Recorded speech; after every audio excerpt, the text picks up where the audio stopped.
All right. How you guys doing? Happy Sunday, December 8th. Oh my gosh. We're almost getting to halfway December. It's crazy. So right now what's going on is that there is a PB tournament happening, but it's like for no money. It's just basically them simulating a tournament. And we can spectate and kind of watch it. These are all the players trying really, really hard. So I figured let's watch, see how it's going. And then yeah, just basically kind of download the tech via like the players who are trying really hard, because the lobbies I was playing in, right, there's still people who are kind of trying stuff, but these are like the sweat lobbies, right, as good as it gets. So I figured we can just spectate, hop on board, jump from game to game, and just basically kind of follow along how things are going. I believe there's a score sheet, but people aren't like publicly sharing it. I'm not sure why. I think like the EU players don't want Edge to be leaked, so they're probably just keeping it under wraps.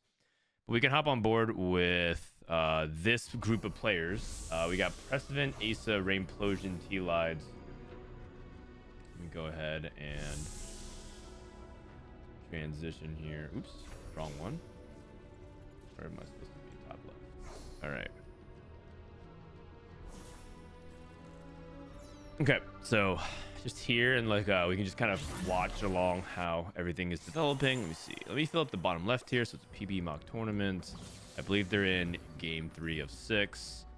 This portal is Warwick's Hunger.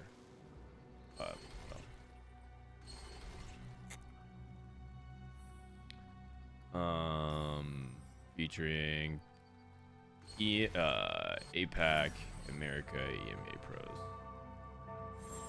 Yeah.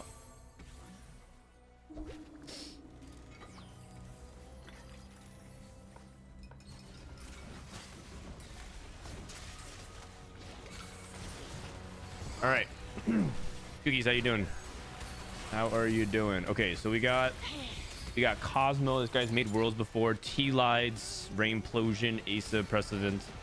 Let's just see if there's any tech we got going on here. So we got all that shimmers, latent forge, so some forge combos. Warwick's Hunger is a portal that says devour enemies and leave loot behind. So it's kind of like Spoils of War. So high tempo. High tempo matters like a lot here. For example, a lot of people are level 7 already. This is Aesah's POV. Aesah is playing sorcerers. Looks like he's leaning Black Rose / Zykoo. I think most people think Zykoo is like the best forecast right now. Preston's playing family reroll with One for All, getting max HP, damage jam for all of his 1 costs. So very, very good with family. I'm pretty sure that's the only comp that really wants to play that, unless like sorcerer reroll becomes a thing. Sorcerer Sentinels. We got Mushroom Dance is a Korean player, I believe. I'm not sure which one. Zykoo is EMEA. I believe he's in France. And then what's Cosmo playing? He's playing Heimerdinger because it's the Academy. Heimer in general, it feels like really weak in my opinion. So playing around Heimer, I mean, he's playing from ahead, so he probably hit an early Heimer, and he also has Trench Coat. So Trench Coat is like one of those things that maybe just like helps shore up a lot of the weaknesses of Heimer. Is that maybe he just needs a little bit more stall time now, kind of get everything underway. Tleyds losing here, but he is looking like he wants to play Rebels. You know, Rebels apparently is going through a little bit of an itemization innovation. A lot of people think Rebels, like you play Rageblade into Zoe now, as opposed to just going to like the Shojin. 4, 3, which I don't know if it's entirely true, by the way. But there's belief that you should be trying to play Rageblade Zoe instead. Because the data keeps looking really good on it, and her play rate, the play rate is increasing without the stats dropping. So I think a lot of people think Rageblade Zoe is the thing. A clean victory.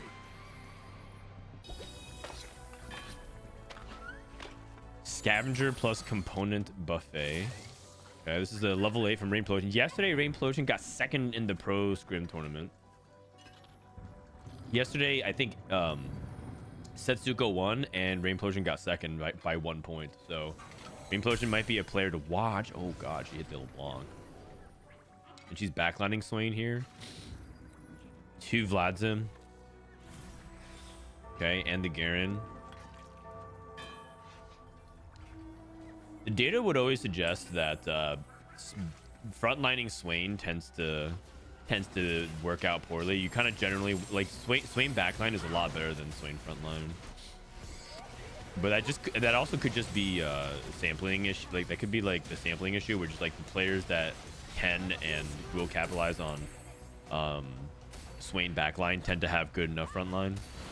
So it's like if you put you often have Swain in the front because you need Swain in the front, and he's just not as good in the front, so you tend to perform worse. It's a little bit hard to like understand if Swain actually is supposed to always be backline.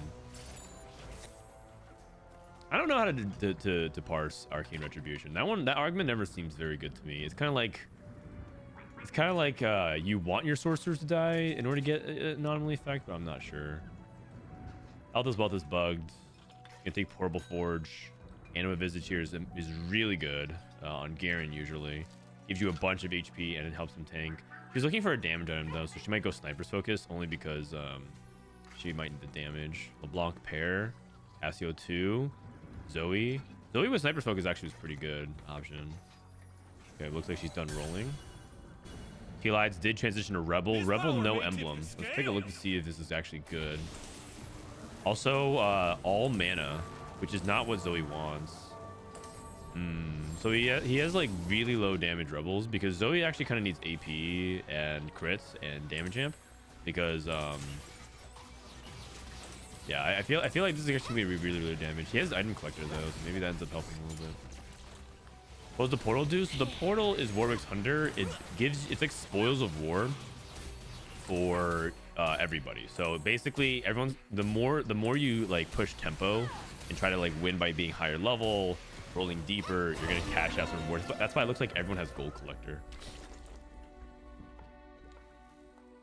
What's the bug? The bug is that it doesn't work, or rather it doesn't tally the Omnivamp, so you can never cash out health as well.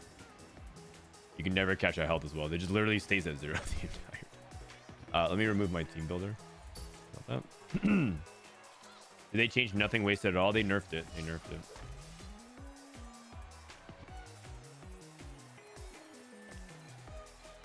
Okay, Vlad. This guy is struggling, trying to play Conquerors. 2 people trying to play Conqueror Flex. So Chucharu is trying to play Flex and Bessa, but he's got like trying to play Swain and Bessa duo. Interesting. Bronze for Life. Bronze for Life is a little bit of a bold call, and right now because I feel like it's hard to figure out the good boards, but he found in Bessa 2 and he looks like he has 2-star units, so be okay. Conqueror Caitlyn. Okay. Prestivent falling off as well. Prestivent has Violet 3. I guess we'll be interested to see how Prestivent rolls for his anomaly because you can't force anomalies, right? Or rather, it's just very expensive to force anomalies. I found the tweet that I was talking about. If you guys are curious, here it is. The old system, on average, you would roll 29 gold for anomaly, 19 for 2, and 14 for 3. And now, under the new system, if you roll for 1 anomaly, it's going to cost you 60 gold on average. It can cost you more. And then 29 for 2, 19 for 3. So the moral of the story is, you got to roll and be willing to take a handful of anomalies. Otherwise, you're going to be rolling way too much gold for the mechanic, and it's just not worth. So like I think the sweet spot number for like anomalies is probably 4 or 5. Probably 5 if you can. The thing is, thinking of 5 anomalies is kind of hard on the spot. If you're like thinking, okay, I want 5 anomalies, you can think of usually like 3 really easily. So like for Violet, you can be like, okay, I want invisibility, I want bully, invisibility, like drop aggro, bully, which is like scale off star level, maybe like power of friendship, and then 4-star. And then you're like, okay, I need to think of a fifth. But I guess it's more like, are you willing to take stuff that along the way? But you know, I think what this does is it requires deeper mastery and understanding of the comp as opposed to just rolling for the best one every single time. Oh, he lost this fight. Wow. I did not expect the Zoe to be able to do that.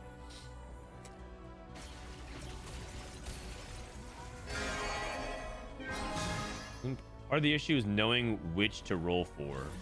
Well, that's the whole point. Like you have to like be able to be willing to take more than usual. So probably not this one. Comeback story is one he could take, for example. And he could stop here. But does he want to roll for the 4-star? Does he want to roll for something else like tanky? But I'm pretty sure this is one you can take.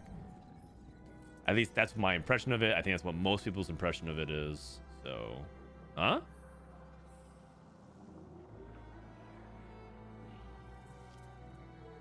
If he's debating this, he should keep rolling, I guess. If he's not gonna actually, like, he only has like a few, like, I guess he has 30 seconds. He has time.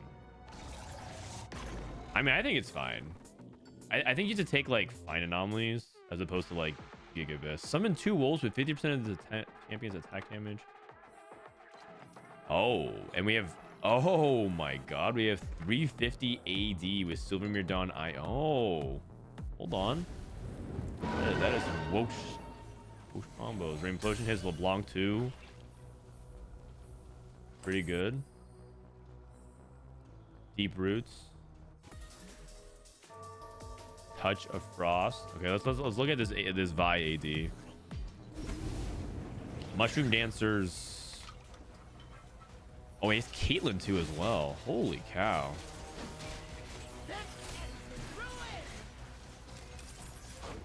Do the wolves count under advised damage? I think they do, right? They don't count as their own separate champions. I could see this board doing extremely well. The one thing I think we're lacking is Sundering. But he's gonna go to 9. He can cap out really high. If he gets to 9, gets Mordekaiser to 2, he can win the game. Wow, Rainplosion's gonna go 8th from here.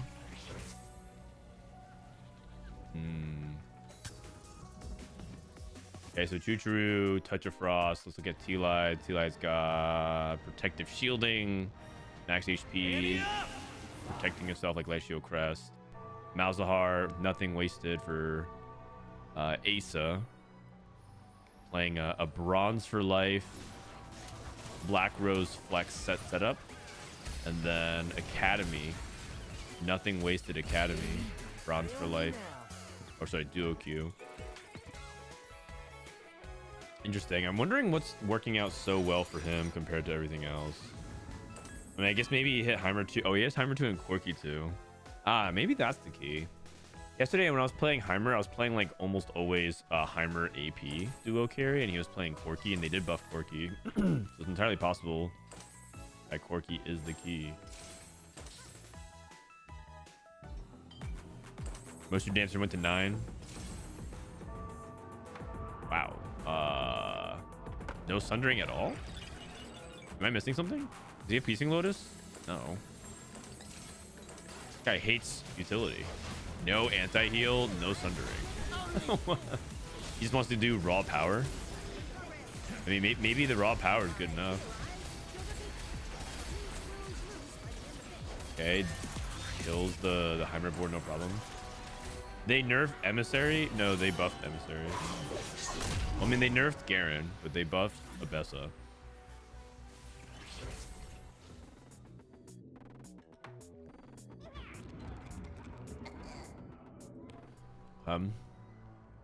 This is Aesah's roll down. Levels for Sorcerer. Wow, that is some Bronze for Life synergies.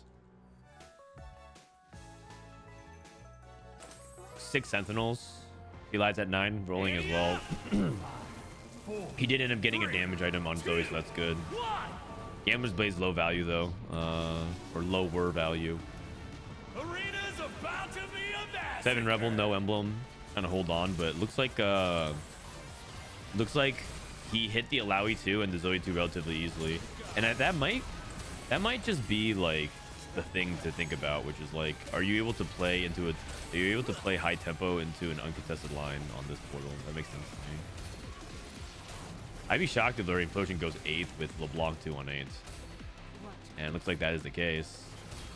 He is not doing enough damage. Ow.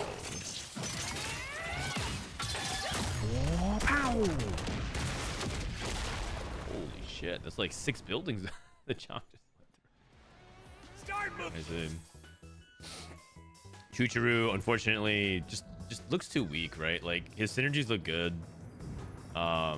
Theoretically, he's hitting like stuff. He's hitting multiple 2-star 4 costs, but it's like, I don't know. This looks like a PBE theory crafting board where you're just like, wait, look at all the synergies I have active. Like, isn't this insane with Bronze for Life? And the reality is he's playing Scar 1, Camille 1, Vlad as one of his main tanks, you know. 1 item and Aesah. It's just like it's like a cute board, but it doesn't do anything. It just looks cool. The fitness bodybuilding influencers board, if you will. All for show. No actual pragmatic strength. Prestivent is falling off. Max comeback story synergy. Can boards with Bronze for Life get first and such? Yes, I think it can. I think that the bronze, I mean, you have to play around a powerful strategy. I think that Bronze for Life is less about this, and it's more about playing like a good core. Like, I think Bronze for Life, for example, would do better on a 5 black rose board, for example, and then you flex in the rest. So like you have like a really good core, and then Bronze for Life adds on top. And I actually think Aesah is doing exactly that. Aesah's playing, yeah, he is playing Bronze for Life, but he's adding more black rose. So he's actually like if he went down a black rose, he would gain stuff from Bronze for Life, but the trade-off is he gets to play 5 black rose. So I think some people get like too enamored by like this trait web synergy thing. And Aesah 2. Hit fighter powder. Pit powder.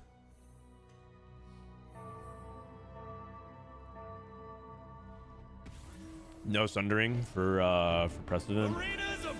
Oh no, he gets piercing lotus. I see. I mean, I feel like Violet 3 is significantly weaker, so this actually kind of confirms that maybe family kind of goes into B tier territory if you don't have like the god spot for it. Oh, he wins this fight. Conqueror lost to Heimer. A 6 Sentinel Heimer. 6 Sentinel Heimer with Corki. So yeah, I think I was playing the wrong builds. Tleyds playing Jace. Who wouldn't? Traits are cool. Traits are very cool. Traits are very, very cool. Emissary with Bronze for Life, it felt really nice. Yes, it is very good with emissaries as well. Like you play, but you want to play 4 emissaries, right? And then you just flex in the rest of the traits. I think it's another good composition. It's good for it. I'm surprised that this board is capable of losing. I guess because we have Mordekaiser too. We don't have like 3 item Mord. We have like Vow Mord, which is like not the best. But we have Savika 2, Vi 2, Caitlyn 2. I mean, we're just playing Caitlyn 2 for the Enforcer, right? How much damage is Caitlyn doing? Okay, it's just like a team of all-stars. Like this was my pick to win the lobby, so it's just an all-star team. Is anyone playing Camille? Not this game. Not this game. Camille, I think, is still good if you have the artifact set up, but I think she's kind of mid without it. Like just Camille 3, no artifacts. Probably gonna like be much more of top 4. Had the weirdest bug happen in my game. What bug was it? Still playing live?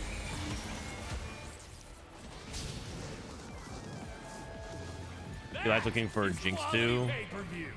Oh wait, what's Frodan doing? He's trying to go for 10. Oh, he's rolling.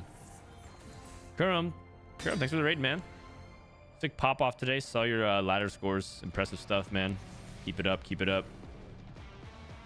Man, how cool would it be if Kurum won Macau? Just fuck it. Just wins Macau.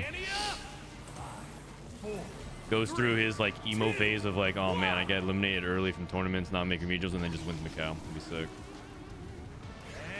Sorry, this is a broad question, but how do you pick Rumble effects? I usually pick Rumble based off of like what my team needs / what items he has. So for example, if Rumble has like no items whatsoever, but you're like splashing him in like a 6 Sentinel comp, you can pick something that synergizes well with his resistances, because things like his flamethrower cone does deal damage constantly. But if you have like no AP on him and you have like a lot of damage and no frontline, you don't need that nearly as much. Because the name of the game with Rumble is basically like he gets stronger over time. You just keep surviving with him. So like in this setup, for example, looks like he has self-destruct button, flamethrower, and petricide rod. And in Sentinels, for example, Sentinels, it gives you a ton of resistances. So increasing the armor and magic resistance actually has like a triple effect, because he already has 42 times 3. Oh man, he has so much, and his resistances are insane. So when you're playing like 6 Sentinel, things like the self-destruct button increases in value a lot. Is Macau play on new patch? That's correct. That's correct. On this patch. Looks like we got Viktor in. Oh, glorious evolution. Wait, what happened to our Heimer? Oh, the Zoe the Zoe bounces. Oh wow. Ace is dead. Aesah did end up going down to 3 black rows. Wouldn't you want health if you have high resistances?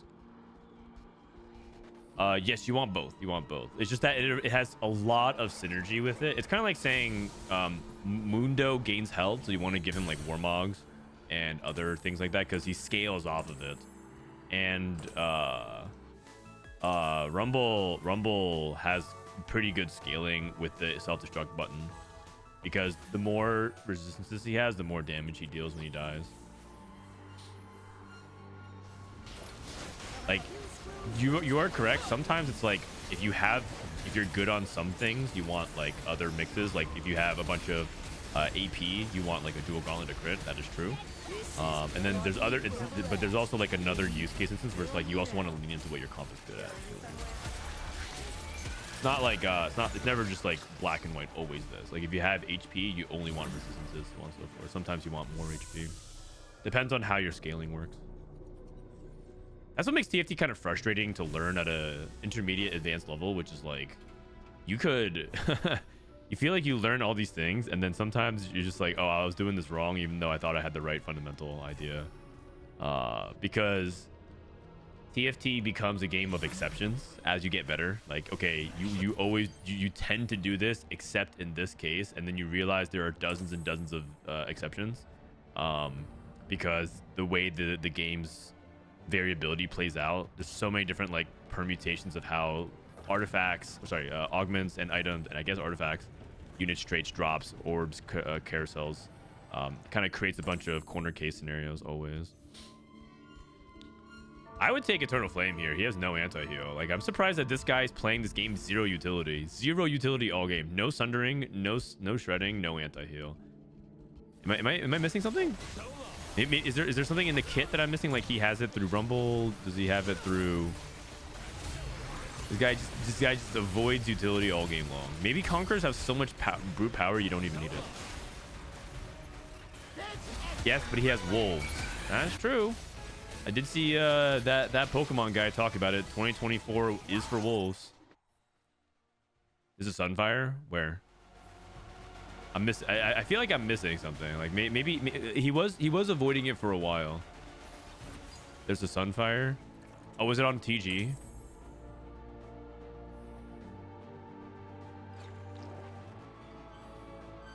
Caitlyn shreds. When an enemy is caught in the epicenter, reduce their armor magic resistance by 20. That doesn't sound like a lot when you're going up against 300, so it goes down from 294 to 270. That's not enough. That's not enough.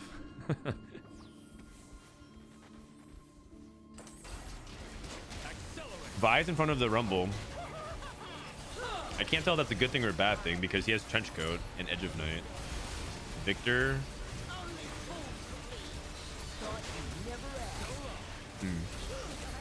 Yo, what's up? Been following you on YouTube for a while and want to check out your stream once to let you know I love your videos. Have a nice day and keep grinding like this. Thank you, Ayumi. Appreciate you. Thanks for watching my YouTube videos. I have another YouTube video that I kind of want to cook up. Oh, Fawn cash out. Oh wow. Okay, I mean, I'm pretty sure he just wins now. I actually called this guy to win, right? I said that if he gets to 9 and hits more 2, he wins the game. And he even got Biss items like Sniper Sokus, Nasher, like that is actual Mord Biss. I think Conquerors is going to be one of the lines that if you know how to play and convert it well on Macau, I think it's going to do well. This is like every good Conqueror setup I've seen, and it does require you to kind of snowball with Conqueror +1 because you really want this Conqueror emblem. But I'm pretty sure every time I've seen this happen, it's resulted in like top 2 minimum because the snowball potential is so hard, and you can close games now because of 6 costs and because Aesah got buffed. She's better late game. She's one of the best 4 costs. Just in general, I think Conquerors are really good. This guy was losing every fight, 50 HP, and somehow won out. Yeah, I mean, because he hit everything. He hit everything except for Mord 2. He hit Caitlyn 2. He hit Aesah 2. He hit Vi 2. And then like all of a sudden he's giga spiked in power and then just won everything. On 8th, yeah. I mean, yeah. He was because when he went to 9, the only thing he was missing was Mord 2, and I guess he teched in Zykoo too. But he hit all of it on 8th. It is Warwick's under though, so like you have more resources than usual.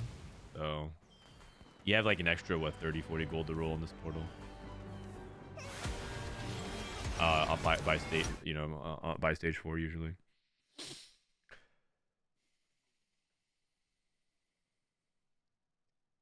But I do think Conquerors are good. I'm not sure if that's your read, but we'll see. Oh, Soju is online. Is he playing? I want to watch a Soju scrim because this guy's playing live. Like his career depends on it. No, he's actually just wait. Soju played 3 scrims yesterday, went 8, 6, 7, and then dipped halfway through. Prestivent is worried that Soju is going to develop a reputation that NA is not worth scrimming anymore because he keeps dropping halfway through these mock tournaments. Okay, I think they're shuffling lobbies because it looks like Tleyds. Looks like they're shuffling lobby because that was game 3 or that might have been game 4. It might have been game 4.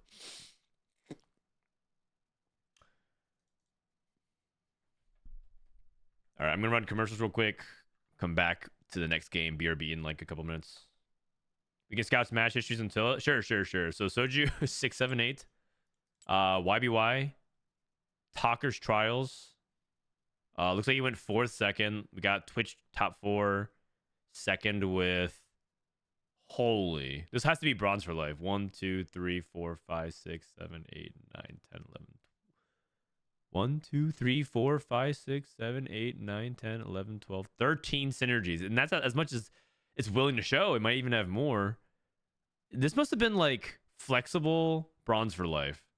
This has to be like flexible bronze for life, right? There's 6 and like you got to stage 7, something like that. What the heck? Insane. Let's look at Prestivent. Prestivent's playing Violet reroll, Akali reroll, Rebels first. Rebels, no Rebel emblem. I'm actually really curious about this. Rebel, no Rebel emblem. We also saw Tleyds top 4 with it.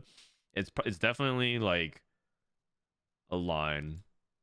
Aesah's playing in it as well. Aesah 2nd with Scrap Quirks. 1st place with Black Rose D, and then 4th with Black Rose Mouse. Just Black Rose. I think he played bronze for life last game.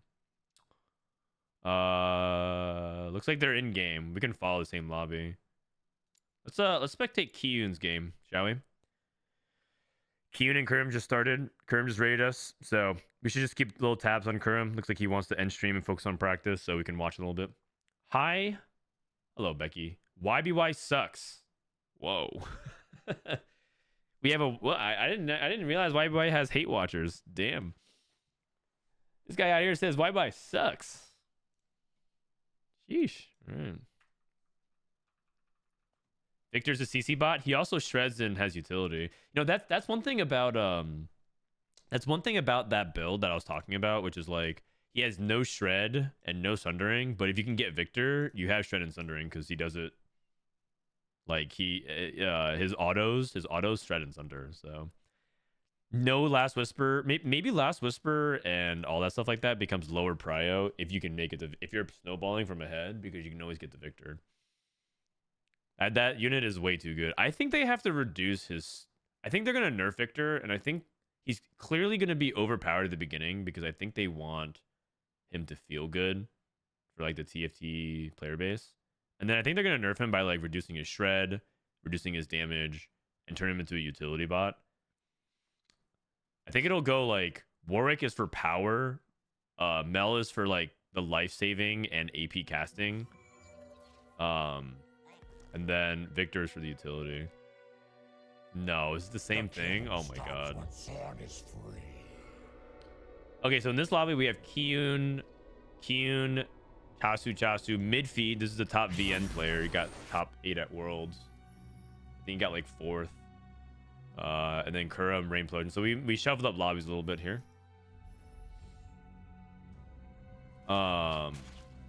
But yeah, I think they're gonna have to nerf Viktor's stun, and they're gonna have to nerf his utility. But maybe they can keep his damage, because ultimately you kind of want Viktor to deal some damage.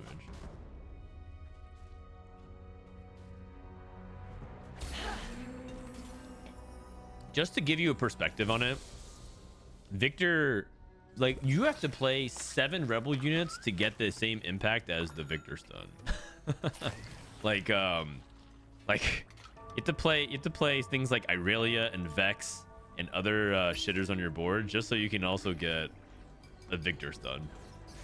It's crazy. Okay.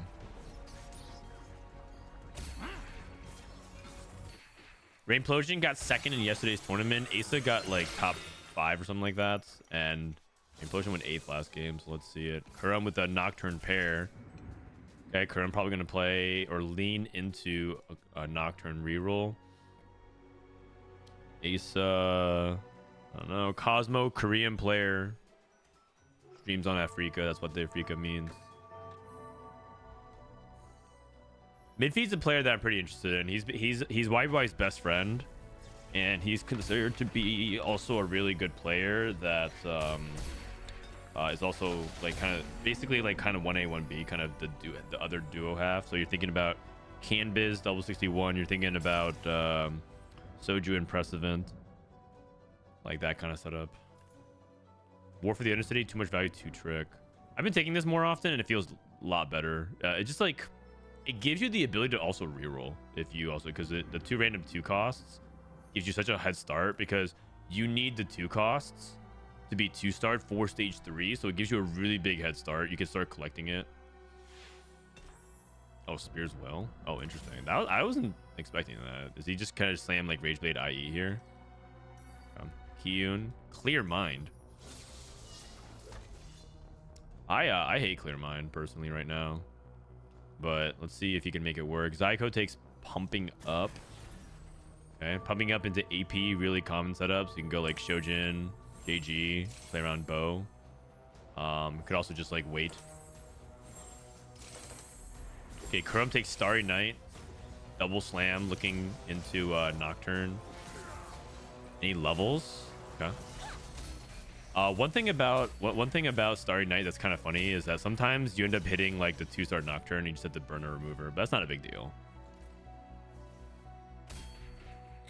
Definitely need to slam to make sure he wins this fight. Okay, let's do Augment Scout real quick. So we got category 5 IE from Chasu. So AD, Spears Will. Again, I didn't expect him to do that because he had Zyra 2-star, but looks like he's going to commit to it. Oh, I understand. It's because he's playing on Warwick's Hunter, so he wants slammable items, and he wanted to make complete an item so they can slam it immediately. Okay. Because he could make IE, Rage Blaze, Sunfire. We have Worth the Wait, Vex. Okay. They did buff Vex 30, so Vex, we get to maybe watch some Vex. It's not even Vex reroll. You just go for Vex 3, and then... Are you playing Rebels? Are you playing Black Rose? Are you playing Visionaries? What does Warwick's Hunter do? Warwick's Hunter is Spoils of War for your whole team. So as you kill, you get everything has a chance of dropping loot. So it's a very, very high portal power lobby because everyone has a ton of golden resources. Everyone's done it. So playing for tempo really matters, which is why I was like favoring higher tempo augments, right? And that's why I don't like something like Clear Mind from Kiyoon, because he basically has to natural his 2 stars. The advantage is that he might be able to push 8. And like I think the way Kiyoon's viewing it is like, I'm gonna take Clear Mind, get to 8 faster than everybody else, and then roll with a lot of gold, and then use the Warwick's Hunger to econ back up after I rolled to true 0. So he's gonna try to play like a mid-late game spike, early stage 4. But I feel like every time I've played Warwick's Hunter, I played like 3 or 4 times. Every time I played it from behind, it ended poorly. Because it's a snowballing portal. The more you win, the more resources you get to help you win more. So it's like it also works inversely. The less you kill, the less you're able to make interest. Like he's not making 10 because he's not killing, and because he's not making 10, he's not going to make 20, and it continues to compound onto itself. I feel like falling behind this lobby is like I think loot streak in this lobby is pretty terrible, unless you have something that incentivizes you to do so, like Chem Baron or something. Chem Baron's portal is Mega Ape. I don't think it's Mega Ape, because like in the end you don't need to actually win with Chem Baron, you just need to cash out. But I will say that this is a portal that if you are more likely to probably take higher damage, because everyone's board is going to be on average stronger. You're going to get fewer boards that are like soft, because everyone's incentivized to have strong boards, and you won't be able to pick off units as easily. So you'll take more damage on average playing Chem Baron here.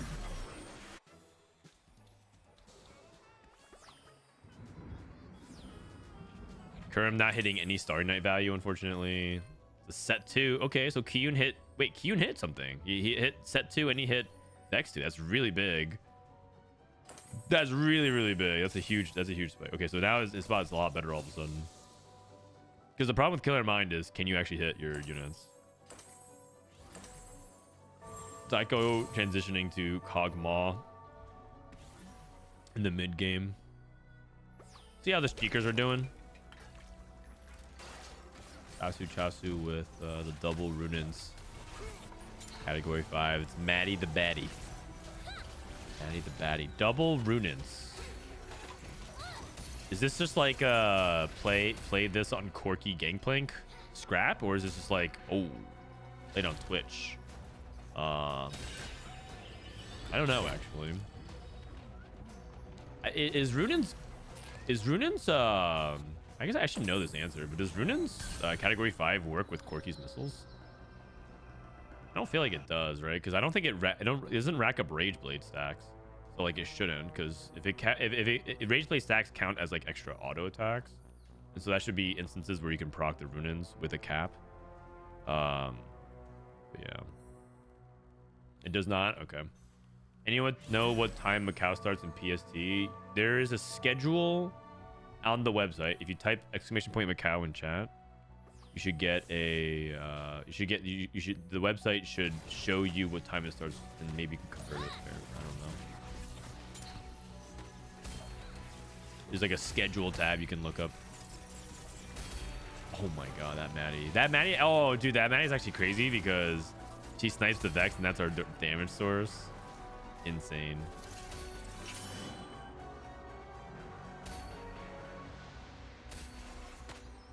Aesah the only person 5 streaking. Pretty big for him. Pilfer is such an insane augment. if everyone's playing the Black Rose type stuff. This augment was actually one of my, I don't think it's S tier, but like to me, I always put it in my personal S tier because you can always steal the Elises and the Garens and stuff like that. It still might be. It still might be. If everyone's going to be playing like the usual 4-cost frontline that you can, assuming you had the abilities to kill it. Sometimes you don't, because you go up against like a Black Rose player and you end up just killing the Vlad first. But I really like this augment, this set. And because of how splashable, what? Nah, this guy, no way this guy hits Garen 2 on 5. No way this guy hits Garen 2 on 5, right? Okay. Okay, Kiyoon's on 6. Never mind. Worth the wait. Vex 3. Okay, one more turn we're sacking. We'll check on him in a little bit. Early Heimerdinger. Academy is Vow. Nashers. Spark.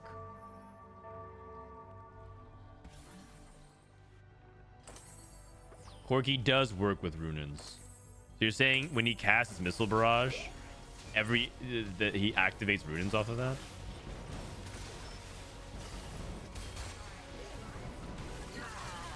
I know Meta as a team got banned, but all the players are still going. Yeah, the players are still going.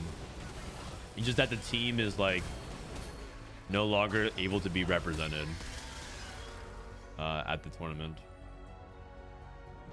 It would be like if I don't know, T1 got banned for League for some reason, and like Faker and Kyria and Owner and all them had to play under a different name by themselves. Recombab Vex 3! Recombab Vex 3! Recombab Vex 3! Come on, do it! Ziggs 3? Oh. What? Wait, isn't this setup insane? Ziggs 3 and Bessa 2, he can just duo carry, and then you play Mordekaiser, Conqueror, Dominator, tie them in. What the heck? Wait, this worth the wait. Recombab timing was insane. He just hit Vex 3 and he recombobbed into Ziggs 3, and Ziggs 3 got buffed, and Ziggs 3 is like, this is like Biz Ziggs. Oh my god. That is a filthy setup. That is a filthy set. All of a sudden, this guy, I was like, I'm not so sure about this Vex 3. All of a sudden, I'm feeling like this guy is about to streak all the way to stage 5.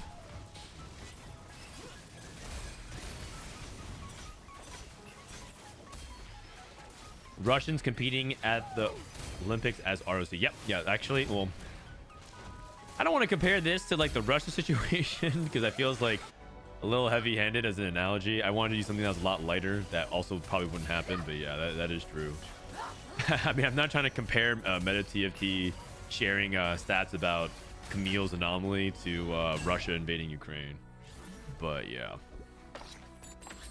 I mean, I don't think anyone's making that comparison. It's just just helps drive the point home. Is it an item grab bag? I think he got like BT or something, because I don't think he made that. We got support mining. Does this show support mining show how many times it has to die? Oh wait, this got nerfed, right? Because now it has to die only 4 times instead of 5, but you don't get the support item Anvil. You get a random support item now.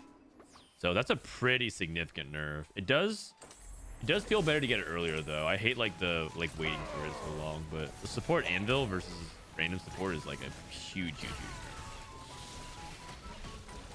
Did they come out with a statement on the Meta TFT drama? They did. Everyone did. Marcel made a statement. Meta TFT made a statement. Riot made a statement. I did a YouTube video on it. If you want to check it out, it's youtube.com. As you guys know, big fan of TFT drama because I get to farm YouTube views. The Meta TFT stats leak situation is crazy. You can watch it. It's 45 minutes of unadulterated pure yap. Meta TFT founder gave us stats, but can't say. Man, what a banger thumbnail. So feel free if you want 45 minutes of yapping. I mean, I will say that I spent 15-20 minutes of it setting up like the situation because As you know, in those videos, you can't just like assume everyone knows everything. So, if you want my opinions in the second half of the video. All right, Rainplosion, Clockwork is still ruling for days. Looks like she's leaning towards just trying to play Rebels. These are really good Zoe items, assuming you can make like a mana generation. I think Zoe's really good with Guardbreaker, really good with JG, really good with Archangels, really good with Shojin Rageblade. I think Zoe might be one of the more versatile AP carries. Looks like Midfeed's going for Tristana, Pandora's. It's pretty ambitious. Usually taking a Pandora's on 3-2. You have to be really rich to do so. I guess that's kind of what Warwick's Hunger is giving you though. Like if you can snowball it. I did not see Tristana from Spear's Will on 2-1 with no Tristanas into Pandora's Bench Trist. This is a really interesting development. It could be that he slammed being willing to play for... It could be that he slammed being willing to play for Corki and then found a spot for Tristana. But I did not feel like his spot was like, okay, I'm going to be playing Tristana. Or, yeah, reroll Tristana there. Crum streaking, looking really good. Last Whisper Kog'Maw. All right. Did he slam Shojin right away? No, he slammed... His first items were IE, Rageblade, Sunfire. So he slammed Shojin halfway through. Probably on stage... beginning of stage 3. Johnny Gomez. Thanks for the gifted sub. Appreciate that, Johnny. Appreciate that. Wait, let me update. Top right here. We are going Runan's Twitch. I did not really expect this because I feel like Twitch cares about his attack speed a lot. I feel like one category 5 would be good, but double Runan's does not sound very good to me without like something else to complement his attack speed. Maybe that's what he's gonna do with his anomaly. I mean, that's ultimately what anomalies can do, right? Okay, looks like he wins versus Aesah though. Aesah sacking, trying to get to level 8 Black Rose set up. Zykoo spot does not look good. Kiyoon. Kiyoon's clear. I mean, he even hit units, but yeah. Also, looks like he's contested Rebels. So there's going to be 2 people rolling for Zoe. And if you're also a Black Rose player, you're also open to holding Zoes. I mean, Cosmo's spot is just ridiculous. Ziggs 3 recombobbed into best of 2. Hyperkill should be great on him, assuming you can get to the point where you're healthy enough to scale it. But yes, I agree. Like I think this is probably like maybe the tech is to take something like this, find Twitch, and then anomalize. But it is a full stage away, which is kind of brutal. Okay, this is Kiyoon's level 8 roll down. Okay, that's good hits. I think you send to 0 here. Oh, Jinx. That's really big. 7 Rebels. And you could just give Jinx items here. Is it just TG Jinx? Wow, and he hit LeBlanc. Very nice as well. I mean, just Zoe items. GS is really good on Jinx. GS Sunfire. I think GS Sunfire makes the most sense. Oh, Warma. Oh, no, he's Morello. He's Morello. Oops. But he might hold because he wins anyways. But I think GS is quite good on Rebels. You could also hold Bow. Go Rageblade on Zoe, and then Shojin on Jinx. He has some item versatility here. Blazing Soul is what first caught my eye here. Teaming up. You might need like this. These also give 4 cost and econ, and he's a little bit. Oh wait, he has 30 gold. Never mind. I like Blazing Soul here like a lot, so I favor it. Kurum hit Nocturne 3. Oh, never mind. He did not. He got Fractured Crystals off of this. Okay, he's rolling. Midfeed hit Leona 3, so he's just rolling for. Oh, he's playing Sentinel Tristana.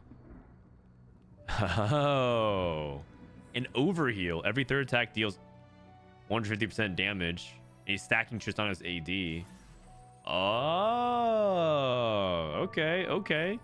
Overheal is considered to be pretty weak, but in the situation where you're stacking infinite AD on Tristana, okay, all right. You know, some of these APAC players, they kind of cook, man. I like watching APAC these days. They have some interesting ideas. They have a lot of like situational, like this should theoretically work type of plays, and it's cool. I feel like NA is like, yeah, Blazing Soul AP. You know? Meanwhile, they're like, worth the wait recon bob. Cool.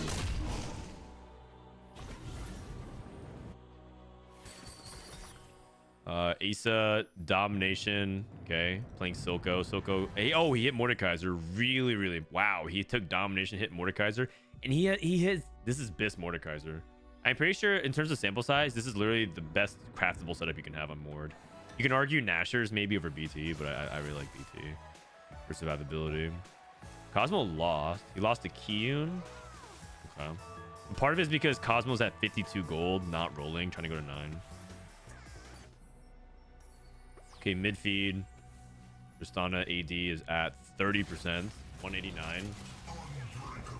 He's playing double mana, Tristana. Usually you kind of want double AD. Like, her best setup is, I believe, like Shojin, Giant Slayer, IE, or Rageblade. Like one of Rageblade or Shojin, and then you go like AD items. Not a bad loss though for Cosmo. He's sacking all stage 4, getting to 9. Rainplosion looks like she is going 8-8. Do you need Edge of Night and Quicksilver on Mord? No, you don't need both for him to work, but it's best to have both because Mordekaiser has uptime on his ability. Let me see. If you read it, it says for the next 10 seconds, gain all this stuff. So the 10 seconds allows him to have maximum uptime to not get immune, to be CC immune, and also to make sure that he doesn't get single target bursted. So it's just like insurance. Just insurance.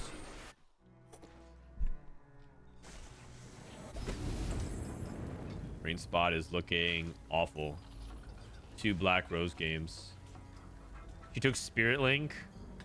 She's playing Heimer Malzahar. I think this is like one of the weaker versions of Black Rose this patch because they nerfed this combo really hard. And she doesn't even have mana items for Heimer. She can't even afford it. Zykoo hits Zykoo 2.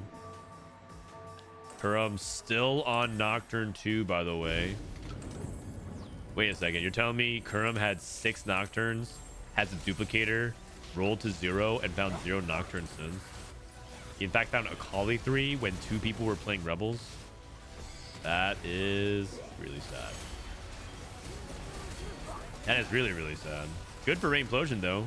Able to fit. I think Kurum's going 8th now. Yikes.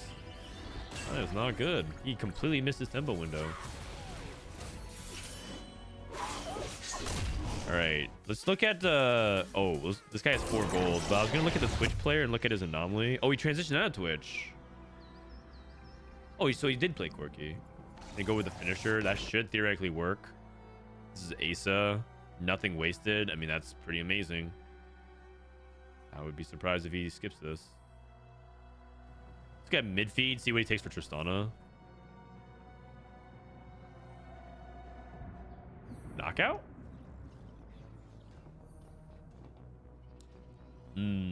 Skips. Wonder what he wants. The 10x strikes. Whoa. Deep roots on Leona. Knockout again. Bro, what is this guy rolling for? Repulsor? Like, just that's actually you know, that's Tristana accurate. Wait a second. Wait a second.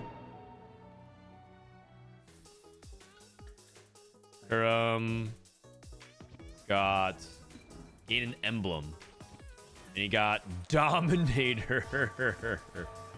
Oh wait, Dominator Kog'Maw. Hold on. I thought he would choose it on Nocturne so we can go for Automata or Quick Striker. But is Dominator Kog'Maw the tech? Like AP on Cog? I thought if he was gonna calling card, he would calling card on Nocturne, so he could get 6 Automata. But maybe Dominator Kog'Maw is actually quite good because it gives him an AP scaling source. Huh?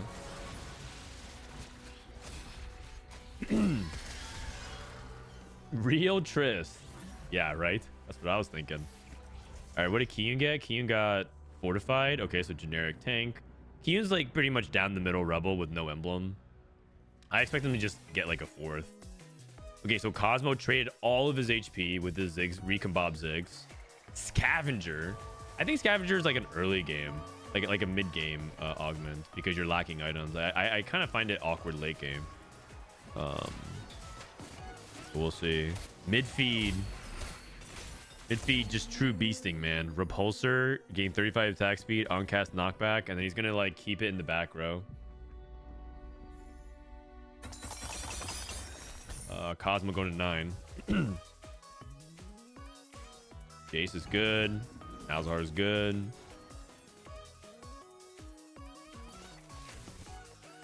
Jace 2 is big. He's looking for like LeBlanc. Oh wait, is he gonna play Black Rose? Yeah, he is. He's looking for LeBlanc. So has a lot more gold to roll. He's rolling kind of slow. He has like 30 more gold to roll through. He sold Malzahar. Oh, because he's playing Dominators with Ziggs, right? Makes sense. Did not find more 2. Sparkerinos.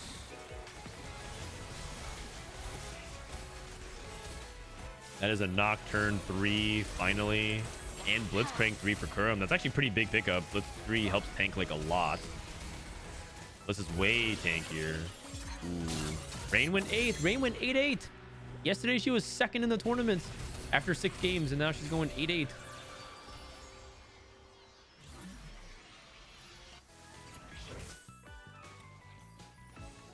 Dominate Cog works in live as well. Yeah, I mean that's good tech. Let me actually look it up real quick. Kog'Maw with the Dominator emblem is positive. Wow, that is awful. Maybe it's like a Kog'Maw Scar situation. Wow. Okay, you know what? That is not tech. That is not what. Oh man. Works live on. Oh. Yeah, no thanks. No thanks. What's different on PB except for 6 costs? There's a lot. In fact, there's almost too many things to change to list. So the way I can say is Mortdog is gonna do his PB rundown in like 2 hours, and then we're gonna react to it, like watch it along with him. So you'll find out in like 2 hours. Okay, Cosmo fast 9 into a 7. Like, that feels bad. Okay, I kind of thought his Recombob Vex into Ziggs 2 and then Bessa 2. I thought that was a good setup. Okay, he hit these units. Kiyoon's falling off. It's probably going to be 5th. Zykoo winning out. He got Comeback Story, Silco 2. He got the best setup, and his items are also insane. Aesah and Zykoo both have the insane setups here with Mord. I guess we'll see Kurum, see if Kurum can survive this. Oh, he's on the wrong side for Tristana. Tristana's going to focus these units, and his items are not good enough to withstand it. This is a death. Also, this Tristana, man. 70 AD? Good lord. Kiyoon? No, don't tell me. Is it an NA 678? Oh god. Kiyoon, please. Come on, man. You have to Kiyoon, you have to not die here. At least outplays Cosmo. It can't be an NA 678.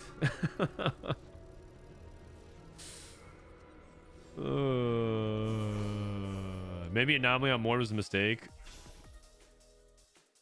Oh, he only went for items? Oh. Yeah, I can see it. He has no actual... Okay. Soko 2. Jinx 2. We're back. We are back.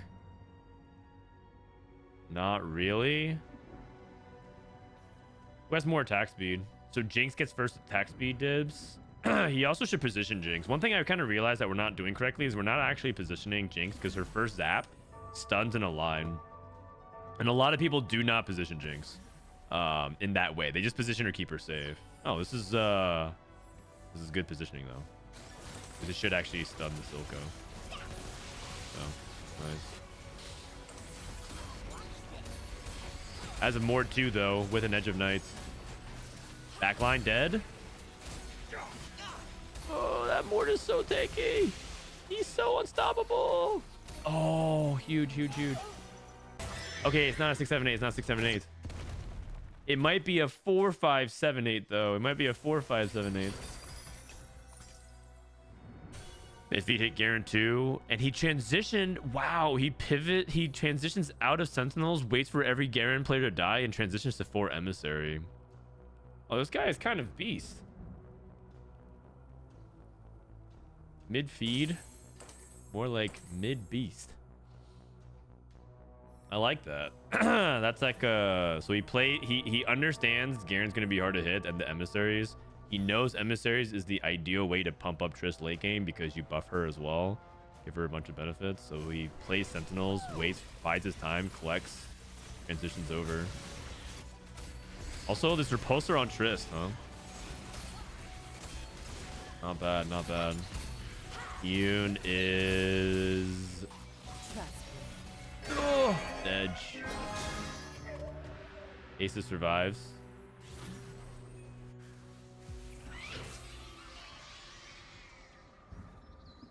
Another game where Academy, by the skin of its teeth, top 4s. I think every game I've seen of Academy, if it's a good setup, it nails 4th place. But like I have yet to see like this, like any kind of Academy variations, Jace 2, Heimer 2, right? Anything like that. I mean, he's playing AD Academy, but you know, I played AP Academy a handful of times. I've seen people play it, and it just always lands like 4th. It is cool though. It looks like he transitioned from Maddie to Twitch to Quirky. So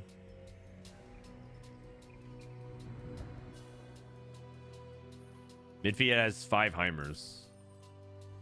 He's rolling for 3-star Aesah. Okay. Aesah, one off. He's one off Aesah.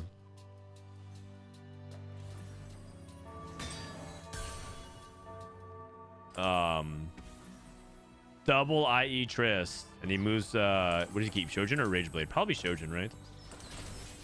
Rageblade. Oh, because it has synergy with this anomaly. Viktor. This is gonna be bumpy. Oh, close fight, close fight. Oh, and that win actually gets a 3rd. Aesah actually died. Wait, it actually happened. And they win 4, 5, 7, 8. That's not good. Oh, that is an Aesah 3. That's crazy, man. That's crazy. Aesah 3. All right. Well, Midfeed just won the tournament. Or won the game, rather. This is game 4.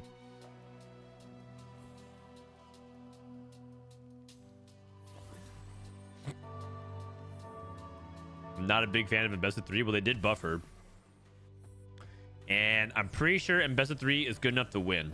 I'd be very surprised if she sucked here. Aesah is largely considered to be one of the best forecasts now on PBE. I mean, it's not looking close. Not looking close.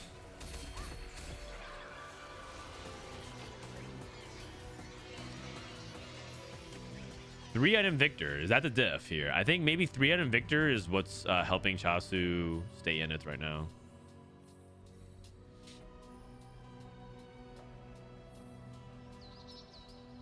Mord 2. That's a really big difference maker. This board is probably the best AP board right now on PBE. Mord 2, Zykoo 2, Black Rose. And then you actually play Viktor instead. Like, you could actually probably just like, it actually might be worth just cut Mundo to play Viktor. Viktor Mel.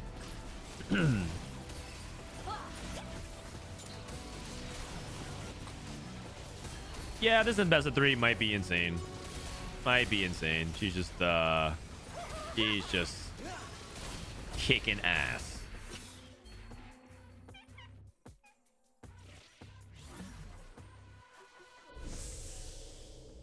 Mel and Warwick. I mean, that's cool. I like the oh, he just FS. I like the glow underneath them. Very cool. All right. So that's that lobby done. We can check out the end of YBY's lobby, see how he's doing with Prestivent. Looks like Prestivent is in this lobby. Is he? He might be.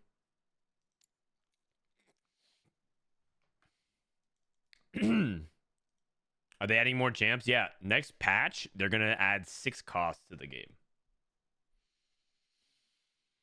They're going to get a 6 cost. Starting from 4-6 on the anomaly, you have a chance of seeing 6 costs every single shot, but it's pretty low. Pretty low. Okay, Tleyds third, playing Ambushers. We got a Nocturne with Sniper's Focus and Deathblade and Quicksilver.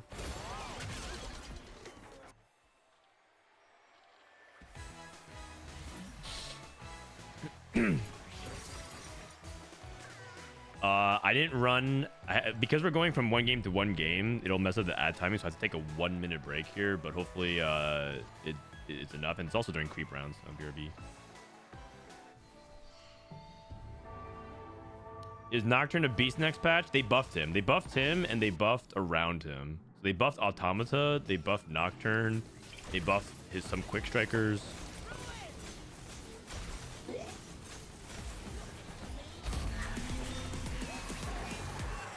Isn't this just huge RNG? I mean, that's one way you can interpret it, yes. If your conclusion is that, like, it's just RNG, I mean, that is true. That is like most things in TFT. If they added another 5 cost to the game, you would say, isn't it just luck to hit the 5 cost? If they added a really powerful augment, isn't it just luck to hit the augment? You're not wrong if you say it like that. You can. If that's your interpretation of it.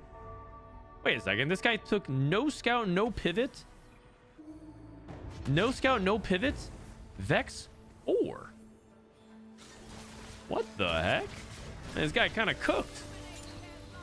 No scout, no pivot. 3,400 Vex.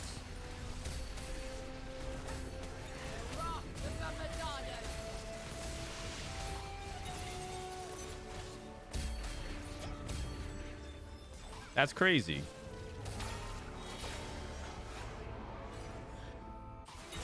And he's win streaking. No scout, no pivot Vex, huh? Tleyds went 5th with Camille, by the way, and his setup is not bad. He got Loot Ambusher. Camille seems like she's okay without artifacts. You got scammed by Mel.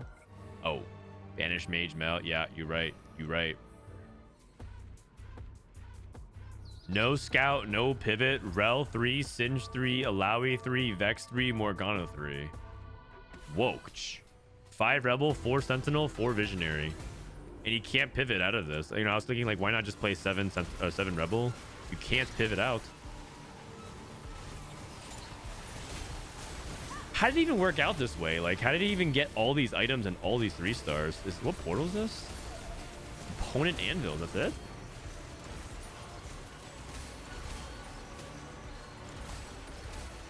You win the lobby? Is Camille not good anymore? She's very good if you have the setup for it. It won like 3 or 4 scrims, but that's because they got Silvermere Dawn. I'm pretty sure Camille, as the kids like to say it, is just an artifact check. As the kids like to say it. It's the latest buzzword in TFT. X check.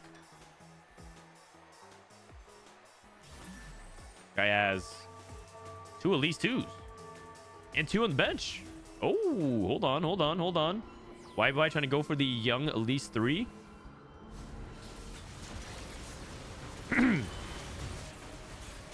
Elise does get one cast.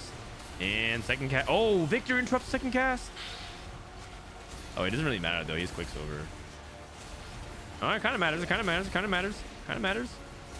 Oh, Jace. Talus. No, he was in the middle of casting. Viktor check. And Carousel. No Elise on Carousel. It's okay. He would have missed anyways.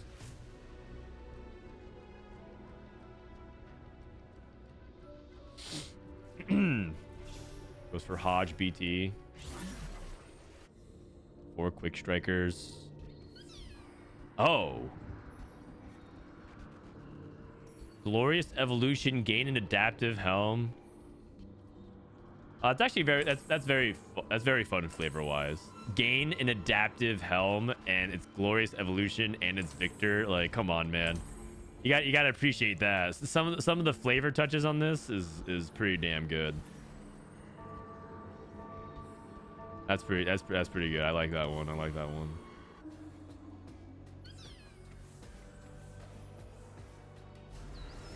Okay, we got the Vex. 3,400 HP, 235 AP post Rebel. Only fools flee.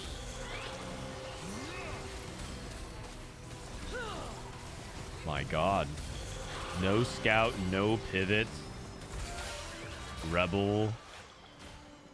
4-star Vex. I mean, part of it is that he also probably rolled for the anomaly. So he getting... I don't know if this works with a bunch of different anomalies, but he got 4-star Vex, which is...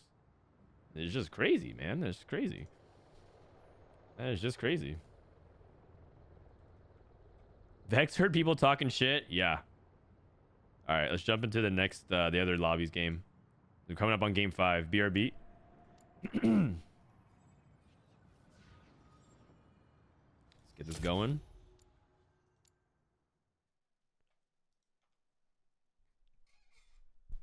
All right.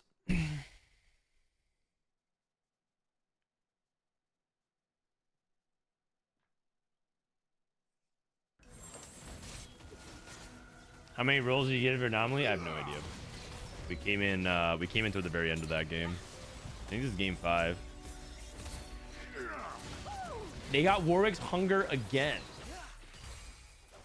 How high are these encounter rates? These encounter rates are so, like, this is the 3rd game in a row that we've spectated that they've gotten Warwick's hunger.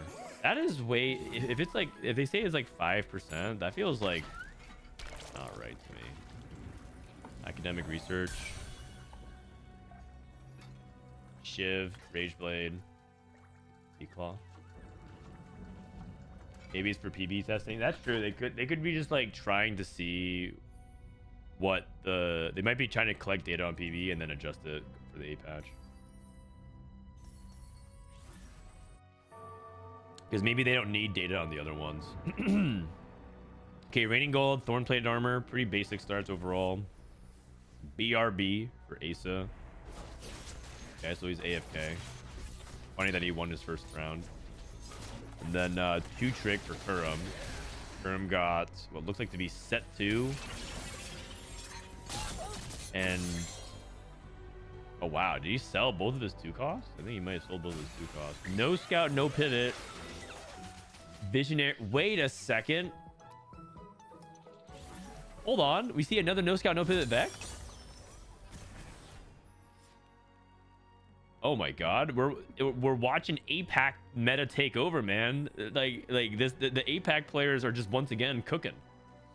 No scout, no pivot Vex again.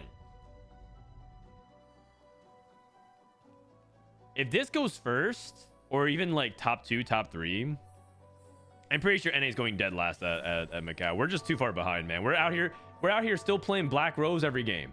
We're still out here playing Black Rose and reroll Camille, and we're like, oh man.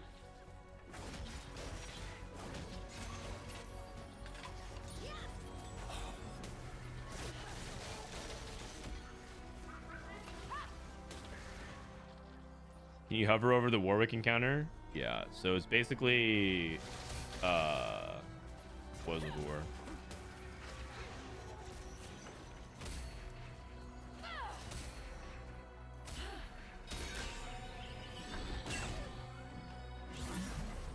Soju is our only hope.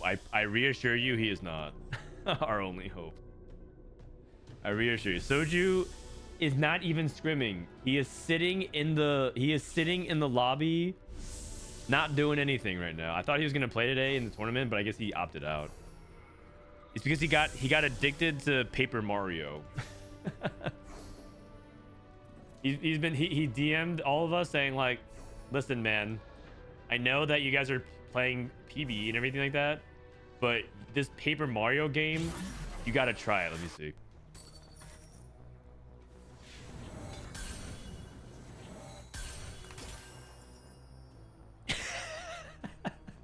Paper Mario, bro. Paper Mario. Can't you just play Paper Mario? 887 Paper Mario. And now I'm on my way to play Paper Mario.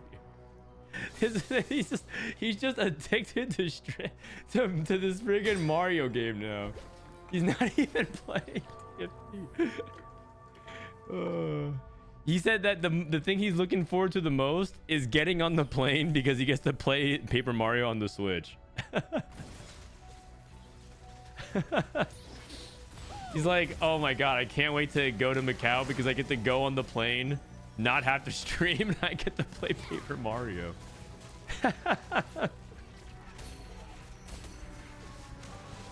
Oh my god.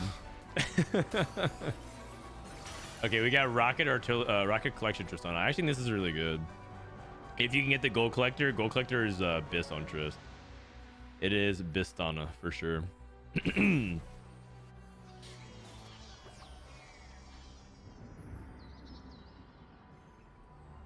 Let's see if Chasu can keep his streak. 3 Rebel. Oh, he hit an early Heimer. Hit the early Heimer. We talked about the items being Shiv, Rage Blade, and D-Claw. Rainplosion taking a scrap line. Oh, this is Cosmo rather. Cosmo taking a scrap line. Yeah.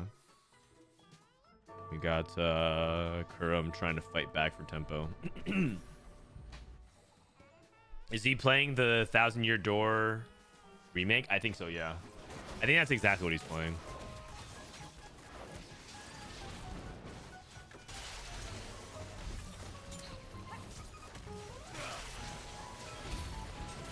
Should be an easy win. Looks like Cosmo not playing good enough board. I think Heimer still terrorizes early mid game. If you get an early Heimer, even if he falls off late game, his early mid game is still a terror because of how much just pure DPS he turns out against low DPS comps. Because the fights are naturally slower at the beginning of the game because you don't have items. You're playing 1-star, so Heimer should like feast on that. Ziggs 2. Urgot 2. What's our rocket count at? 30. You get one at 75. He's gonna usually wait. It actually, I believe it counts creep rounds. He actually didn't do this correct. If I'm correct in assuming it, he's actually supposed to play 2 Urgots and try to maximize his rocket count. And then you play a weaker board and you spread out so he's not killed as fast. If my memory serves correctly, it might have been a PBE though. I found this out. No, it does. So Rocket Collection works on PBE, and he made an Urgot too. He's actually played 2 separate Urgots, and play a weaker like don't play the Sunfire unit and stuff like that. So he actually missed a few rockets here, which could be the difference. Kiyoon guy is not a no. Man, does NA suck? APAC out here re-rolling Vex, no scout, no pivot, and we're out here like not even understanding our augments.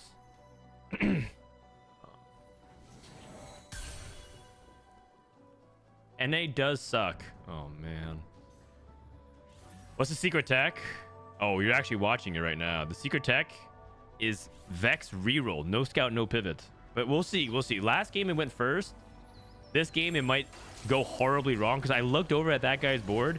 He had no econ augments, Band of Thieves, and somehow had Shojin, Nashor's JG, Shojin, Nashor's Shiv on his backline, like perfect items on his backline.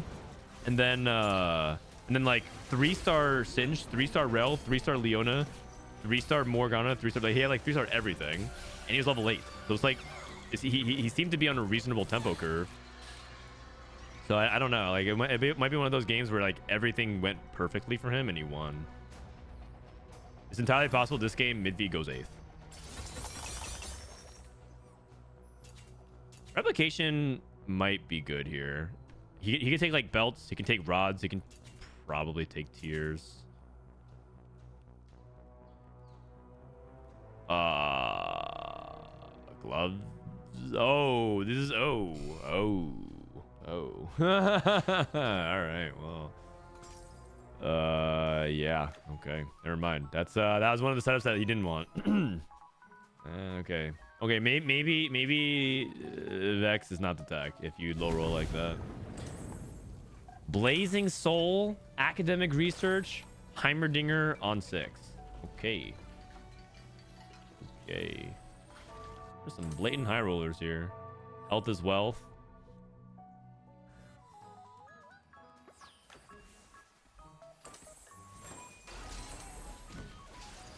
The linked patch notes take you to patch 14.16. Okay. That's I mean, if you're looking for PBE patch notes, you just type PBE in.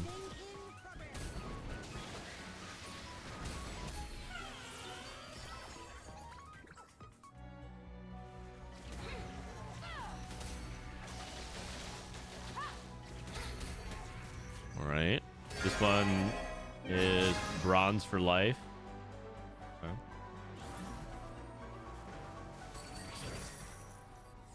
Chasu also streaking. He took Portable Forge into Rap. Oh, is this Mordekaiser? He's gonna fast 8 into Mordekaiser. That's gonna be hard to hit consistently, but if he's streaking and he's high tempo and he has the econ adjusted to go for it. Current level to 7. He took Kiyoon.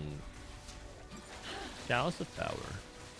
If you guys don't know, the stats on Chalice of Power are really good this set. Basically, like a lot of frontline stuff, like Garen and Black Rose and whatnot, can actually set up for Chalice really, really well.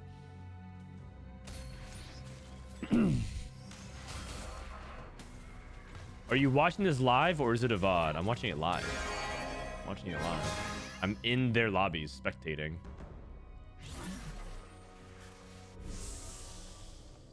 What patch? This is on next patch. This is on PBE.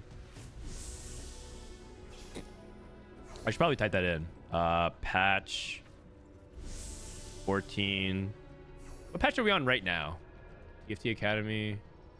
We're on patch 1423. So this is patch 1424.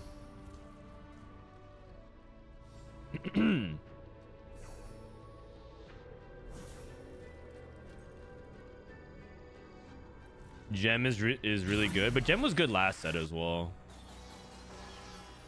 Gem was good last set, but yeah, you're not wrong. Gem is good too. Gem is good.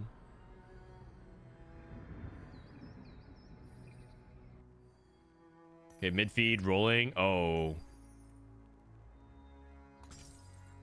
Okay. Okay. Barak. Not really. Is he gonna hold the second glove? Okay, he goes slam TG. I was thinking maybe he holds second glove for guard breaker.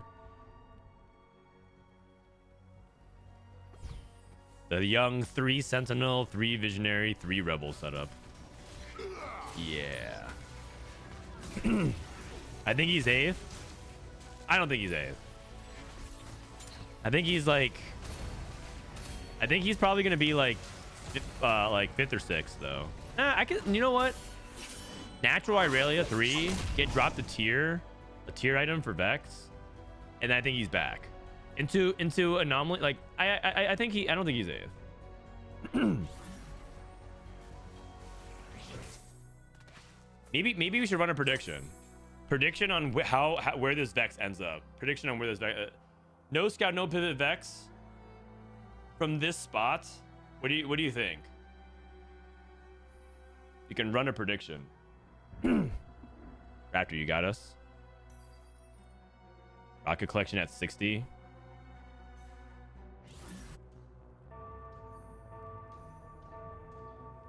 Oh my god. The prediction is so hard. Where will Vex place? 5, 6, 7, 8, or top 4? You know what? If I were to vote, I'm just going to go ahead and believe. I would pick top 4. I would pick top 4. Actually, I need to watch this fight first. And then if he loses this fight... Oh.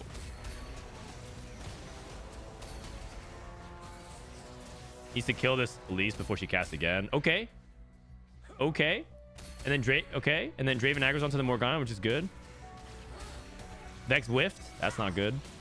Me win this fight? Yeah, I'm voting top 4. I'm voting top 4. I'm voting top 4.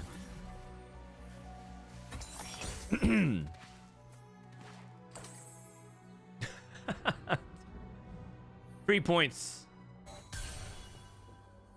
Okay, so remember how I said the rocket count might matter? You also farm it again on PV rounds. Again, he should be like farming all this stuff. Oh, he knows now. Okay.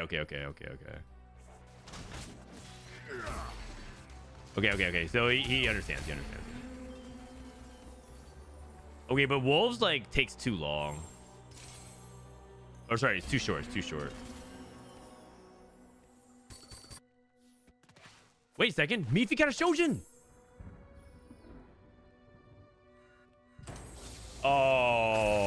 Okay. Well, you got a Shojin. Is that good enough? Kiyoon hit Tristana 3. Rainplosion. Fast 8. You guys, I think there's a pretty... Oh, she hit a Rumble. But I think there's also a pretty decent chance that this isn't strong enough and that she ends up going 8th. I'm just not a Heimer believer, personally. Academic research into Guard Breaker. Probably going to put the Guard Breaker onto Heimer. We'll see.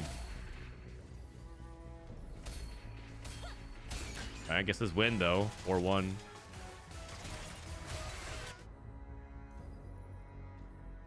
Okay. Here we go. Midfeed. Long distance pals? No scout, no pivot sharing the stats. Maybe long distance pals. But the thing is, I think Vex doesn't want long distance pals positioning because she technically wants to be in the center. Because she hits a 1 hex radius. And that ends up being like you waste half your damage if you end up shooting on the sides instead of the middle. Okay, but I'm sensing it. Top 4 is in our midst. Kiyoon rolled down. Still no. He's off by 1. If he knew on Krugs, he would have had the rocket. Oh man, it's a really big deal too. It's a really big deal. Oh my god. That's because he might be -1 life now. Does LVP share initial stats or does it scale up if you have Archangels? It scales. So as you get combat stats mid-fight with Rebels, for example, like the Rebel proc, she jumped to 230 AP. That shares with Morgana.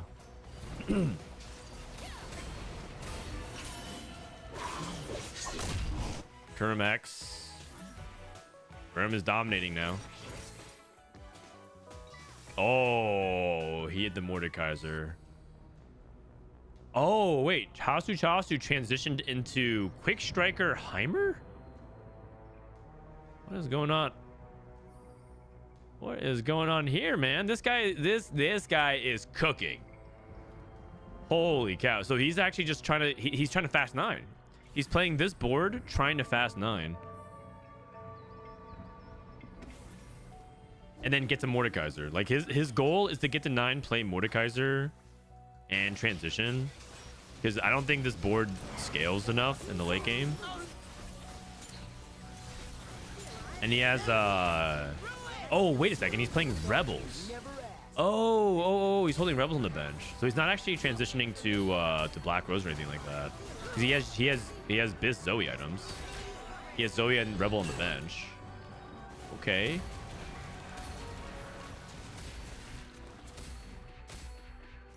Kiyoon's going 8th.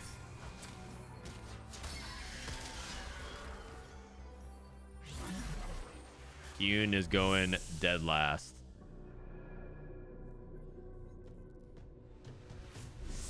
Sag.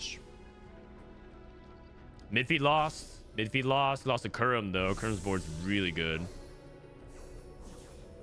No one's taking LeBlanc. What a time to be alive. LeBlanc. Last pick? Nah. Kurum gets last pick LeBlanc. All right. All right. Well.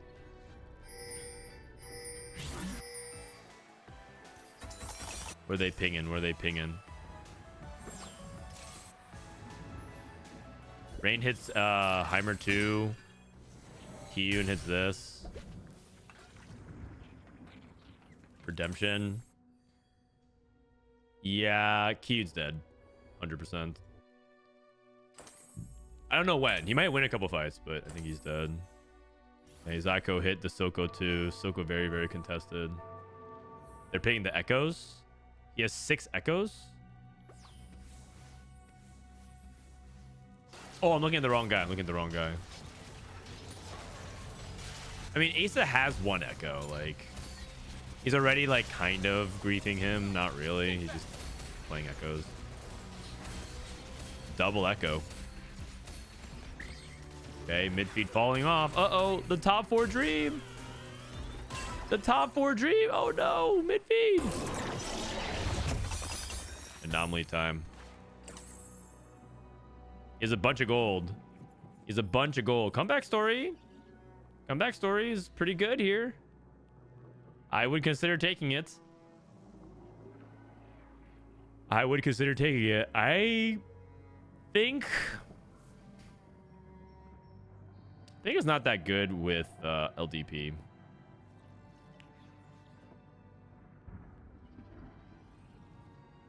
Oh, he's rolling for 4-star. He's rolling for 4-star. Magic Expert is not bad either. If because he has LDP. Such a fraud. Oh no, slime time again. Scuttle. Oh no, he's getting Scuttle again. Oh, slime time again. Oh, that's why you can't roll for 1 anomaly, man. That's why you can't roll for 1 anomaly. You have to be open to taking multiple. Oh god. Oh god.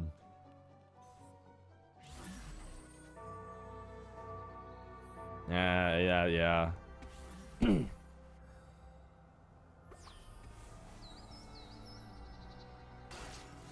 I think there's gonna be immense amount of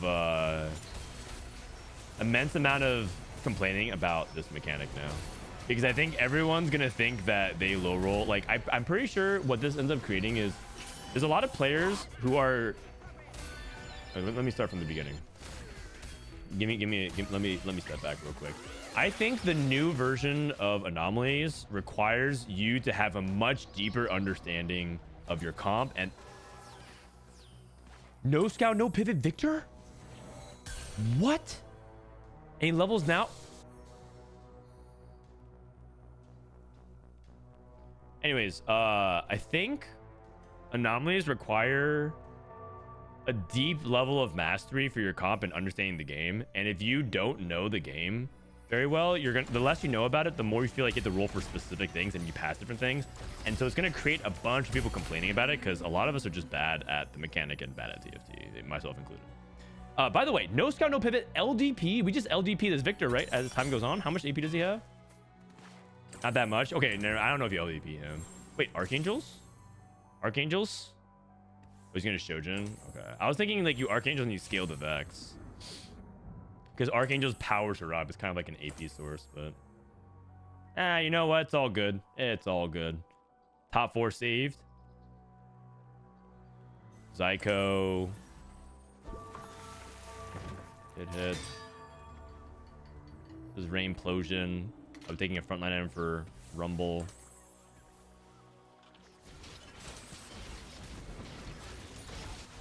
We're going up against Rainplosion's Ghost. Okay, no scout, no pivot. Viktor sounds insane. He's just gonna keep scaling.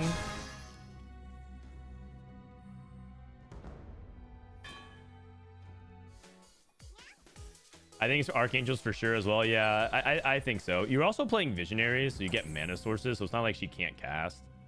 And she's sort of like a battery for Vex. She like ramps up the utility, and yeah, but it's fine. Chasu. Well, I just realized that Chasu didn't go Rebels, and Chasu ended up going for the Mordekaiser like we said, but stayed in Academy. Okay. Probably because it's too expensive to pivot into Rebels. He held the Zoes. Oh, what? How do we get all this?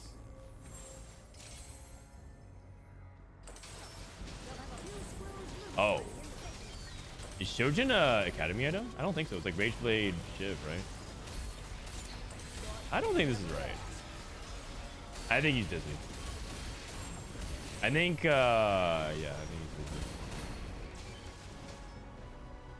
dizzy. Okay. If you're gonna go JG, you should definitely go Guardbreaker there. But maybe, let me see. I have to look at his items again. He stuck with, he floated Vow. Oh, because he wanted Guardbreaker on the Mordekaiser. In that case, shouldn't you go JG? Oh, we may have Malzahar too. And Mel sells the Mord. I feel like we should play Mel as well. Oh. Okay. He...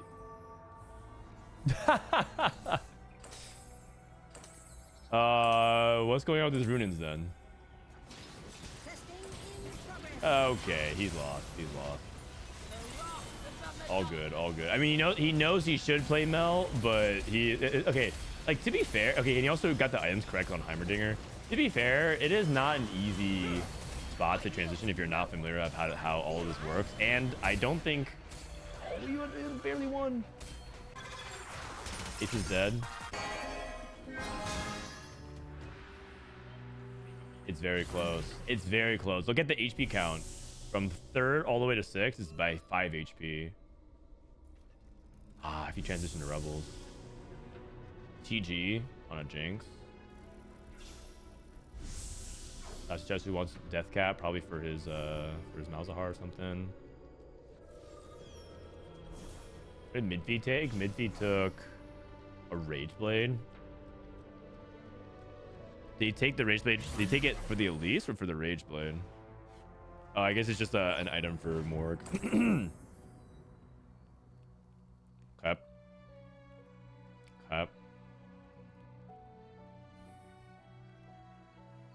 He won his last 3 fights. It's looking a little tense, but I think Midfeed should squeeze in 4th here. The next 2 fights determine everything.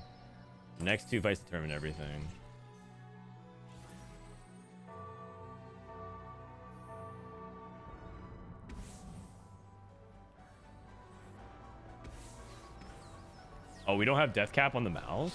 Oh, we probably didn't have Remover. Oh, we know Removers.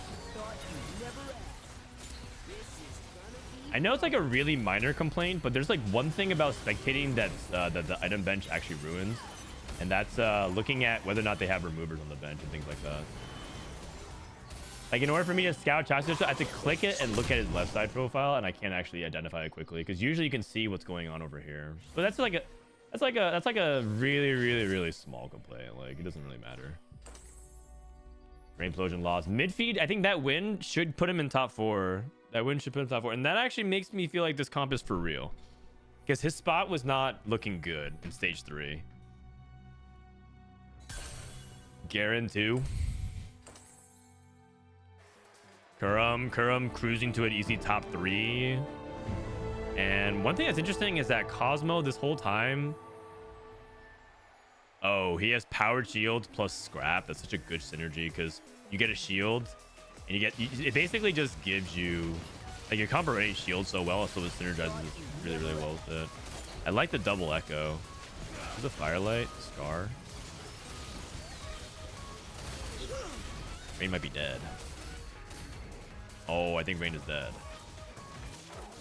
Ouch. Tasu is also dead. Look like it's a fourth for Rain. And Midfeed with the top 3. That's I got you guys. Listen, I try to give 3 points to anybody that that wanted to believe me, but I said it was top 4.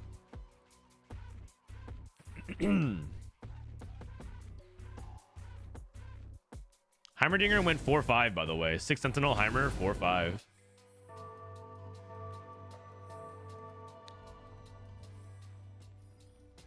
Congratulations, Believer. How many do we have? 250. What was the spread though? It looked like it was like 60%. Okay, most people thought that it was top 4. I think so as well. All right, Visionary reroll with no scout, no pivots. That is real tech. That is real tech. Man, I think APAC might win, you guys, because I'm watching China right now, and no one in China from the streamer side is scrimming. Everyone's just still playing ladder. Yeah, I look over at China to see if they're streaming any PBE. Maybe they're playing off stream, but like all their VODs are just like them playing ladder.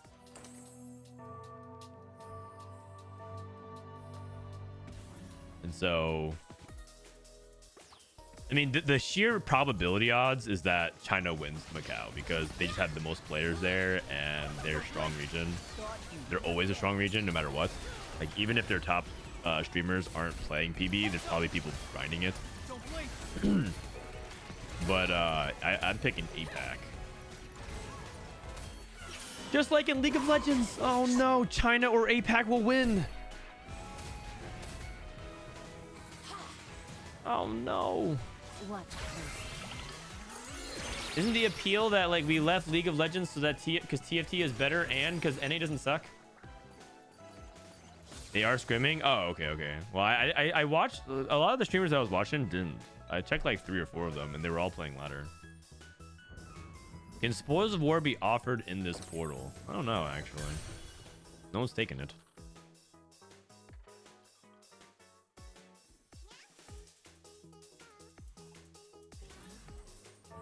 What is no vision, no scout Vex? You play 4 vision, 4 visionary, 4 sentinel, and you reroll a 3-star sentinel in the front, and you go Vex Morgana.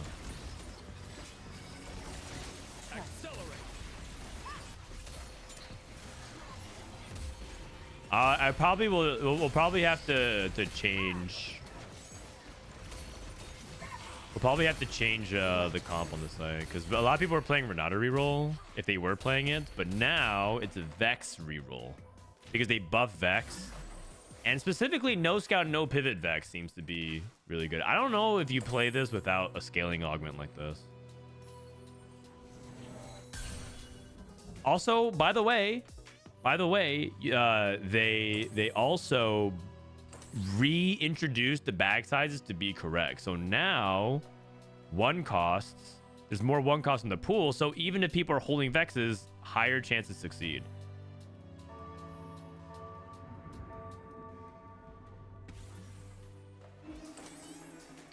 What did people do to prep for Vegas last time?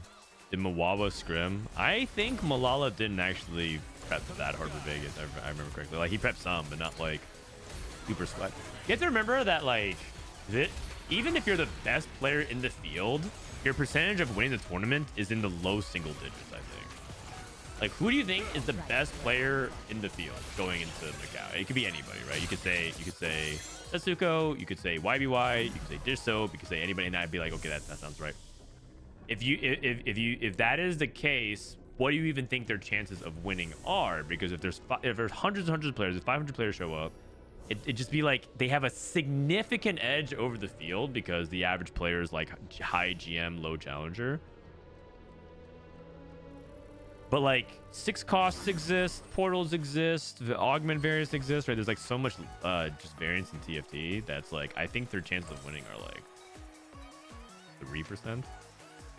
And I think that's a compliment. Like to say that you have a 3% or 4% likelihood to win the tournament is like that's like really high.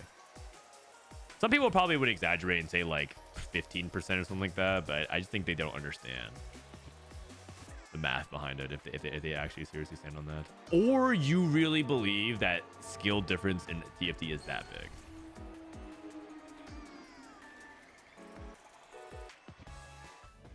All right, looks like we're outcapped here. We're going against level 10, scrapped.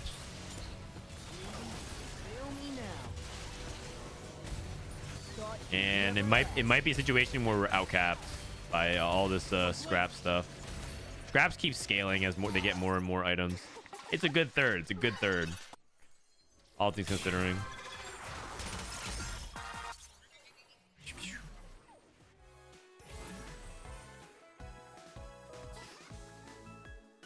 It's more like an event and trip than a tournament. Yeah, exactly. It's more like a community experience. I think anybody going in like tying their enjoyment of the event based on their performance is gonna have a bad time. Unless you win, of course.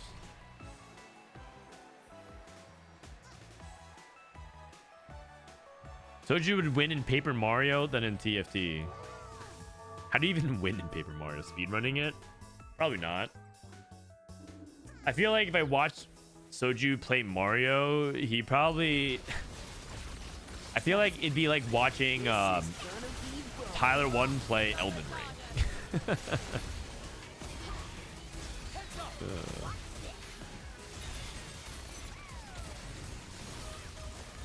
Whoa, Jinx. Death Rockets! Man, this scrap capping so high. Top of the scrap heat, power shields, infinite items. Viktor. Okay.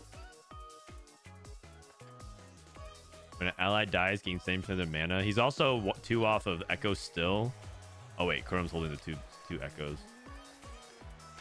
Also, Kurum took Econ, like Tempo, Econ, and Econ. So I think Kurum gets outscaled because he doesn't have combat. So he has to like compensate by hit. Like if he hits 2-star Viktor, I think that's out. I think Kurum can win if he hits a 2-star 6 cost. This is giant size. Oh. Or 3-star Zykoo.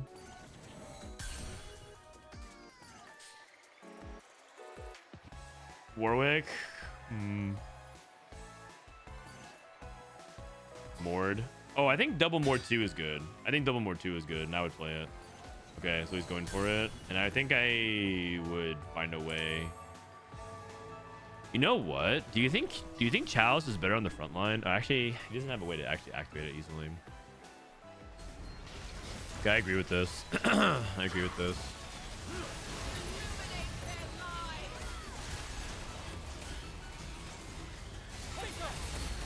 Oh no, what happened? That Echo casted and our entire front line disappeared. What the heck? We're getting farmed by Apex.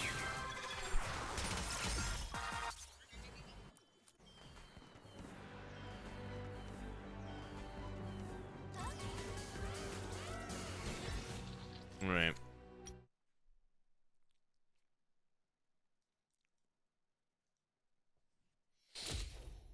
Oh, we had a meld too? I missed that. Let me see. Oh, I missed that board. I was too busy focusing on the Kurum's board.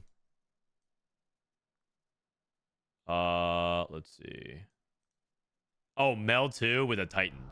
Okay. I mean, Detective Alex Titans Cross. is not that great, but this is her casting. Oh, but it's a third cast, right?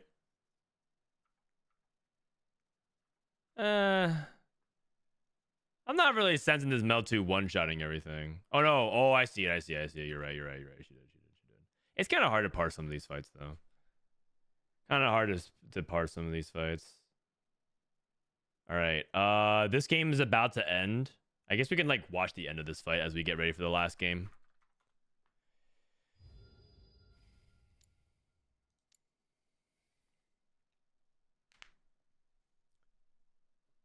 I like how in the 6-cost video they said you'd be lucky to ever see one, but in these scrims you see multiple every game. Well, I think 6 costs are going to exist every game. I just don't think you are going to hit a 6 cost every game.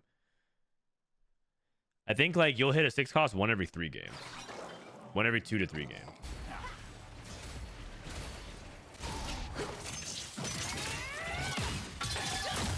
Looks like Tleyds beating an emissary board.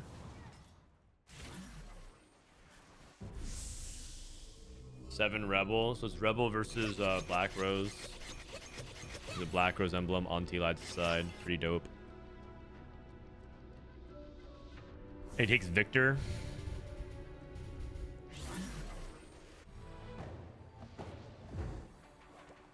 Tleyds gets Mel and Enzo gets Viktor.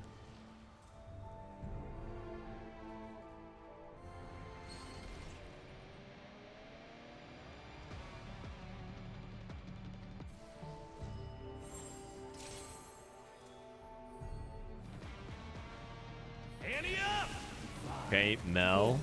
3, 2, 1. I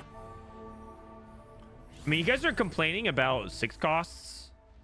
Do you guys not want 6 costs to show up at all? Like, it's important that things that are powerful and rare in the game to appear. Because remember, it's important for players to experience the 6 costs. I think a lot of people want them to be powerful and exciting. Sounds like you guys are just like mad that they're showing up.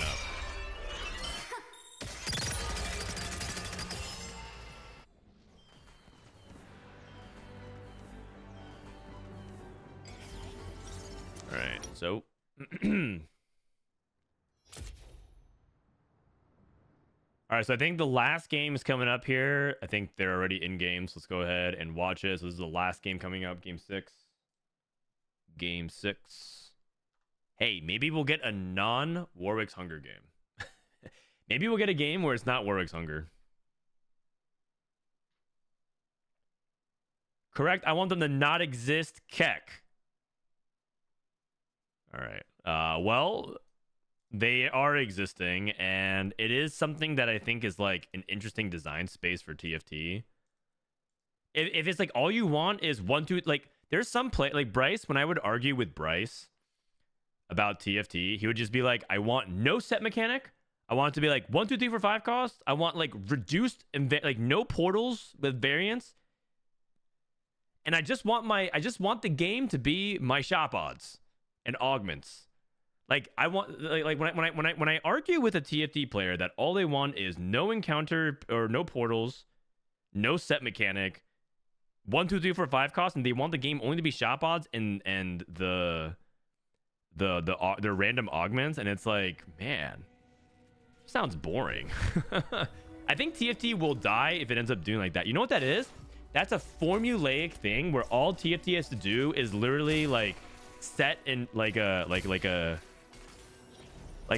formula for, or an algorithm for an AI to do and just randomly generate sets expansions and then just AFK and just farm the money. That's how TFT dies. That's what happened to a lot of other games where they just took safe conservative approaches to design and just do like the usual shebang, right? I came from Hearthstone. At one point, Hearthstone, there was a big discussion and debate amongst the dev team of whether or not they should just change things up or keep the same. They keep Hearthstone where it is.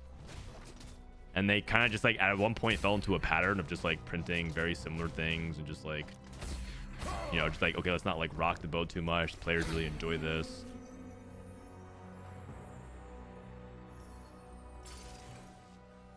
I personally don't think, I think games need to evolve and like obviously help the new players stay in it and like keep the barrier to entry lower, but they do need to like make the game more interesting as time goes on.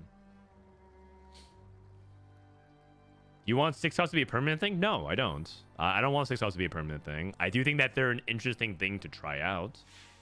I don't think they're well balanced right now. I think Warwick is terrible. Prismatic finale, by the way. Built different from Kiyoon. I think Warwick's pretty terrible, and I think Viktor is way overpowered, but like I think like Does that mean that 6 cost shouldn't exist because these imbalances exist? No, that doesn't. It means that they have to find the sweet spot where it feels both good and exciting, but not over oppressive to go up against. But here's the conundrum: is that players, believe it or not, love the feeling of playing an overpowered comp. A lot of your favorite comps ever, like if I ask chat what is your favorite comp ever, they have one thing in common: they were all grossly overpowered at one point. If I ask you, like, okay, what is the peak time in TFT? What's some of your favorite things? Is because they were all overpowered at one point. So like that is why you guys are not serious. You guys are the least serious backseat devs of all time, because you want what you're really describing is that you hate your opponent's high rolling. That's literally what you're trying to describe, but you just won't admit it. You just don't, it's not that you hate 6 costs or that you hate whatever. You just hate other people high rolling. You're bitter and jaded and completely burnt out on TFT if that's like what the entire source of your TFT personality is based upon. That's just what it is. Like you're not actively caring about the state of the game. You just actively hate other people high rolling.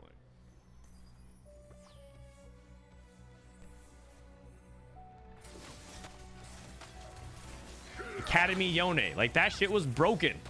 Yone, Academy Yone was not okay. 1-star Yone, Runins, Last Whisper, Edge of Night killed everything because he would dash to your backline, do his Yone thing, do his really sick badass double katana, like swipe twice and kill everything, and then like that shit was broken. And all you do is find one Yone, one Fiora, and you won every fight on stage 4 and stage 5.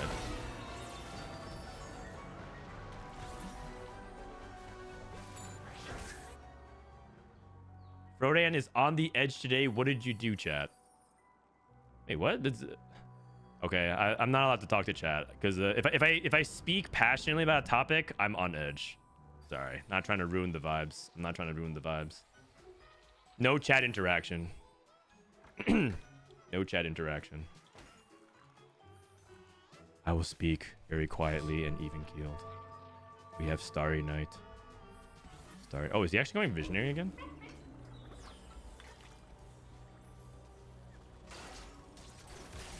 Maybe Starry Night Visionary reroll from here. I thought that this person was going for Chem Baron, but I realized they're not playing Chem Baron. They're just so Cosmo might be going for the Visionary reroll.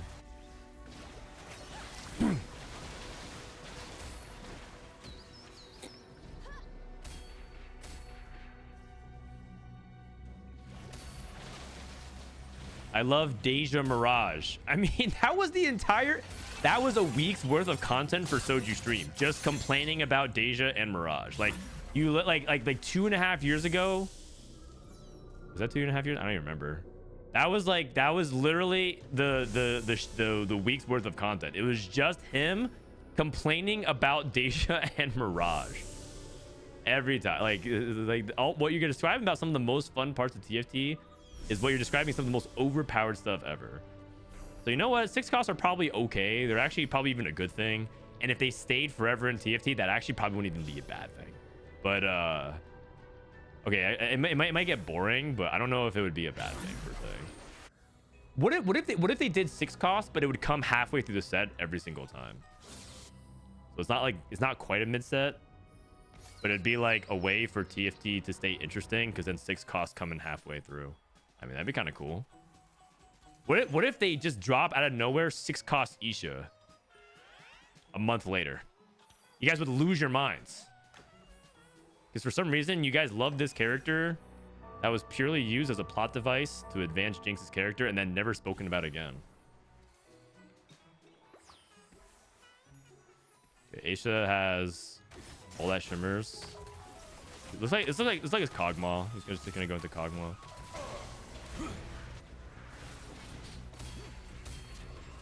Don't you mean 7 cost?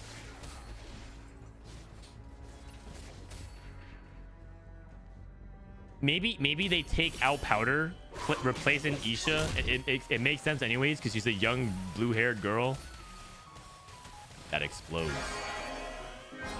And they give her the augment. I hope this works. Solo frontline Aesah.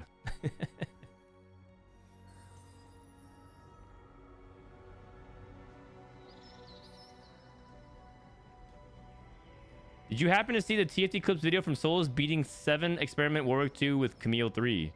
Yeah, I did. I also played 7 Experiment Warwick myself.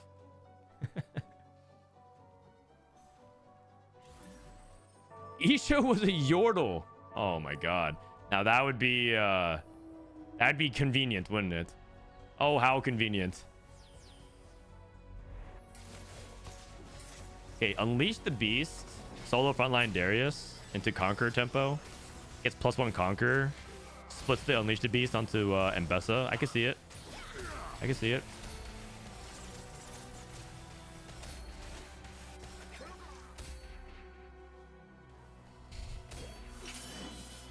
You know what the worst part is about Aesah? In Act 3, they don't even talk about her once.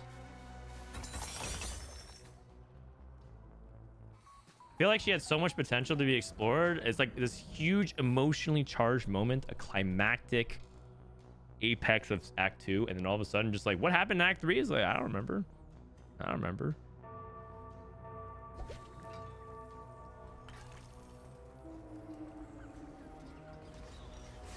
not saying I don't like her. I'm saying that I just feel like they didn't use her very well. They had good moments with her, and it just felt like they just like, all of a sudden it's like, well, guess what? The universe is about to explode. And Jace and Viktor are not gay. And they love each other very much. The end. Whoa, Arcade. Nah, okay, I'm being very ungenerous. I actually don't mind the ending of Arcane that much. I thought the ending was like fine. I just think it was rushed. I think it was pretty good. All right, we're rolling down, see if we can get the Visionary 3-star here. Wow, that's a lot of hits. I can't tell if he's ahead or behind the count though. He's rolling fast. We have 6 Morgs, 4 Vexes. It looked like he hit an impressive amount, but I think that's because Starry Night made a lot of options look like they were takeable. Starry Night, the funny thing about Starry Night is you always feel like you're hitting, like no matter what. You're looking like, oh my god, I'm hitting so much, but it's just Starry Night tempting you. Can you please stop spoiling the show? I haven't watched season 2 yet.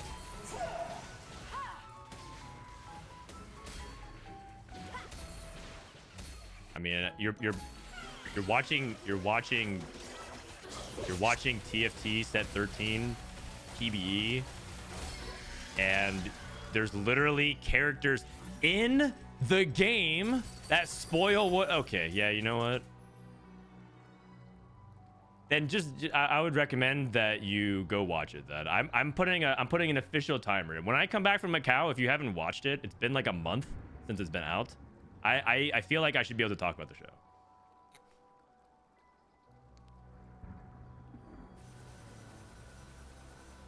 Okay, Titanic Titan.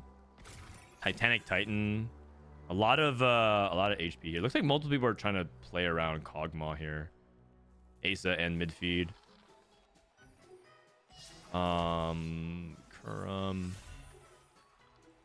probably gonna go Corki from here. Cool setup for Midfeed. I actually like playing solo Darius if you have the items for it. I feel like he actually cooks a little bit. If you don't have items though, don't do this. If you have like, you know, just a single Bloodthirster, for example. But it makes sense with this setup. And he hits adjacent units, so you want him to be surrounded. Good tech. He didn't hit the Conqueror +1, but it looks like he's just going to lean into Conquerors anyways. The thing about 6 Conquerors is that's hard, is that you need to hit Mordekaiser to get 6, and you're not going to snowball your Conquest unless you hit 6.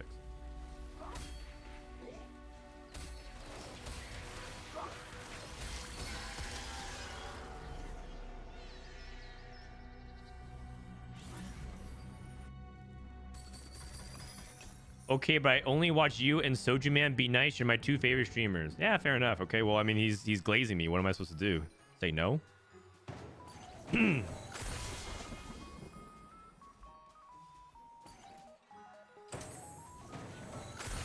Keep it up, Constantinos. I might mod you by the end if you keep saying nice things like that.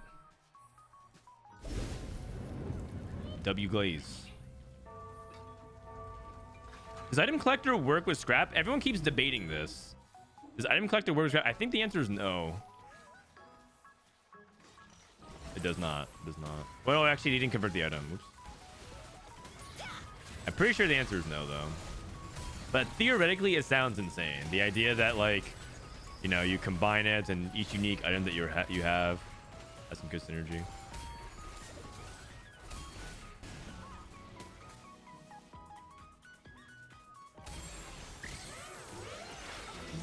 What's the win con of the Visionary Sentinel comp? Viktor, I guess. Not entirely sure. I think what you're supposed to do is get 3-star Vex, 3-star Morgana, 3-star Sentinels, hit a really good combat augment, and then basically that is competitive enough for stage 4, stage 5, and eventually cap out with like 6 costs. I think you do though, because Viktor and Mel can slot in pretty easily to anything. Let's check in on the built different board and see how BD is gonna do. See how Kiyoon's built different board is gonna do.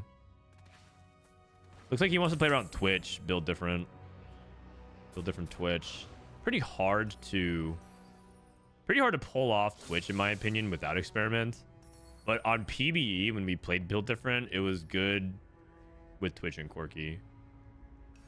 But that was before we figured out the meta, so hard to say. This guy's sacking 2 rounds. Let's watch a little bit of this Visionary board in action. It's 1, 2 out of 3.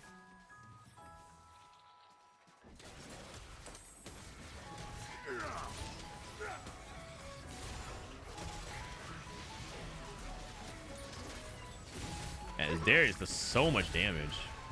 Good lord. Only 2,700? It feels like it's so much more. Okay, breaks the streak, which is good. Only took like a bunch of 3-stars to be able to withstand that damage. Kurum falling really far behind HP wise. He's also trying to play Conquer tempo. Got his first cash. Oh, he just teched in for the 4 Conquerors. Zykoo levels a 7. Very stable on Cog 1. The thing about Cog is that he's very stable on stage 3 and 4 with the Automata setup. Like, look at this. Zykoo, 2-star Mumu, 1-star Cog, 1-star Maddie, 1-star Lux, 1-star Darius, 1-star Vander, 1-star Vlad. His board is legitimately like 10 gold. Oh, he sold it. Oh. Wait, is this stronger? I unironically think he got weaker. Maybe Zykoo is that good. I feel like when you're playing around Automata, you just want to capitalize on the Automata damage. Maybe he was trying. Maybe he's experimenting, like just trying out to see if it actually worked. Midfeed did hit it in Aesah, by the way. Is Zykoo broken on PBE? I don't think he's broken. I just think he's the best forecast. AP. Best AP forecast now. Best AD forecast is Aesah, and I think the best forecast AP is Zykoo. Am I missing anybody? Let's see. Vi is better. Zoe's still good. Quirky's pretty solid as well.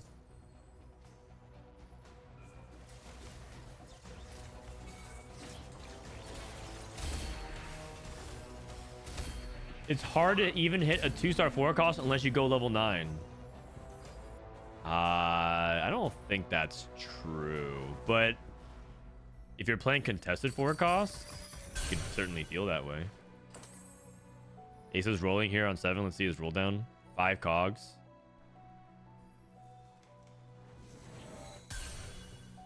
Scar. So he's playing classic cog. He's playing classic cog, which is just like Watcher Kog'Maw instead of like trying to go for Automata.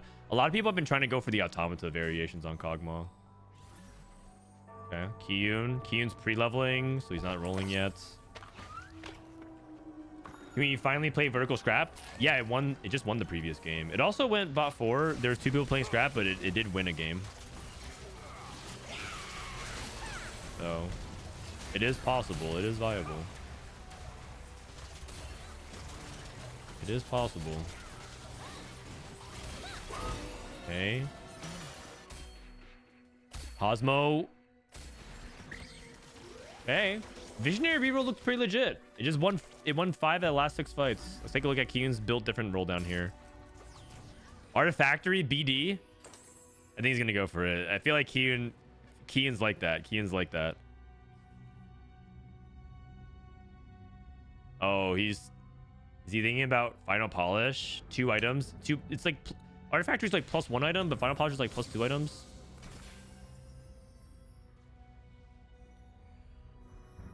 Oh, this roll down's so complex. It's so complex because it kind of depends on what your artifact you hit, right? Like, theoretically, shouldn't you pop your first... Okay, theoretically, shouldn't you pop your first, your artifact to see if you want to play... Like, what if he actually hit something really good for Zoe? Actually, I'm not entirely sure if I know.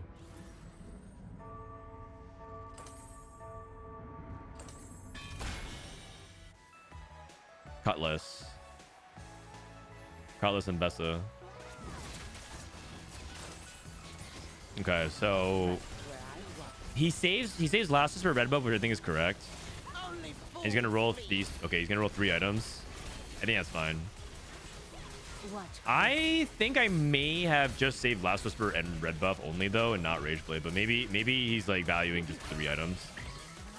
I just don't think the Rage Blade is like that important. You can just have Twitch be a utility bot and then try to power load. Because like now, if you have Spectral Cutlass, you really want 3 specific good artifacts onto Aesah. Whoa! Okay, I mean, it's probably too late to go for Nocturne, but Mordekaiser? Any Mordekaisers? Any Mords? Any Mords? Double Fishbones Mord?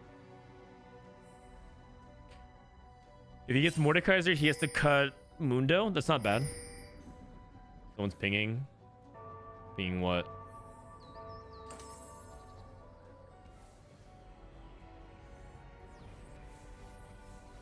What am I missing?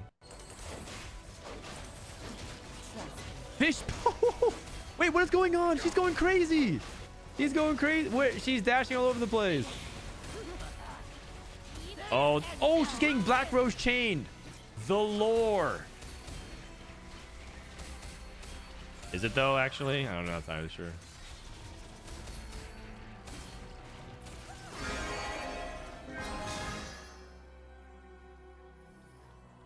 I feel like this isn't good because she doesn't target the main backline unit anymore. Yeah, that's true. It kind of defeats the purpose of Spectral Cutlass, right?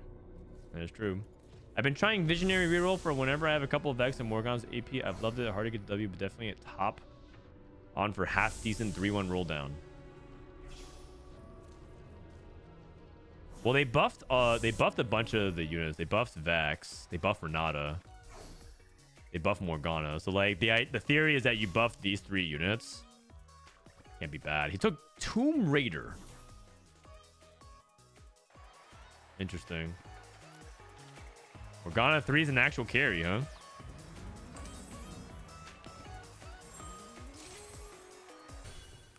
Midfeed.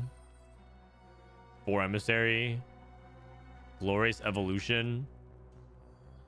I've taken Glorious Evolution and got stuck on 7 to 8 upgrades for a really long time. This is actually a really, really tough situation. Okay, he makes it. Then 7.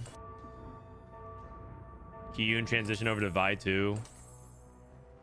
I see.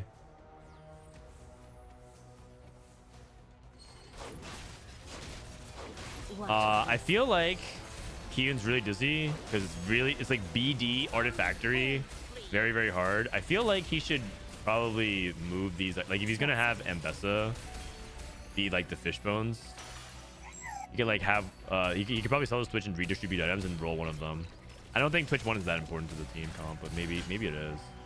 I'm not sure. It's a very, very hard situation here.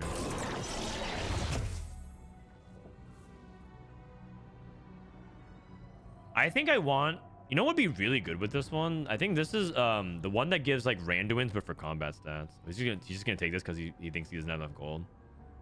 I can see it. Oh, comeback story. Puts it on Twitch. Okay.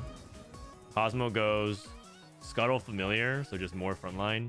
Aesah goes Garen Deep Roots. Kog'Maw 3 just hit. I believe this is comeback story. So damage amp. Midfeed went Unstoppable force on takedown, charge next target, and stun them for 1.5 seconds and heal them for the next HP. Okay.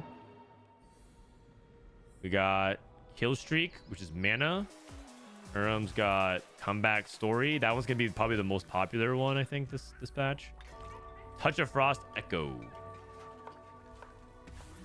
Yeesh. That's not good. I think she had to accept it because she's at 0. Her setup theoretically is insane. Top of the scrap heap. Immovable object. I just think that she's playing too many 1-stars. 1-star Echo, 1-star Rumble, 1-star Gangplank. No Corki. Corki is 3-weight contested this lobby. Oh, man.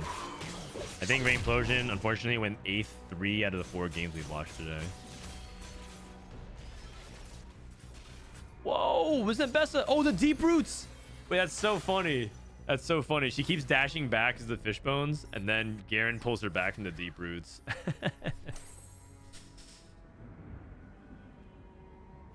What does the scrap augment do? It gives you more items every time you scrap. Every 6 components you scrap, you gain a random component. And it caps out at 5. So it gives you 5 extra components over the course of the game.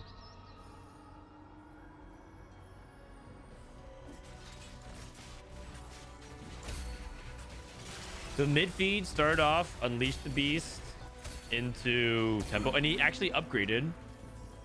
So we got the Viktor. Okay. So we got the Viktor.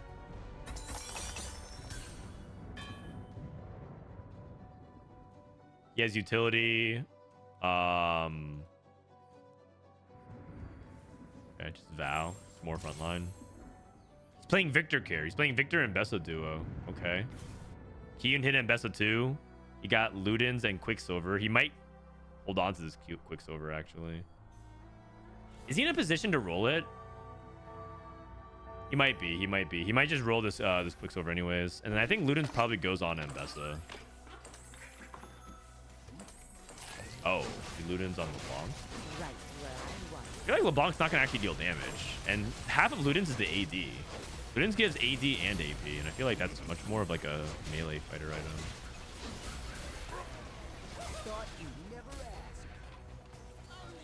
Oh, you know what it is? He probably thinks that fish bones, you don't consistently kill anything. Rainposion 1/8. Like you just spread your damage, so it's like it's not actually like that good. Ha! Oh, okay. You know what he actually could do? There's some cheese you can do with this, and he has 6 removers. So what you can do is you can Vi Spectral Cutlass, and then if they position against it, you let it go. But if they don't position against it, you let the Spectral Cutlass TP. But if they do position against it, you slam the second one. So that way she doesn't go anywhere, because double Spectral Cutlass keeps it in the same place. Oh, he's a Mordekaiser.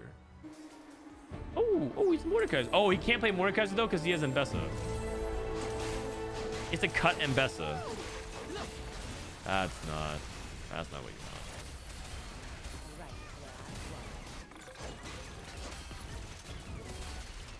want. Tough spot. I think Artifactory BD probably has a ton of potential, but I think it's extremely hard in my opinion. I feel like you have to make so many difficult decisions that have very lasting consequences with like how you build your board and how you itemize.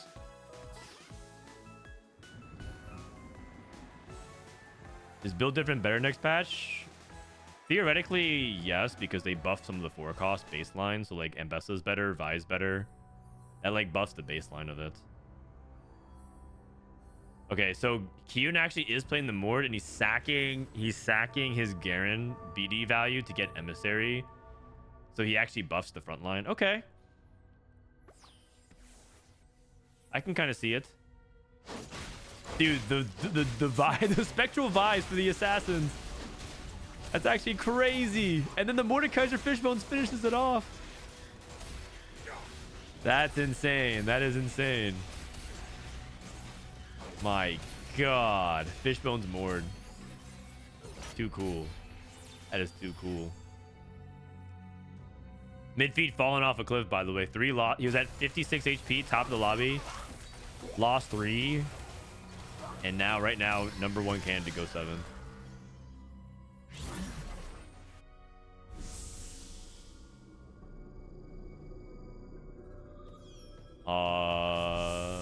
Don't know what his board is lacking. Just looking at it right now. It just looks like it's just lacking damage for the most part. Like Aesah does damage, Viktor does damage, but he doesn't actually have like enough burst. Like he doesn't have enough burst to get past tanks, and I don't think I think his damage is too slow. By the way, this is the 4th game in a row I've seen Zykoo play Black Rose Zykoo. I don't think I've seen him play anything else. So it's something worth noting that some players are one-tricking it and thinking that they could do well with it. I'm just playing Emissary Artillerist. Ward 2. Aesah looking pretty good so far. Do you think TFT Anomalies website is a good resource? I don't know. Is there a TFT Anomalies website? Or you're saying theoretically should there be one? I mean, sure. I don't know if there actually is one.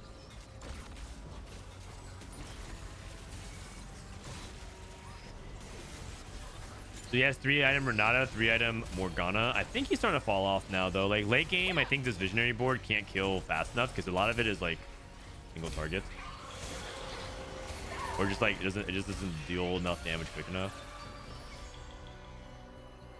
Oh, it's gonna be close. It's gonna be close. Yeah, this visionary Vero board seems like it's like a top 4 comp. He took Tomb Raider. Yeah, he got 1 item from Rain. Oh wait, he's waiting for the Giga Spike.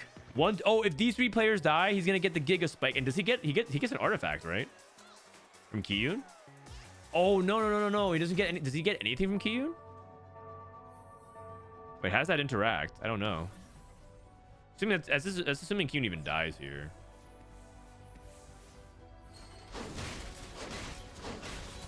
Wait, if Kiyoon dies and Kurum dies, and then he goes 6, 7, 8. Oh, Soko's dead. Soko's dead. Nice. Zykoo is dead. Oh, fish bones. Dion. Okay. Wait. Oh my gosh. And Midfeed looks like he's dead. No, he's living. He's living by 1 HP. He's by 1 HP. And this guy with Tomb Raider must be so sad. He must be so sad. Look at this. He's down 4 items. He must be so sad. Oh my god. He was like, no, I'm so far ahead, I can cash out. This augment has to be worse the higher elo you go. Oh my god. You get an artifact? Okay. Well, I guess we'll never know because it looks like he's gonna die. Unless he gets a ghost fight and chooses a win. Kurum looking for Jace 2. Oh, Jace 2. Item for Jace.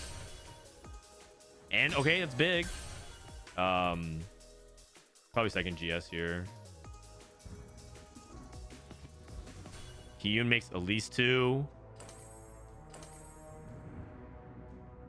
Removed items. So these were LeBlanc items. And yeah, he moved the Rage Blade off of Twitch, kind of like what we talked about. DFG Mord. Seeker's Mord? Oh, okay. Because he actually... because Fishbones hits a bunch of units, so he should theoretically get takedowns.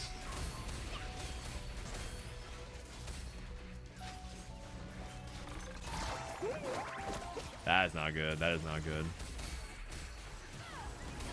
And Cosmo's dead. And Midfeed's gonna lose to the Ghost?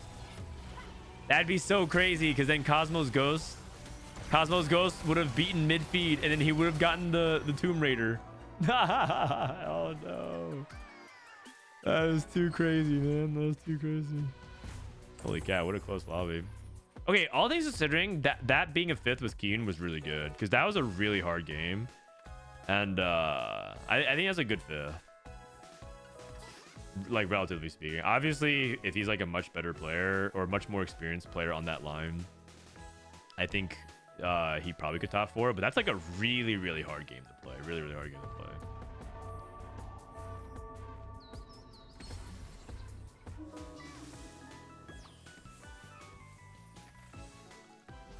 You hit Warwick? Yeah, wonderful. Wonderful. Artillerist Warwick, how bad could it be? Artillerist Warwick. Yeah, Black Rose Viktor is silly. You guys, there might be a very real possibility that 1-2 ends up being Black Rose Viktor. I'm pretty sure. I think when I created my tier list, I'm pretty sure I created. I think I put this in S tier.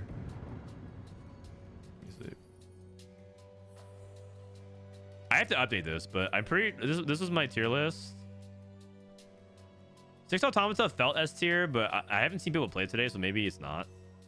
But Black Rose Viktor sound it feels way too insane. I'm pretty sure this combo is going to be the S tier AP comp of the patch.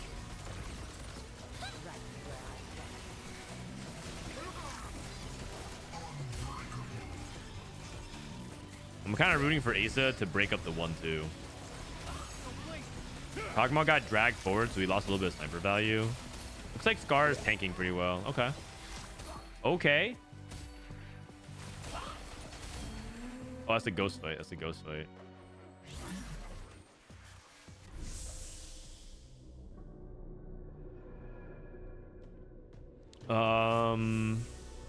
What is Aesah on here? I guess he'll just take any frontline item for his watchers, right? He has no need for backline items. Awkward thing about Kog'Maw is that you really are item dependent, and at a certain point you don't really care about items anymore because it's not like itemizing the Vander and the Vlad is gonna do much. I guess you can itemize Echo. That's not bad. That's not bad.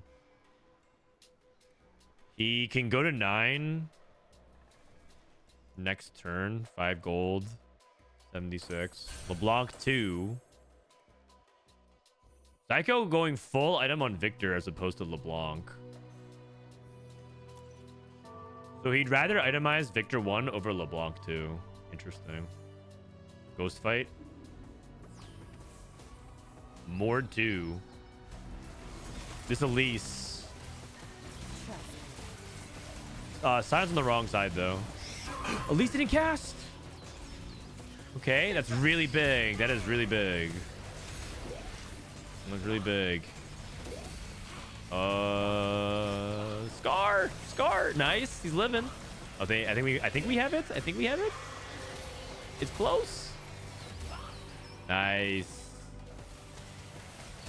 Huge. All right.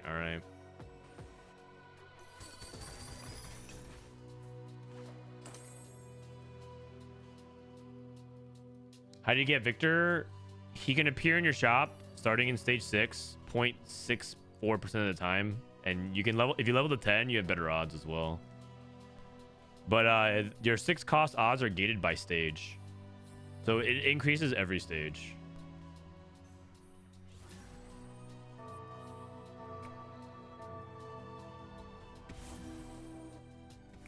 All right. Aesah can send NA at number 1. And you know what? If it was 4v4, if we win this, we go 1, 4, 5, 8. That's enough to win 4v4. So in a lot of ways, NA wins. Oh wait. He's living. 1 HP. 1 HP.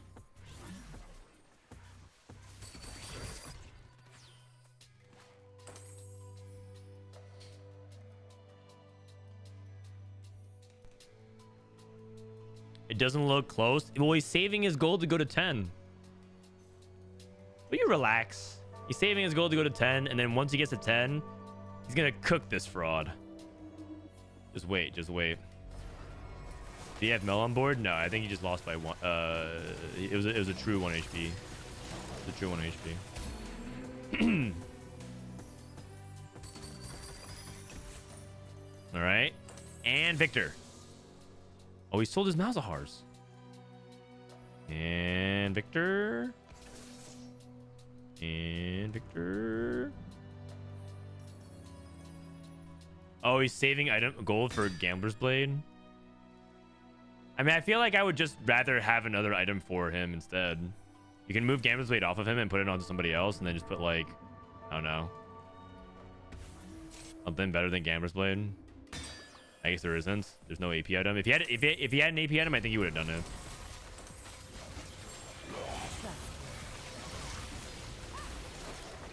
He had 2.5% chance to find Viktor, or at least a 6 cost. Whoa! Oh man, Viktor diff. He sold his Malzahar too, Equivalent. He did. That's depressing. That is depressing. All right. So that ends that portion of the tournament scores. Looks like Kiyoon is spectate. Oh, Prestivent's still in game. I think they're finishing up their game right now. Our final fights, Viktor checks. He said the word. He said the word. Final fights are augment checks, item checks, unit checks, Viktor checks.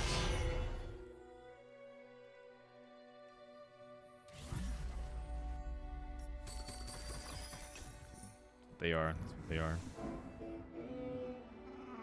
Will there be more mock tournaments like this? I think they're going to run one more tomorrow, but most people travel. So I think we're going to do one today and tomorrow. All right. I think this is the last game for this lobby. Scuttle Puddle. Let me change this real quick. Give me a sec.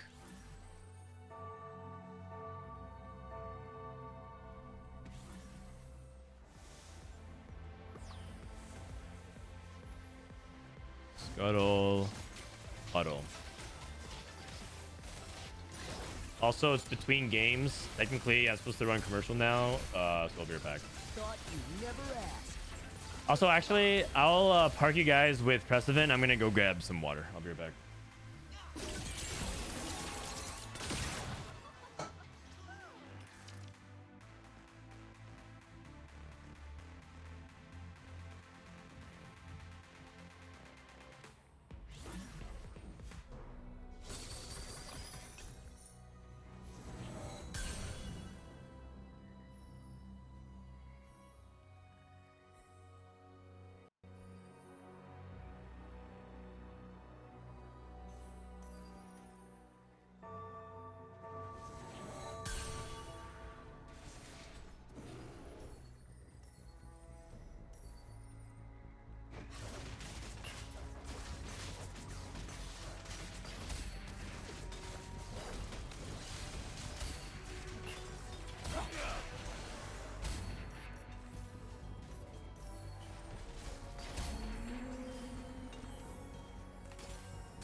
All right. Rack. Zykoo. All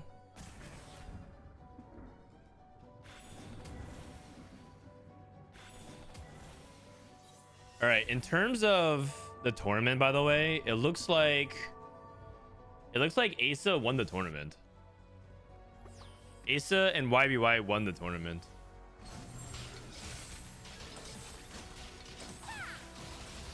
That's cool.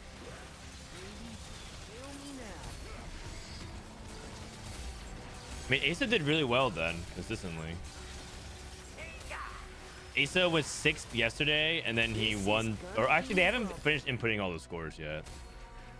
They haven't finished inputting all the scores.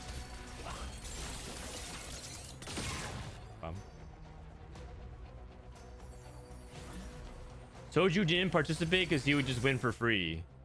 He did participate and he quit after 3 games because he went 7 and then 8 and then 6.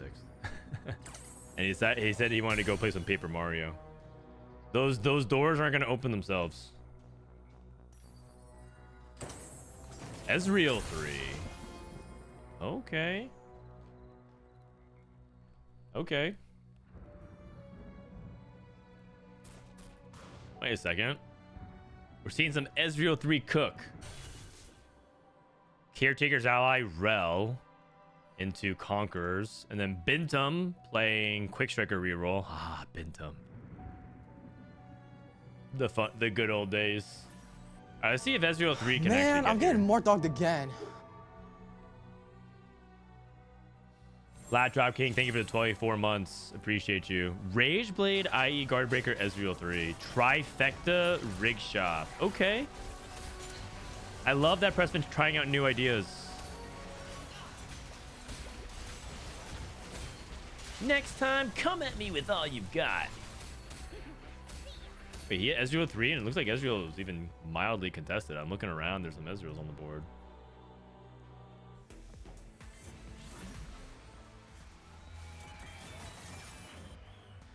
Garen 2 in the shop available. Toronto Tokyo playing Locket, Black Rose, Zoe. Okay. Prestivent. Oh, he's going for Swain 3. Oh, he's going Emissary, Ezreal, Swain. That's cool. Never thought about that one.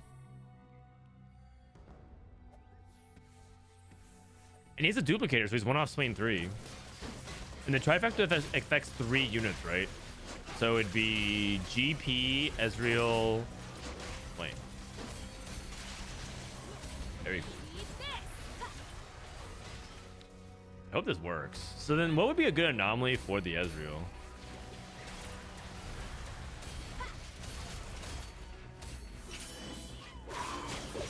Relic's going 8th.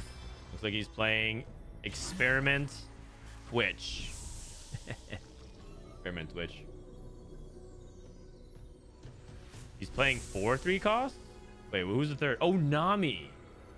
Oh, so he needs to get rid of the GP then, because you have to play Swain, and you have to play, because Swain's his tank.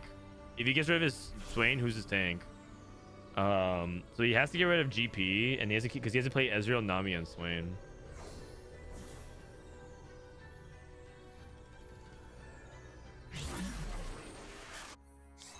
Okay, this experiment is dead. And then 7 Rebel, Jinx. Dink 1, Zoe 1. He's rolling for GP 3. He's 1 off both. Okay, he has Swain 3. Can't afford it. He has to sell Nami. Okay, he's just going to go for it. I mean, he's not going to play GP long term anyways, right? You just basically replace this with Elise or Jace. And he's not giving the Garen buff over as well because he wants him to take aggro.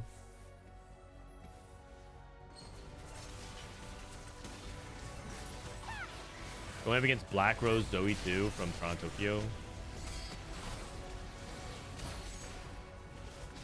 I feel like I would want Even Shroud on the Garen behind the whole. Oh, so close. And then I would probably want to put like Bramble Vest onto the Swain because the Even Shroud is not actually like a true tank item. It's a utility item. Oh, it's dead. Ouch, dead before anomaly. That sucks.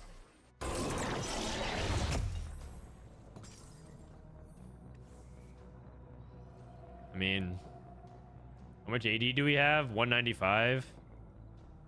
So it's dealing 80 AD. I mean, he's just gonna take it. Okay. I guess he's like in experimental phase. We'll see. Binteum. Last chance is good generally for reroll. I would put this on Akali, pulling the artifact. Araye is playing Vi with Berserker Rage. Okay.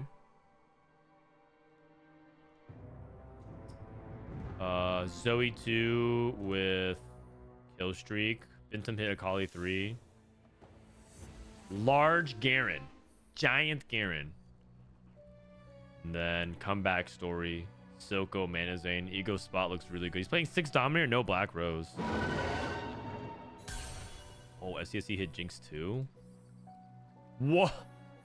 Okay, I mean, I guess if this Jinx gets to third cast, she might actually kill everything. 53% damage amp. Does have Ambusher in.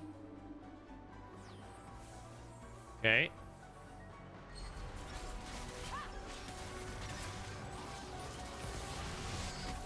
I'm looking for the third rockets. Assuming we can get there. Ooh. Ah! Oh, that's satisfying. Man, that's crazy. That is crazy. How much damage was that? That was 15,000. Holy cow. And I think the next unit he needs to find is Viktor, because Viktor will stun. So he has the 7 Rebel stun and then the Viktor stun, and then he'll have the ability to actually get the cast. Looks like Prestivent's losing out. Unfortunately, this looks like a really cool board, but not a good board. And he has Trifecta with 4 3 costs. Start. It says combat start 3 random 3 costs, get HP and attack speed. There's 1 2 3 4 3 costs. So cool idea, but he needs to get to another. He needs to replace this Gangplank stat. He needs to find the Jace, I think. His items are also a little bit awkward.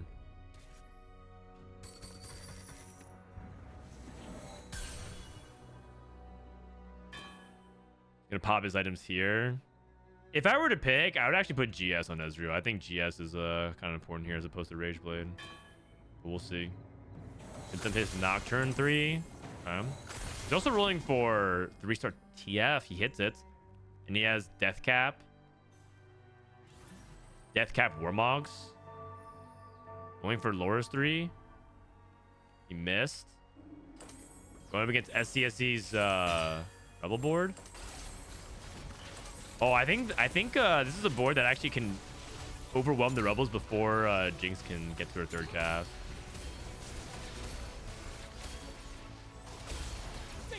Oh, never mind. He got the third cast. He survived it though.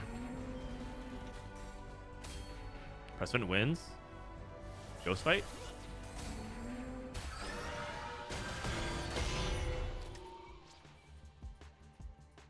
Where are the Academy names this game? Give me a sec here. Automata Cog. Preston's playing Academy. It is Rageblade, Crown Guard, and Hodge. Ah, so is that why he has the Rageblade on? I don't think that actually. I don't think it actually triggers unless you get Academy in though.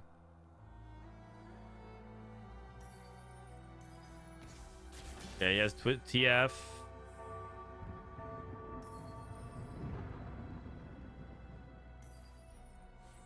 Going against Binteum. Right hits Rel 3. Oh, Loris 3. Oh, that's going to be tough. That is going to be tough. And Akali's aggroed onto the back line. He completely dodged the Swain. I see. Ah, that's unfortunate.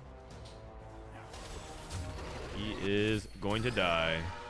Tokyo's losing out as well. His board looked pretty good, but looks like Arai's Pit Fighter board is pretty strong. 6 Pit Fighter. He hit Savika too.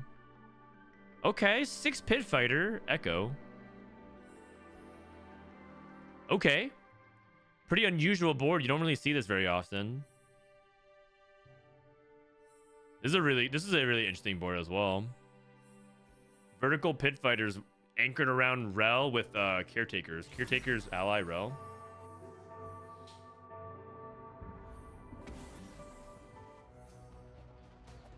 Okay, going up against Binteum's board, the Akali reroll. Go roll to Spark. Flamethrower from Savika. Oh my god, that's big DPS. And now it's on the Vi. Rel is trying to tank for the Vi. Actually, perfect positioning for the way the Rel is. Oh, it's close. It's close.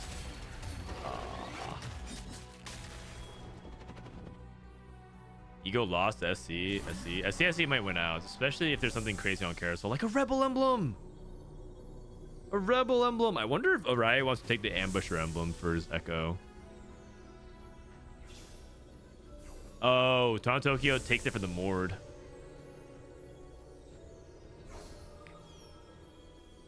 Ambusher +1 for sCsC. That's also fine.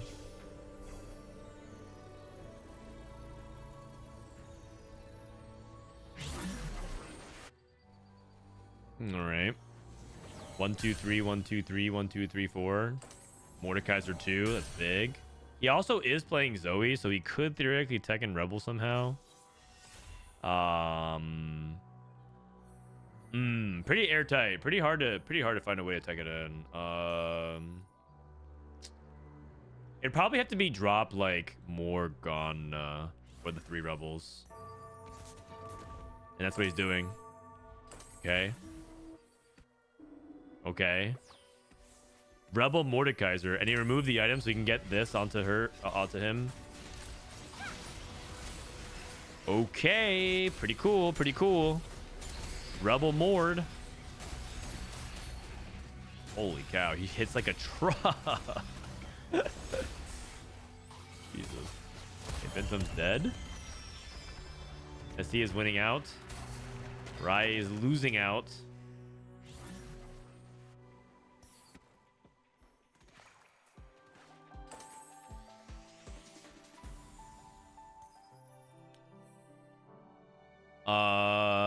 Yeah. So it looks like Araya is probably gonna fall off. I think this board is cool, but okay. So he replaces Echo 2 with Jace. Maybe that's the key. Oh, Pit Fighter Warwick. Probably not. Probably not. Probably not. Weaker. He was probably hoping for a Pit Fighter Emblem on Carousel.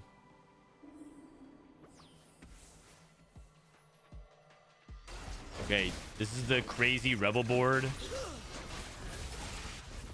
Okay, Warwick. Warwick got stunned by the Rebel. Okay, he's looking good. Nice. I think Pit Fighters have the HP to withstand the Rebel burst because they heal, right? So they have the HP to actually withstand. Mel. Okay, Mel's big. Mel's big. And does Mel work on creep rounds? If she gets the Banner's Mage cast, is this gonna work on creep rounds? I guess we'll find out. Is that Jace 2? It is. It is. We have Black Rose. Admiral Zhao's on a 5-loss streak with 5 Automata. Who's he missing? He's missing Nocturne. Maybe he took out Nocturne. 6 Automata might not be as good as I thought it was. I think it might be top of 8 tier. I have to rearrange some stuff. I see he got to 9. Gonna roll. He's looking for. I think I would just play Echo. Or he already has Echo. Oh, he's looking for LeBlanc. He got LeBlanc. Okay, got it. Oh, he's going for 4 Ambusher. Oh, Powder and Jinx. They're so cute. You can't play that. You can't play that. You don't have enough spaces.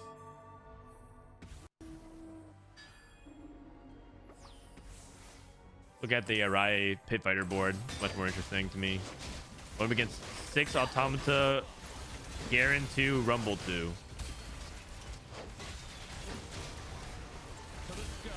He's playing like Malzahar 1 with items, and Kog'Maw. Kog'Maw actually needs items as well in this comp.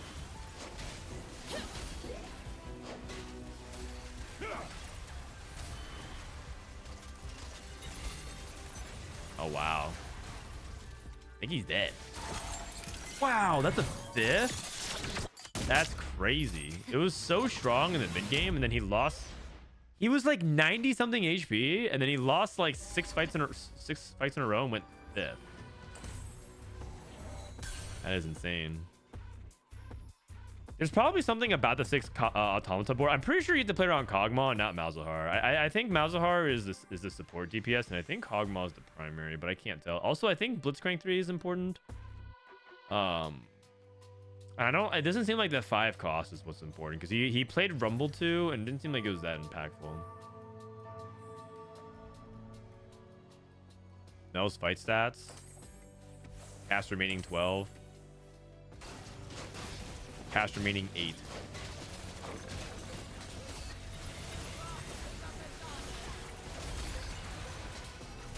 Does not look like this is going that well. The Zykoo is deleting our melee units. Unless this Rel can do something. Rel's tanking. Rel's tanking. GP. Wow. Big comeback from sCsC. Viktor. All right. The glorious evolution. Warwick. He's also looking for Viktor himself. He'd rather tech in 5 Black Rose, 6 Doms. Also, I can't tell in these scrims, but I feel like people are getting to level 10 pretty consistently. Like, I feel like every game there's at least one player level 10. Maybe level, like, 2 people. It might be because some of these portals are really high. Like, we're seeing Scuttle Puddle, we're seeing the Warwick stuff, but I guess, yeah, that has to be it. I think I think the portals are just been high resources. Okay. Zykoo Black Rose. Zykoo Black Rose. Oh, looks like Enmazal was DCing a lot. Yeah, the portals seem to be really high econ. It looks like it. Okay, so I think that is the end of the mock tournament. Let me see if I can look at some of the stats of who did well. I think I'm not supposed to share it. But right now it looks like the tournament Aesah and YBY tie for first place. Greya and then Prestivent top forward. Then it goes Cosmo, Kurum, Zykoo, and CL. There's a Korean player. So those are the top 8. Then Enzo, Midfeed, Tleyds, Panda, Haruru, Kiyoon, On, and Rainplosion went last. Rain had a really rough day. She went 5, 7, 8, 8, 8, 4, 8. Ouch. Aesah already leaked it? Oh. So can we so Aesah already leaked it? Alright, well. I'll show it then. So this is the daily leaderboard for what happened today. Aesah, YBY, Greya, Prestivent, Cosmo, Kurum, Zykoo. Midfeed only at 26. I thought he was doing really well. I guess he had a rough first half of the day, and then we watched his other games where he went pretty well. But the day before, Rainplosion got second. So Sasuke won the whole thing. Sasuke went 1-3-1, 6-2-3. So looking pretty good. Also, it looks like Greya is doing very well too.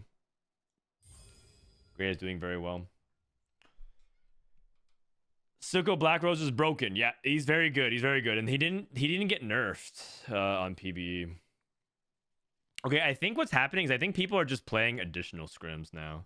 Like the tournament, the tournament is over and they basically can play extra games if they want. So we can just keep spectating. We can keep spectating. I'm not going to stream very long today. The next couple of days, I'm probably going to stream just like a basic amount. But after this game, I think they're going to do PB rundown with Mordog, right? When is Mordog doing his PBE?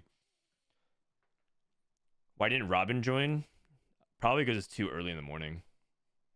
The tournament started at like 5 a.m., 4 a.m. He's doing the rundown now. Oh, well, okay. After he finishes, I'll watch.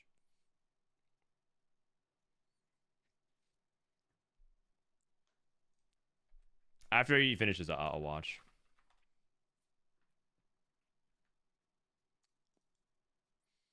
For investment strategy, do you need to keep the same units on the board? Yes. Yes, you do. That's why it's called investment strategy. You need to invest in your units for the future payoff.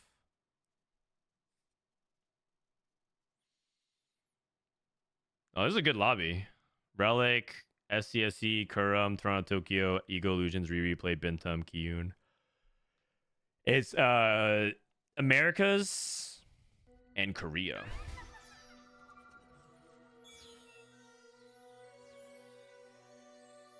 Not enough variables. The Prismatic Prelude. Not nearly enough variables.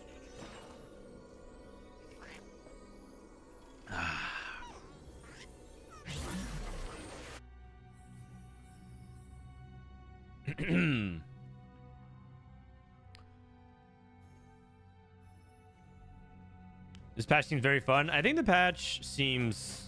It does seem like a pretty... It feels like a step forward in some areas. I do worry that Viktor is too good. I do worry that there's going to be a B patch needed. Or rather, I predict that a B patch will be needed.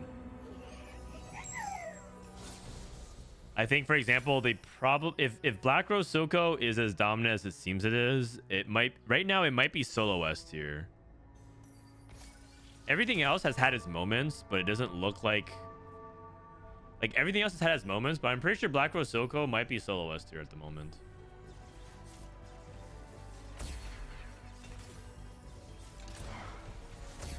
Still scrimming, or did Y already run down it? We're gonna wait for... If you're talking about Mort's patch rundown, we're gonna wait for Mort to finish his patch notes rundown, and then watch it afterwards. So just let me know if you guys are also having more stream open. Just let me know if he's done or when he's done. But it does look like more things are viable. More things are viable. Akali Nocturne seems like a lot stronger, for example. Visionary reroll seems to be a new thing. I do think emissaries are better by like a lot now, so you can definitely play emissary flex more often. It does seem like Camille and Family are much more reasonable now. In fact, I'm actually thinking that Family might be a B tier comp. But I guess it's like gay by artifacts. He was looking for artifacts. He missed. I wonder what's the pick here. Hull Crusher is generic. Deathfire Grass, he has AP items. He also could just go like Mogul's Mill to try to farm gold, but I don't think he has a good item to slam here, so... He could also try to go something like Innervating Locket for a specialist user that likes it. Like Innervating Locket is really good on Scar. And then he could go like Kog'Maw. Okay. Ghost of Friends. Okay, they nerfed this really, really hard. This is actually a really important thing to see because on live, this says whenever your units die, all future allies permanently gain 12 HP. They actually nerfed it from 12 to 5. That's a huge nerf. Instead of rolling up with like 1,000 HP on all your units, you're gonna get what, like 400?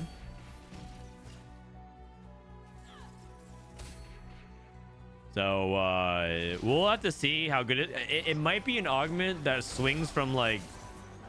Everyone knows that this augment's in the 3s, but it has to be... It might actually be like a 4.95. We'll see. That sounds like a dramatic... Like when I say dramatic, it might go from like the best prismatic augment in the game to potentially one of the worst at the beginning. We'll see. It also could be that it's so strong that it needed it. It could also be that it was so strong that it needed it. Okay, Living Forge into Mittens on Nocturne. Shimmer Scale Essence. Kog'Maw. Level Up for Kiyoon. Quality over quantity. This got also really big buffed. A lot of people are predicting that this is going to be a very strong augment as well. Like, I think the thing is that I think this is really good for top 4s. I don't think it wins games that often. But it got buffed. It now gives 12% HP. Which is huge.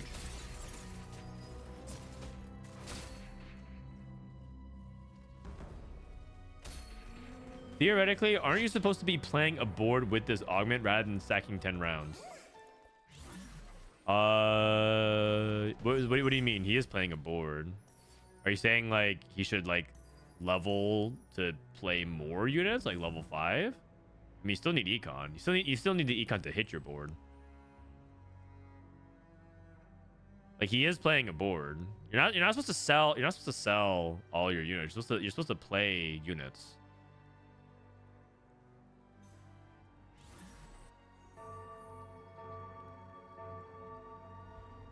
Okay, we got Rereplay with the Nasher Slam with DFG. So he's probably just gonna play like Black Rose AP or something like that.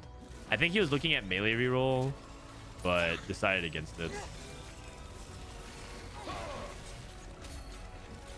It's 5 HP from 12, which is more than half a nerf when it was 24 on PBE. Was it really? It was 24 on PBE? Holy cow. 24 HP.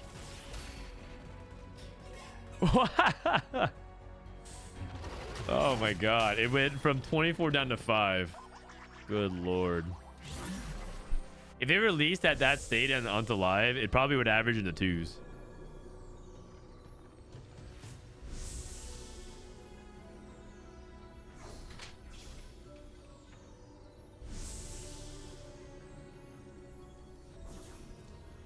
What if Ghost of Friends pass through? When your units die, you give your present and future allies a combat stat, depending on its type. So if it's a tank, it'll give HP. And if it's a AD carry, it'll give AD. And if it's an AP carry, it'll give you AP. And it's based off the type. So a magic tank will give defensive stuff. But this is a magic caster, it'll give AP. Okay, Kurum also opened up Living Forge and got Prowler's Claw. Playing Conquer Tempo. Prowler's Claw could probably just be... We could play Camille from here. He actually has really good Camille items. This might be a spot to play Camille then. Ha, millionaire.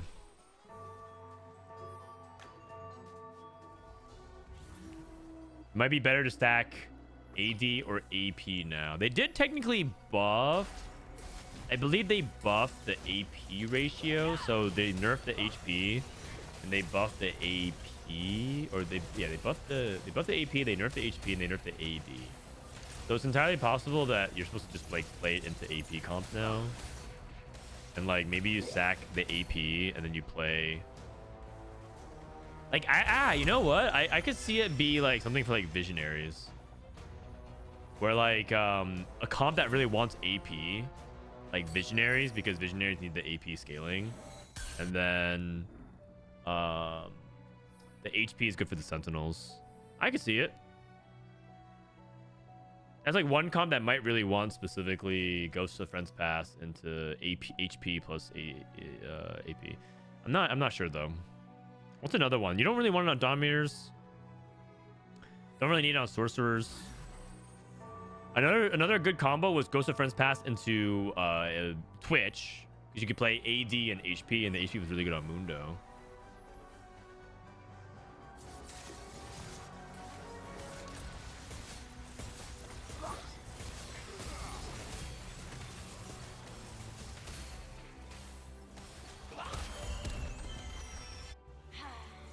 I don't know shit about comps. I just go with the flow and make up comps as I go. Or at least you're honest about it. And also noted, I'm not going to take your backseat suggestions. But I appreciate your honesty about it. Will you co-stream Macau? Actually, you know what? Perfect 3 loss. All good. Yeah, I'll be co-streaming Macau. I'll be at Macau next week. In 5 days, actually. I'll be co-streaming Macau. That's crazy. It's so close. I finished packing last night. I packed 1 set of workout clothes. I packed 1 hoodie. I packed 2 shirts and 2 pairs of pants and some undergarments. That's all I'm bringing. Because I'm pretty sure I'm going to be buying stuff there and bringing it back. So I'm not packing much.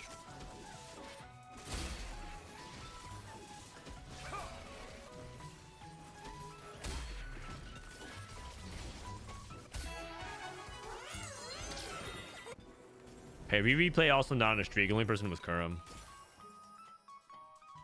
Your hair looks beautiful. Thank you, Sheepy. It's hot now. Well, I mean, it's not hot on airplanes, and also we're going to be indoors a lot, and they might blast the AC. So, hopefully it's not hot in the venue. That would be terrible. That'd be terrible. Also, casinos are incentivized to keep it very cold.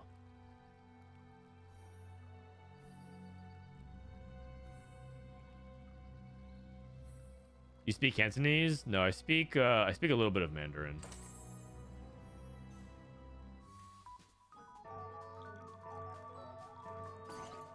Yeah, let's see if Kurum can keep his streak going here. Probably thinking about saving Sunfire. Okay. I feel like he's not letting his Darius get surrounded. I feel like you probably could, but he doesn't have defensive stats on him, so maybe he's worried about... Oh, man, this Darius actually TP's in the perfect spot. It's crazy.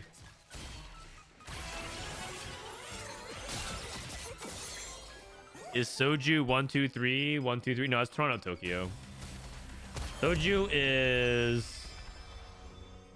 Let me see. Soju is...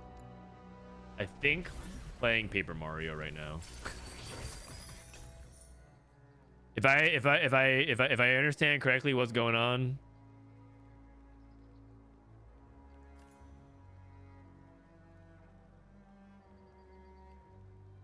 Can I play TFT with a controller? You probably could, yeah. I don't know. I don't think it'll be optimal because you need to make too many separate APM. Like, how do you roll for shops while buying your shop while also positioning and slamming your items?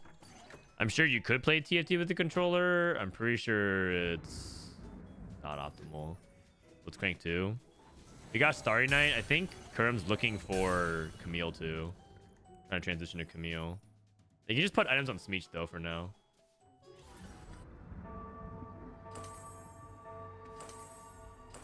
LDP, Mittens, Kog'Maw,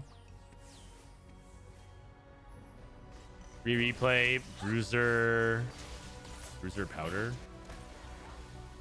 Okay. Interesting. He's just playing whatever he can. He's actually flexing and trying to play whatever he can to try to get to 8 with as much gold as possible for his Black Rose roll down. He has these Black Rose units. Okay, Kiyoon ends up getting an easy win though. Ego Illusion still sacking. Oh, we got little buddies. Okay, that's one way to make up. That's one way to make up. And you got a Heimerdinger. Okay, and the Academy items. Shojin, Warmogs, Titans. Okay. Bagels, what up? Thank you, man. Sunday's going great. So, Toronto Tokyo is contesting Kog'Maw. At least for now, he is. We did this last night. I played in a game with Toronto Tokyo and did the same thing. We both ended up going top 4, but I think I got second. He got third.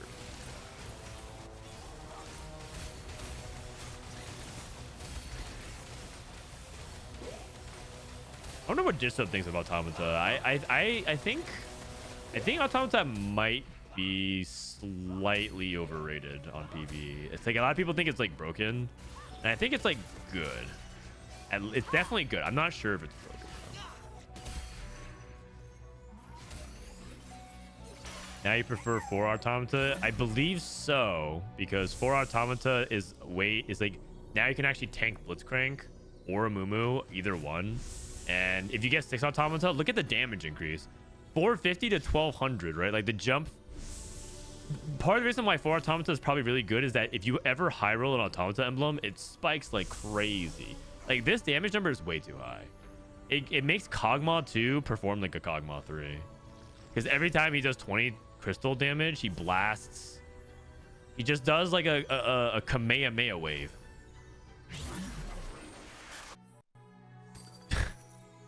So I feel like a lot of people play 4 Automata because it just builds the best into 6.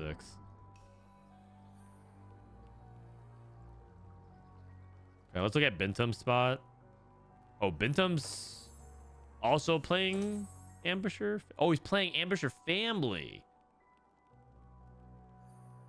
Oh, interesting. He's playing the Camille Famille.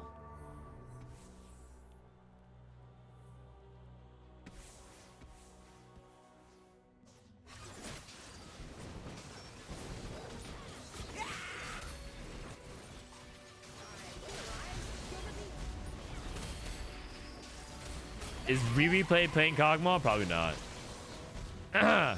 Say it the right way. Oh, let me like charge up. Dude, I don't know, man. I don't think many people have their cringe guards on right now. You want me to do the Kamehameha Goku style? I'm actually a pretty big Dragon Ball fan. I have a lot of I have a lot of Dragon Ball stuff like this. I have a Vegeta right here. So this little guy. I'm actually a pretty big Dragon Ball fan, but not a lot of crossover with League of Legends fandom, I think. I actually really want to play Sparking Zero. That was like, everyone asked like, oh, is there any games you want to play? The game I wanted to play was Sparking Zero, but I never really had time to get into it because it was like when Set 13 was coming out.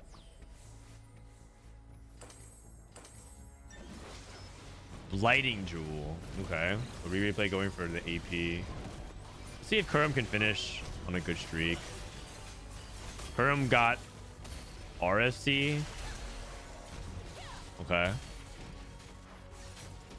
So he's trying to go like RFC Camille with Prowlers. Interesting. Also playing frontline GP. Let's see how much damage this frontline GP is doing. Okay. I feel like frontline GP never looks like he's doing anything. Like, I know that he is doing something. Like, this is obviously much higher than Zero. But it just feels like when I watch him do, like, attack and cast, like, nothing's happening. Does Shift proc Automata? I believe it does. Because it's 20 instances of damage, right? What servers is PBE on? It's on the PBE server. Favorite Dragon Ball series? It's got to be Dragon Ball Z. The original Dragon Ball, it goes Dragon Ball Z, Dragon Ball, and Dragon Ball Super, then Dragon Ball GT. Like whatever the hell Dragon Ball GT was, that shit was just nonsense. It's but I would say that it's definitely not as bad as like Dragon Ball fans tend to think it is, but.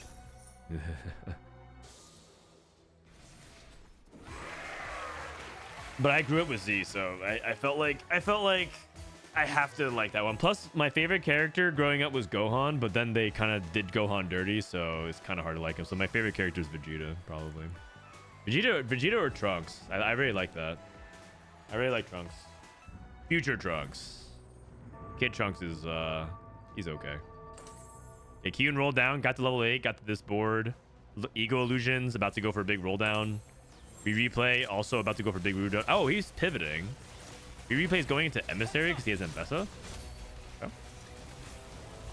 Do you have kids? I do. I actually have a 7-month-old son, and he's also going to be at Macau. So if you're at Macau, you might get to meet baby Levi. Is RC good on anyone besides Nocturne? Really good on Mordekaiser. Really, really good on Mordekaiser. It's like his best item, I think. Pair of 4s. Skips it. Bearing Epitaph.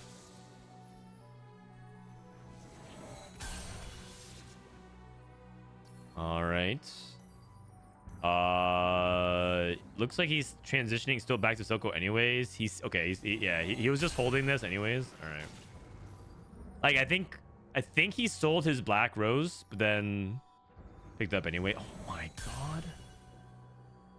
That's filthy. Okay, Ego Illusions. What are we at?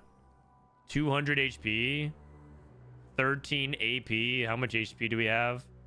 So we have 1, 2, 3, 4. So it's 65 times 4. 220. So we have 400 something extra HP on our units. Man. Just to give you a reference, by now for Ghost of Fest Pass, you would have like 500 HP. Probably not, it's probably like 450, but it feels a lot worse now for sure. Looks like it's good enough to win this fight though. Almost perfect stacking.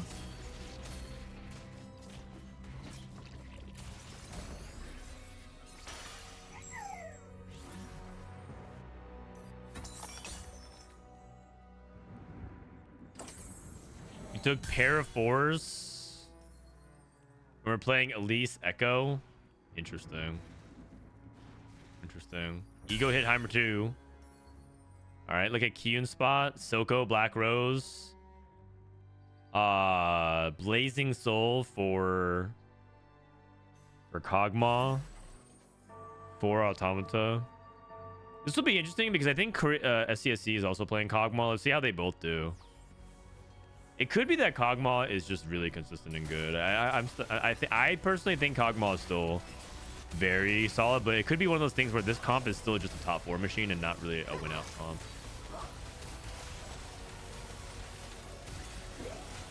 Like, his board is not that expensive. He's playing a Mumu 2, Kog 2, Zeri 2.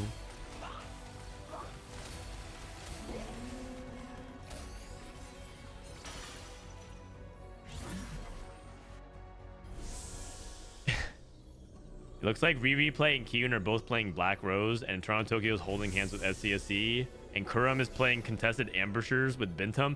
Every NA player has contested this lobby.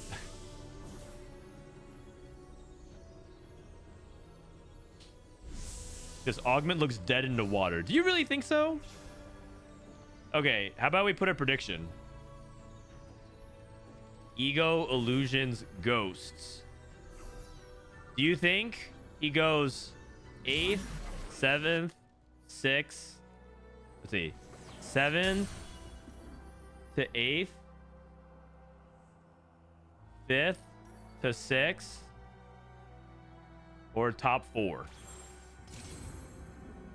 I'll give you guys 2 minutes. Because you guys are so convinced this comp sucks. Like with Ghost of the Friends Pass. So just put some channel points on the line. Do you think he's 7th, 8th, 5th, 6th, top 4? Because you guys are like, it's so bad, right? Put some points on the line. Check the stacks. I mean, the stacks is at 240. He should be at like 600 by now, but he's at 240.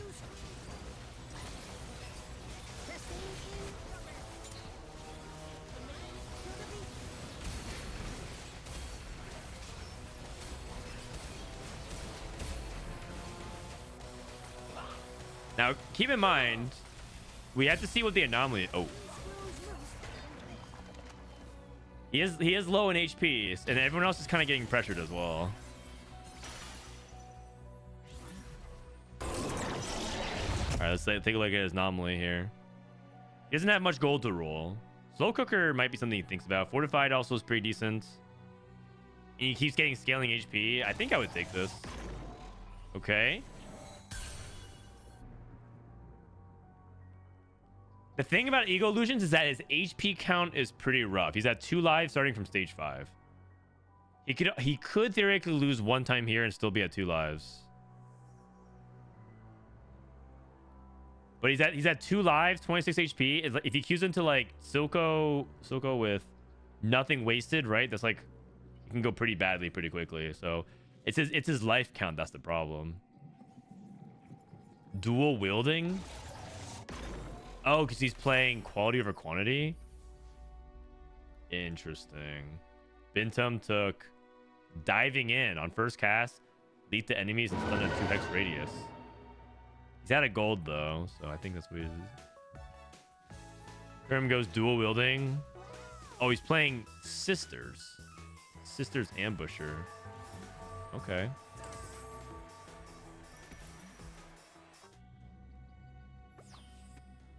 Okay, Ego Illusions. This should be a free matchup. I think Relic is really weak. I actually think Relic's going A. I actually think Relic's spot does not look very good. He doesn't have like any of the insane setup with quality for quantity, because he doesn't have like the aura items and he doesn't have like the emissary stuff set up.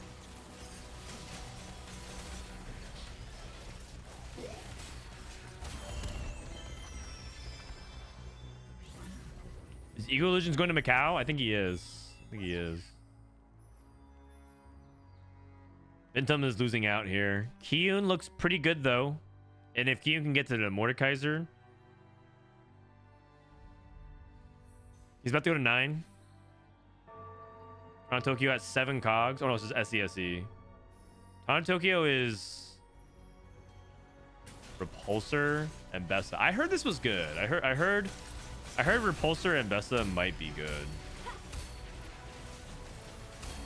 It like basically kind of gives her a bunch of CC.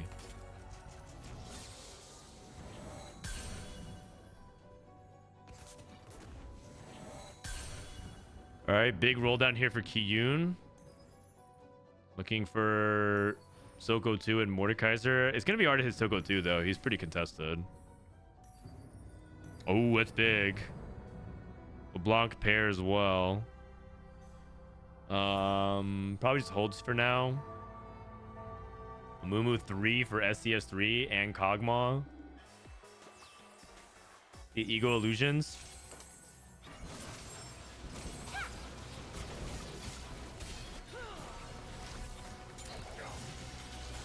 Ego Illusions, Echo assassinating his other side. If Echo actually was gone to the other side and assassinated the Heimerdinger, I think he might actually win this fight.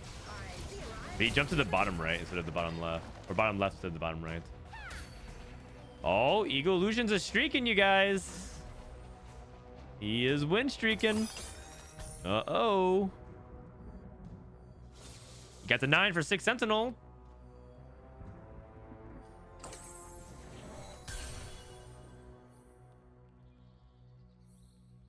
Stack check. 300. It's you know what this is? This is Giant and Mighty with 15 AP. Giant and Mighty with 15 AP. It only took the entirety of the game to get to Giant and Mighty from last set. If you guys remember, Giant and Mighty just gave you HP last. It was a Prismatic that just gave you a bunch of HP. Okay, this is a real board we're facing now.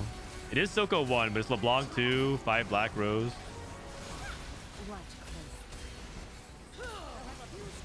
Pretty suboptimal items on Heimer.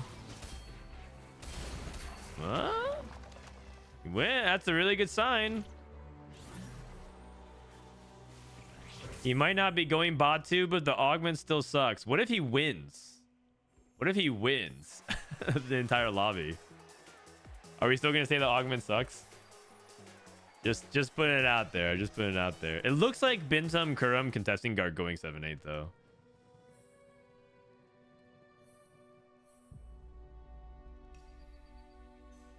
Replay's board's looking pretty good though.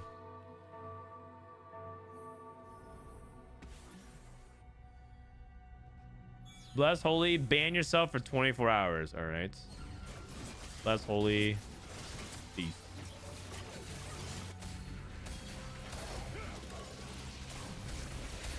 All right.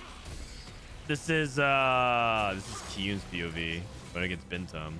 I actually do think Echo does have potential. I think that like part of it is positioning. Like he is assassinating the back line. Oh wow. Oh wow. This Echo is sick. Okay, Kurum's dead. Tokyo's losing. Ego Illusions wins again. Beats Rereplay. He's beating all the Black Rose boards. Oh, this Firelight Emblem and Echo could be really big for Binteum. Whoa. Hold on. Hold on.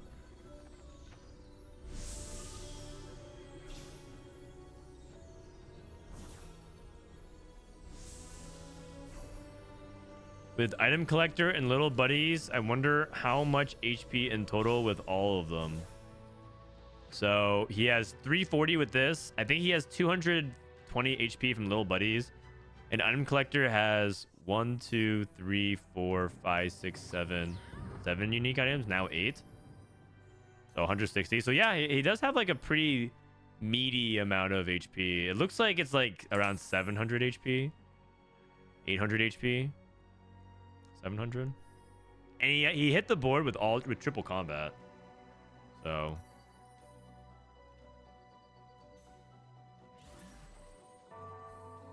I love Echo as a unit. You're sort of in the minority. A lot of people think Echo sucks.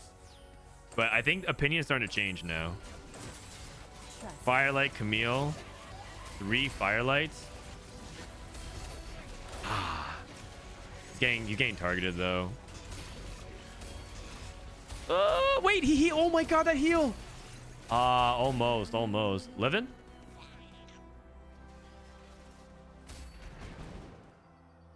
Tokyo's dead. sCsC. You guys, I think Ego Illusions might be winning out. He just keeps scaling and scaling and scaling. I think he might be winning out. I think the nerf to 12 to 5 might be okay. He has worse than Ghost of Friends Pass on live. Well, I mean, part of it is that, okay. Part of it is that Ghost of Friends Pass on live is way too broken. Like, super broken. Everyone knows that.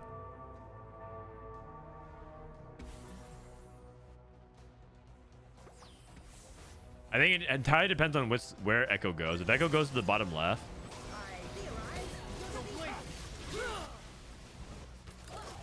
And he does not. Does anyone understand how Firelight targeting works?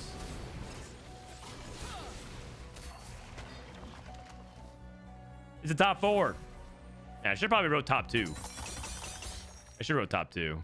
I kind of had a sneaky suspicion he was gonna like get into the top 4, but I think he's gonna win the game.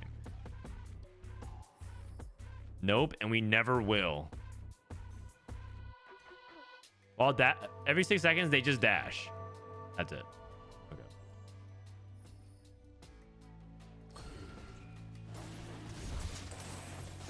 Watch closely.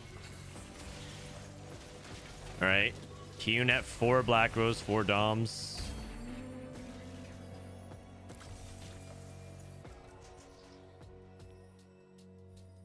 Okay, Zoe. He's just gonna sell it. What's he looking for? He's looking for a Mordekaiser. Nice. Big. Okay.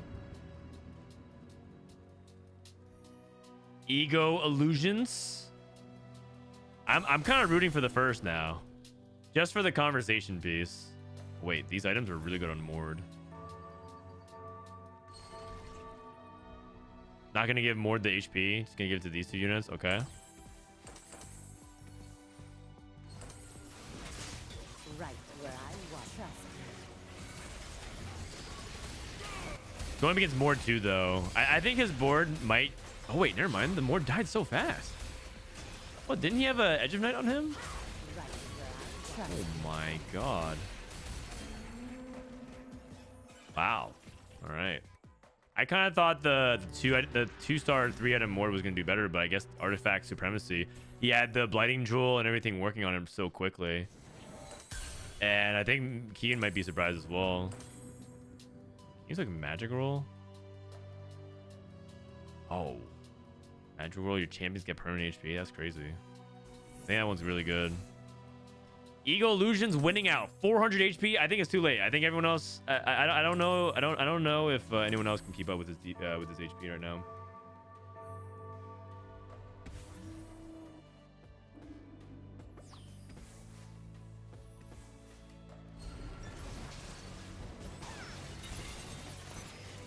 Big pulls. Mord smash.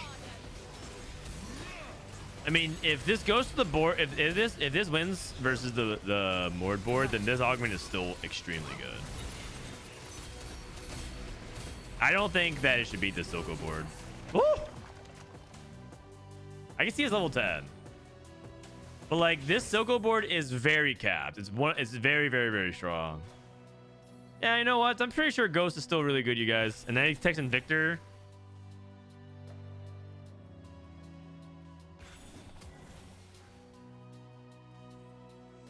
Yeah, I'm pretty sure this augment is still very good. I mean, maybe it's not like auto win. Like it probably can like lose for sure. And part of it is that he hit triple combat. He had triple combat and he hit his board, which is really hard to do. But he did do that.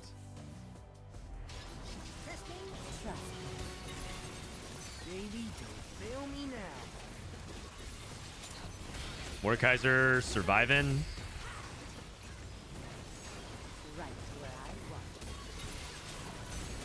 He's beating Artifact Black Rose Zykoo as well. Yeah, Ghost of Friends Pass might. Okay, yeah, Ghost of Friends Pass is still the nuts. This augment still looks crazy. He's beating Artifact Black Rose Zykoo. He's beating capped 2-star version of Black Rose Zykoo.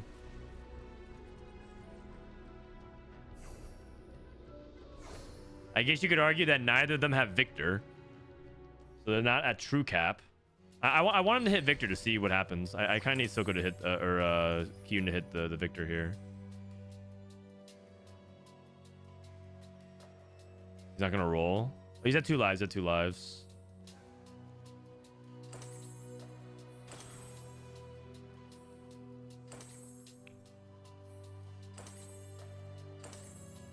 All right, rearranging some of the items. How many upgrades do we have? We don't even have that many upgrades. Looks like we don't have any upgrades. Which is time to the other side. Double Shojin, Warmogs.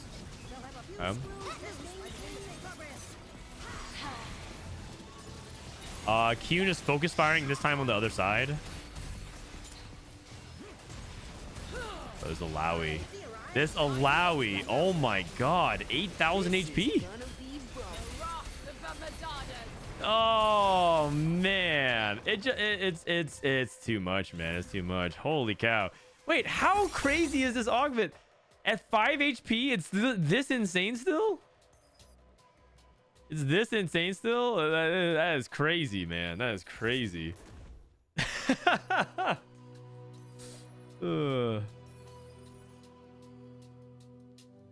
No Viktor. So it's not true capped, but it's still pretty damn capped.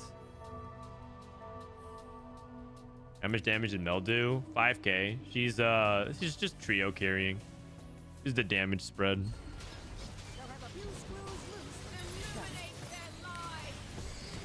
I mean, Kiyoon has Shred, he has anti-heal, he has more 2, Zykoo 2, LeBlanc 2, level 9. Big time cap, but it looks like it is a 14 HP win out here. Wait, unless is more? Oh. Damn.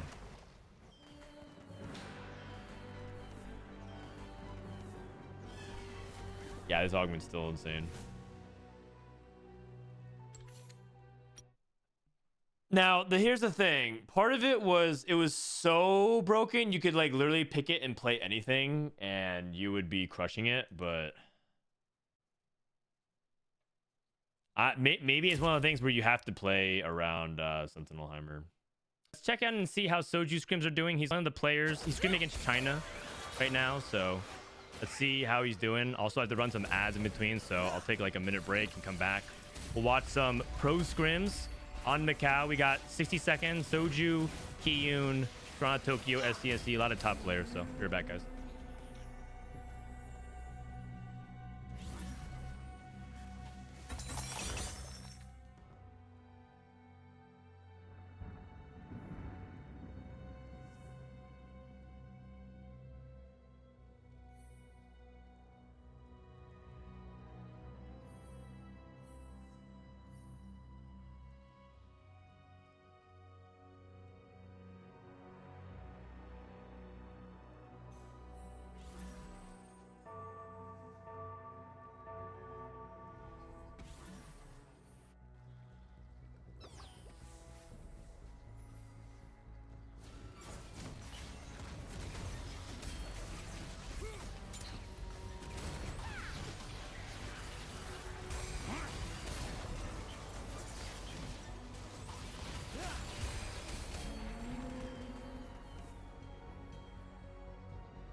All right.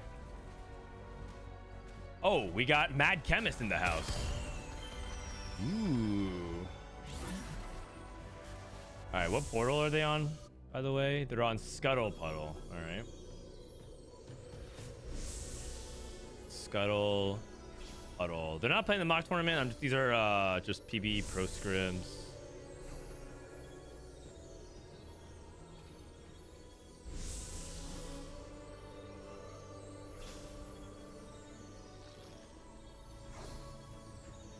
All right, so let's take a look around and scout. So how many people took hero augments? Because we have nerfed Mad Chemist BT Titans, Morello. He's looking for like Archangels as well.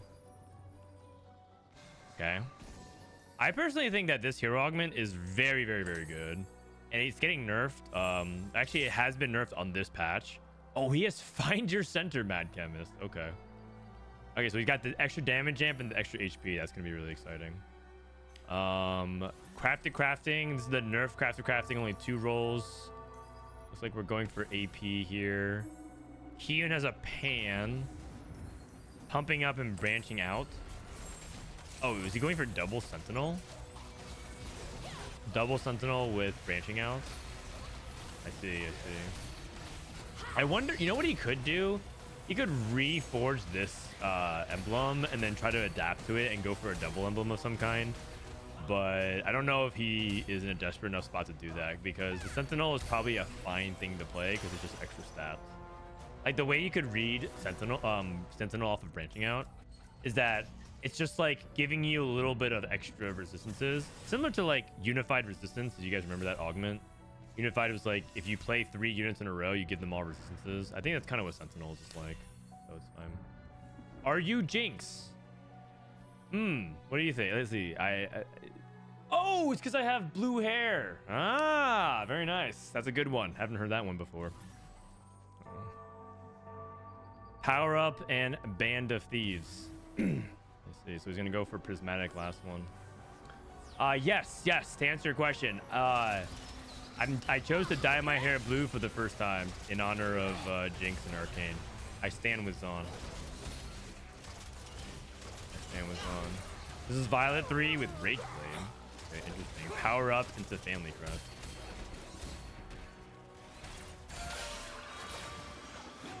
Interesting.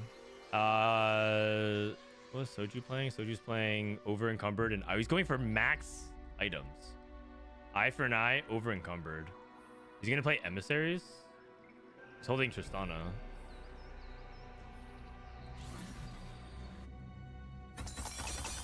Oh, he's going for Tristana reroll. Okay. Well, I mean, I guess that is emissaries. Called shot and power up. 60 is rolling. Oh, wow.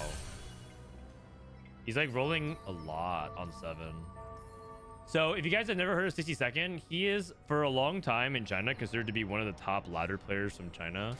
And he was like a player that a lot of people outside of China studied to get better. He had a similar mystique to Setsuko, where he was extremely good at ladder and then didn't really have the tournament results because it was still like set 6, right? We only had a few tournaments, like global tournaments by then.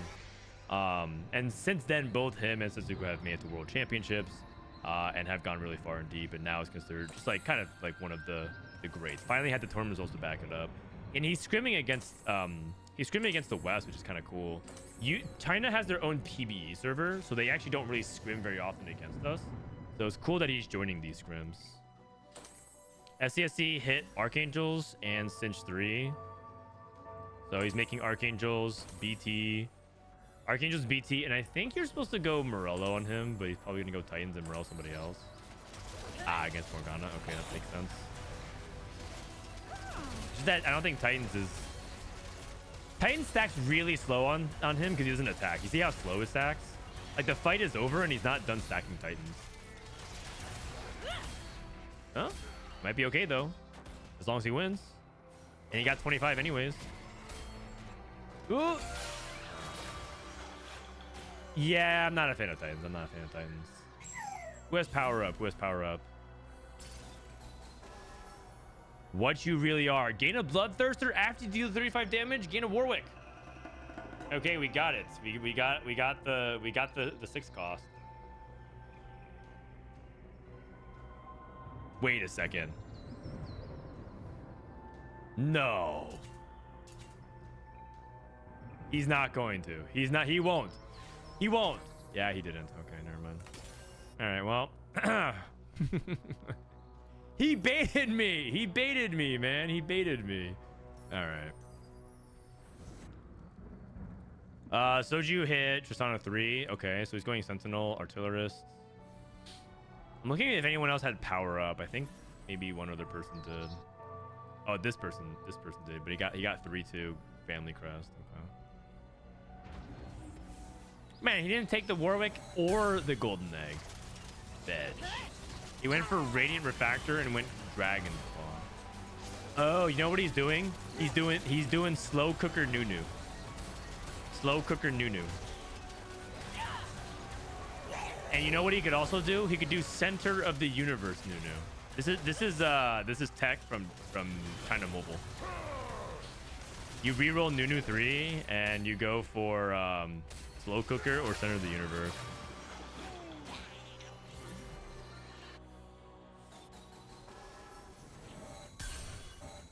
Toronto Tokyo took unlikely duo, probably just for the jinx. Wait a second. He took unlikely duo and then sold his Savika.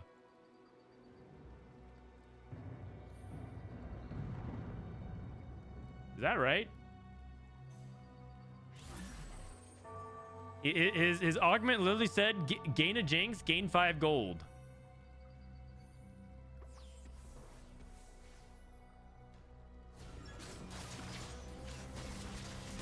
I feel like giving her some stats is a good thing, though. I guess it's like he doesn't want to have to play it over the Elise.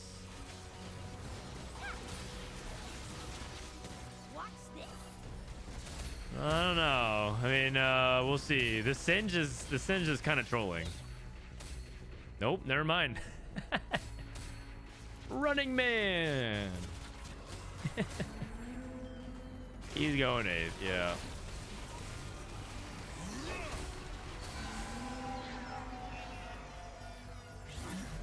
Selling Savika is correct. I don't know what his augment choices is, but I feel like that couldn't. If that was his best choice, he must have low rolls augments.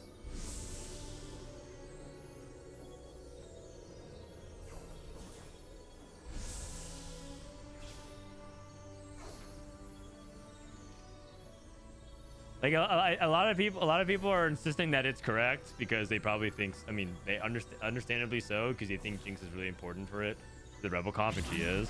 But like, this is one of those things where I feel like I would argue that this is like people who are checking stats a little too closely because they see the stats with Rebel without Jinx.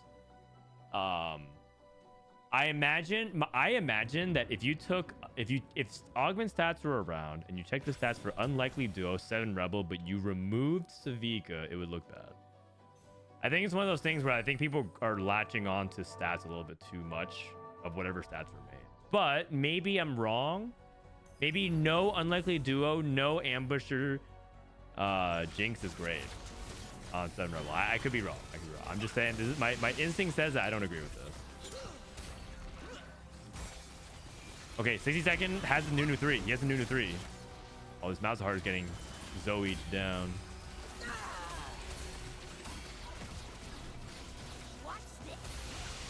Does he have experiments, or is it just 6? Is it just 6 bruiser? It's just 6 bruiser. The Trundle's killing the Jinx. The Trundle's killing the Jinx. The Trundle wrapped the Jinx and bashed her to death.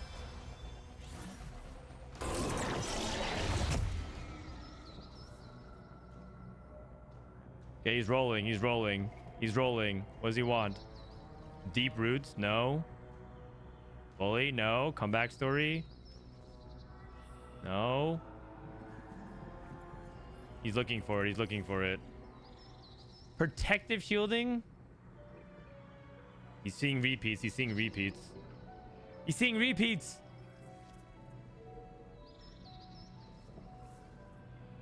Oh my, this kind of play style is so... Okay, wait, Thorn Skin, can you do that?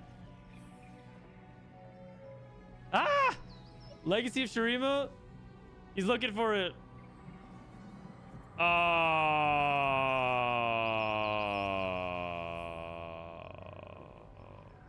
Oh, he got it. He got it. It only took 40 I'm getting gold. more dogged again. Okay, I mean, this is definitely like part. You don't want to like be in a situation where you have to roll like 80 gold for your anomaly, but when you're rolling only for 1 or 2 of them, it happens. Okay, let's slow cook this Nunu. This is some actual tech. This is some actual tech. If you guys have never seen this before, it kind of slaps. Okay, well, Radiant Declaw doesn't do anything against Tristana. It might look bad in this fight. He also doesn't have Redemption. Okay, well. Okay, well, this is like the 80 matchup that he didn't itemize for. So just give it, just let it simmer. Just let it simmer. It's slow cooker. Just let it simmer for a sec. Let it simmer for a sec. Oh, he needs an actual. He needs like Stoneplay or something like that. Like not Steadfast Sword, not Steadfast Sword. Yeah, just wait, guys. Stop yapping. Stop yapping. Okay, so we have what did he get here? He took Nothing Wasted. We're playing Twitch. We got Strength Training. Okay.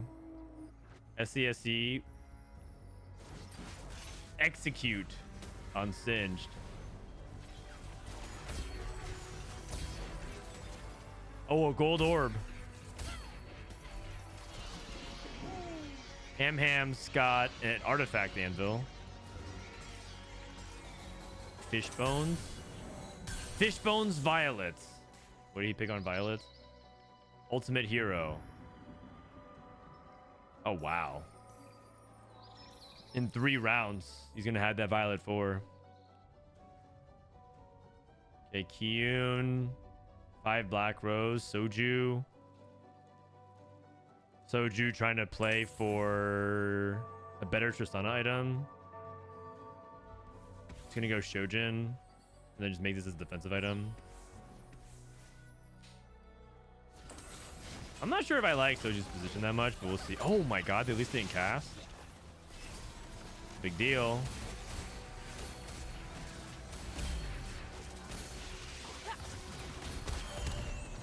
Yeah, I think Soju's spot is actually not very good. I think Tristana without the 4 emissary setup is not that powerful. Because 4 Sentinel doesn't hold very well in the late game. And I just think that it's like surprisingly fragile. And he doesn't even have any 3 stars. He only is playing Loris too. So I think Soju's spot 4. Somehow Kiyoon ended up with 3 Sentinel emblems. What? Somehow you end up playing 3 Sentinel emblems. And you got Nothing Wasted. AK a little wasted, 70%. All right, now I need to see the slow cooking Nunu. I need to see the slow cooking Nunu. Whoa, okay. And we got the experiment in. Okay, hold on. Let him cook. Watch this. It's gonna pull out this DPS charge. Just watch this Nunu go to town. Oh yeah. Look at that. Oh. And he has Malzahar shredding everything, and then everything dies in the back. Yeah, who's laughing now? Yeah, who's laughing now? Who is laughing now? Oh, Tokyo lost. I mean, he's playing. His spot is awful. I don't know how. I don't know exactly what happened, but it looked like his spot was pretty low roll. By the way, Visionary reroll alongside Singed, right? In the past, we would play Heimer. We would play Heimer with Singed to try to play Sentinel, but now maybe because Visionary reroll is a thing due to the buffs, we might see some Vex Singed reroll. Okay, Viktor. It's Viktor trying to chase down the Singed. This is gonna be trouble. The lore implications.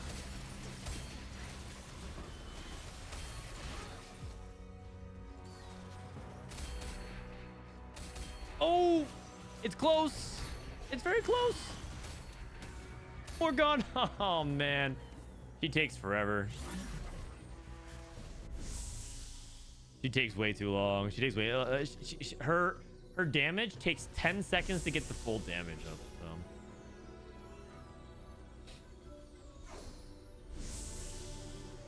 I like this idea. Getting to Heimer was always awkward with Singed, but rolling 2 other 1 cost seems really efficient. Yeah, assuming you have the setup for it.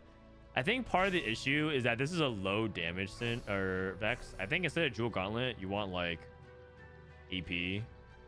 So this is probably fine, but you kind of need some actual AP on her. She has a little bit of AP through Rebels though. We'll see. Soju's just gonna die. He's just buff 4. I don't think his board is very good. No one emissary Tristana. Man, I'm getting more dogged again. 5 experiment. We're rolling for Warwick. We're rolling for Warwick. If Relic can hit Warwick, he might be able to hit 7 experiment. Oh no, he doesn't have the experiment emblem. That's 60-second. Emo, thank you for the 4 months. Appreciate you. Trust me. Sorry, I switched to AT&T a couple months ago though. You guys have terrible reception where I live. I can't. It's not my fault. I needed to actually use my phone at home. Okay, this Twitch is not looking too good. Oh, it's very close for 3rd. Okay, 4 Automata, Kog'Maw, Kiyoon. Okay, all I'm saying is we lost that one fight, but now this slow cooker, I'm pretty sure this guy can win the game. You guys were laughing at it before because they lost to Tristana, but that just happened to be a bad matchup. And this Violet 4 just lost to the Nunu. I'm just saying. Let's watch him cook someone else.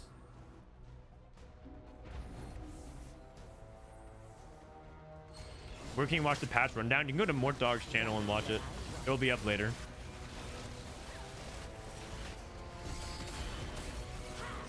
Oh, he summoned a clone of the Nunu and summoned the clone of the Rennie. 5,800 or 4,800, 5,000 HP. There's just so much HP to chew through. Oh my god. Oh, Soju got punched. sCsC went 5th with Mad Chemist. And I don't think I believe in Titans. And I don't think the anomaly he picked was particularly good either. The execute one does not sound very good for Singe.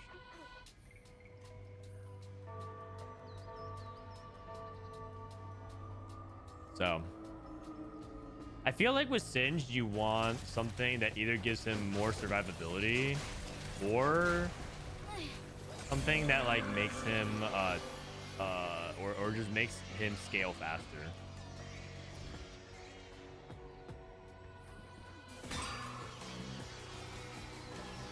Looking for a Rennie item, we can go DB, Edge of Night. I mean, if you want Rennie to do damage, you can just give her AD. You can also just TG, nothing wrong with TG. We have items for Malzahar here already. Okay. Oh, we're gonna backline the Elise instead. Oh, I see. Okay, we're gonna transition to backline Elise. Man, forum stoppers are so cool.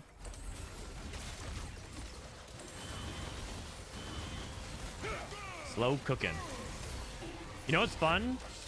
Slow cooker still works even through the stun. So yeah, Viktor can stun all he wants. Still getting baked.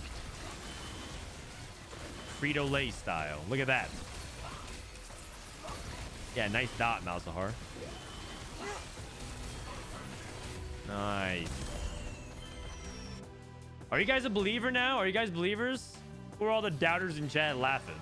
You lost 1 round. How much HP does New have? 7,000. 7,000. Can you play only 1 6 at a time? No, you can play all 3 if you want. All 3 if you want. The execute anomaly does technically make him scale faster. I don't think so. It basically gives him a little bit of damage. He does a little bit of true damage. It executes, but it's not very consistent. Oh no, Zavika! Ah! Oh wait, Nunu walk back. Nunu walk back. We're all good. We're all good. Wait, the infinite flamethrower. The infinite flamethrower. No, he got hard countered. Oh.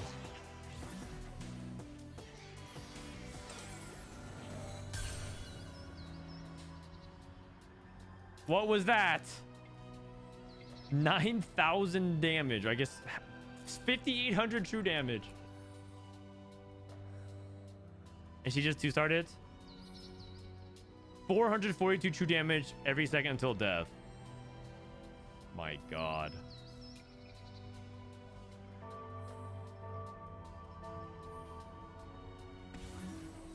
Trying to think about like one's actually the good, the extendo punch, right? He has to keep the Nunu on this hex. He has to keep this Nunu on the hex, unless he wants to put the Nunu in the back. Flamethrower, no! Stop, stop, stop, stop, stop! Don't do it! Not my Nunu! Oh my! What is this? What is this? You know what? The only thing that counters slow cooker is a fast burner. Oh my God.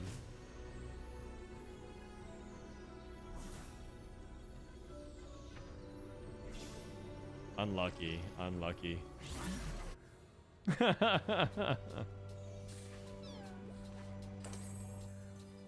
Dude, they turn on it, and it's also high. It's also the high setting on the Viking stove, because her flame is blue, so she's turning on like the fast version. You know, she's all jets on, roasting this Nunu as fast as you can. Sag. You know where to save him though? I'm pretty sure it's, if we're able to get Viktor. Oh, hold on. He saved the best for the final meal. Wait, but he's going to crowd the Nunu. He's going to crowd the Nunu. Okay, no, it worked. It worked. It worked. It worked. It's fine. Her flamethrowers on the Rennie. It's all good. Okay. No, not the punch. Not the punch. Not the punch. No. Oh my God. Unfortunate, man. Not the punch. Unlucky. Unlucky. Man. That Nunu had so much potential. That Nunu had so much potential. I feel like he could have gotten first that game. But yeah. 4-star Violet with the thing. It wasn't even Violet. It was just mainly about like whether or not we could check that Nunu. Because we beat that Violet player earlier in the game. But once they hit the Savika, she just kept cooking him. Just cooking him. All right, we can watch. Let's see. Who do we want to watch? We have Prestivent. We got EmilyWang. We got a bunch of other people. We can also wait to see if they're going to play in their lobby, but we'll see. Does Frontline at least stun Savika during Flamethrower? I think she keeps going. Like, I think if she gets stunned in the middle, it's like technically a casted ability that keeps going. So, all right, gonna take a couple minutes, and then we'll get into the next game. Mortdog is probably on. If you're looking for the patch rundown, it's on Mortdog's YouTube. I think Mortdog's YouTube.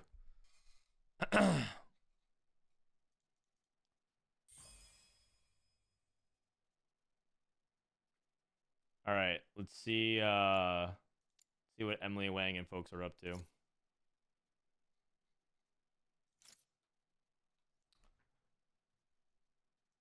Let's see if it's on youtube.com/@mortdog. @mortdogtft. It's not up yet. It's not up yet. It'll be up soon. It'll be up soon. His stream just ended. His stream just ended. 6-cost Mel. Finally a 2-star 6-cost in action. Exclamation point. That's fun. By the way, if you guys didn't see this before, this is pretty much the old distribution or the new distribution of like the anomaly stuff that we're talking about. If you're rolling for one specific anomaly, it's going to cost you on average 60 gold. So the rolling for slow cooker Nunu and hitting in 40 gold is actually better than average. You might think it's like unlucky, but if you're rolling for only one, it is very, very, very expensive. If you're rolling for two, 29 gold. Rolling for 3 for 19 though doesn't feel that bad. If you have like 3 that you're willing to take. So the moral of the story is roll wide. Roll wide.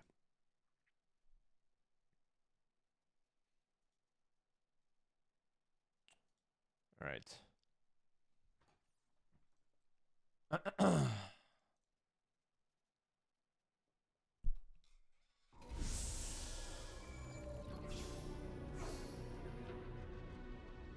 We're on stage 2.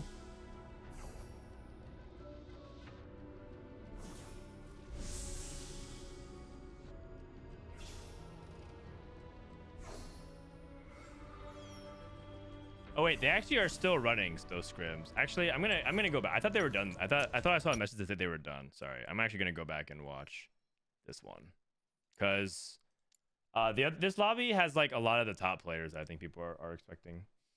So it's gonna keep watching that while we can. Where they changed about rolling for anomalies. Now you can see duplicates of anomalies as you roll. So it's possible to see anomaly 1, then anomaly 2, then anomaly 1, then anomaly 3, then anomaly 1, then anomaly 4. You can just keep going back and forth. So it creates a situation where it's a lot more expensive to hard force one anomaly. And that should slow down people who just like hard force. Would you like to have a cooldown, kind of like how headliners worked? A cooldown? Oh, like some pity protection to make sure you don't roll the bad ones. Maybe. I mean, there was a game that we saw where someone rolled about 10 times and saw the same, like, saw 3 options like more than once. So they saw like they rolled like 10 times and they saw like slime time, then they saw mini me's, then they saw share your energy, then they saw slime time. And they saw share energy, and then, you know what I mean? I felt like they were just wasting gold rolling. That felt bad. And I think that's gonna happen to everybody this set. I think everyone's gonna have like games like that where they roll 20 gold and they feel like they saw the same 5 options.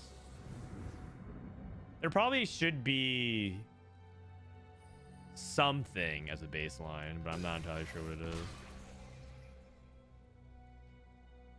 What does roll wide mean? It means being willing to pick up multiple options instead of just rolling narrowly. Rolling narrowly means you're only looking for very specific things.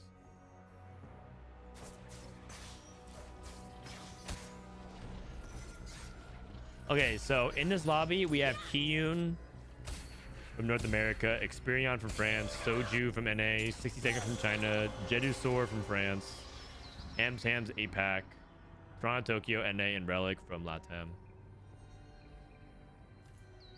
Academy Crown.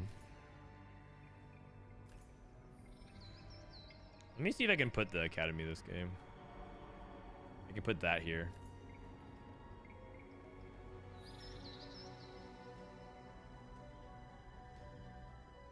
Oh, Hams is Greya? Oh, whoops. I thought Hams was an APAC player. Looks like 60 Seconds really thinking about Lucky Gloves versus Academy Crown. I guess he has to weigh his Academy. Okay. So the question is, what is the Academy this game? The Academy is Shojin, Stoneplate, and Guardbreaker.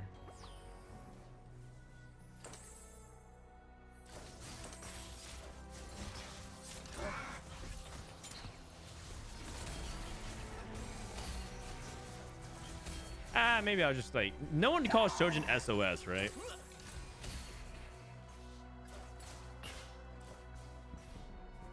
Who amongst us actually hasn't used that acronym for Shojin? Okay, we got quality over quantity for Soju.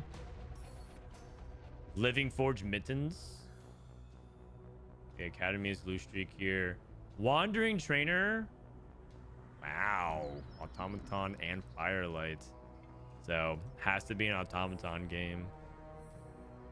The issue is that he doesn't have any of those related units, so it's not going to be relevant for a while, and he might trade a lot of HP to get there. And his items are like okay. I guess if he goes for like Rageblade Kog'Maw, You're pretty good. Investment strategy, Tristana. Okay. Your champions gain 5%, 9%, 9 permanent max HP per interest you earn. Okay, interesting. So we get to see some Tristana scaling. Hey Frodan, I told you misinformation last stream and said Viktor encounter wasn't shipping. That was another Viktor encounter that made 2 anomalies appear. I see. You're telling me chat lied to me? You lied to me?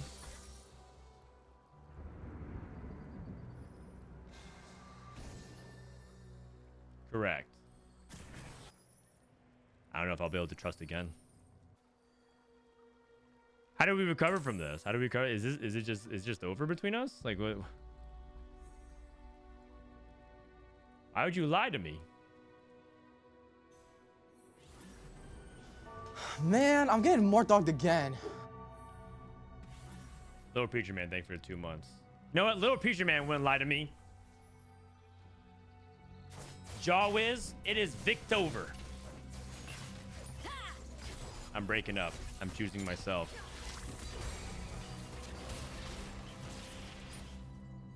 All right, so we got Archangel's Ambusher Emblem. That's not usually an item you slam with Ambusher Emblem, so I'm curious what he's thinking about it. Man, I'm getting more dogged again. All right, streaking with this as well. Dope Soaps, thanks for the 4 months. You must perform the kiss of trust. Yeah, I'll see you at Macau, Jawiz. Man, I'm getting more dogged again. See you at Macau. 2 days until we leave for Macau, by the way. Really exciting. Gonna hang out with Mort Dog. On yours, thank you for 7 months. You know what? I'm gonna save that kiss for Mort Dog. Whenever I see Mort Dog, I think the last time I saw Mort Dog, he was at the studio for the co-stream for Set 12 Worlds. And I was like, oh, Mort, good to see you. I forgot, do we do hugs? And he was like, not really. And so we just kept our distance there, and just like, because I was like approaching him, I was walking towards him, and as soon as he said not really, I stopped walking, and then we just stood there with like 15 feet between us. I was like, all right. I mean, yeah, I gotta respect space, you know.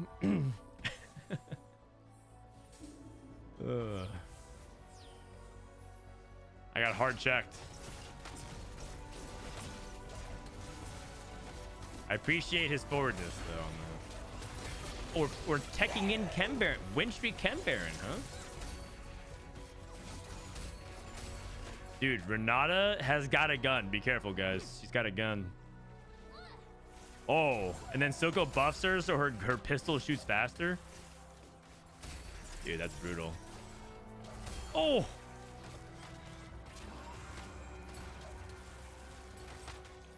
That was pretty savage, man. Oh, man. You would think that Zeri was the CEO of United Healthcare. Oh, my God.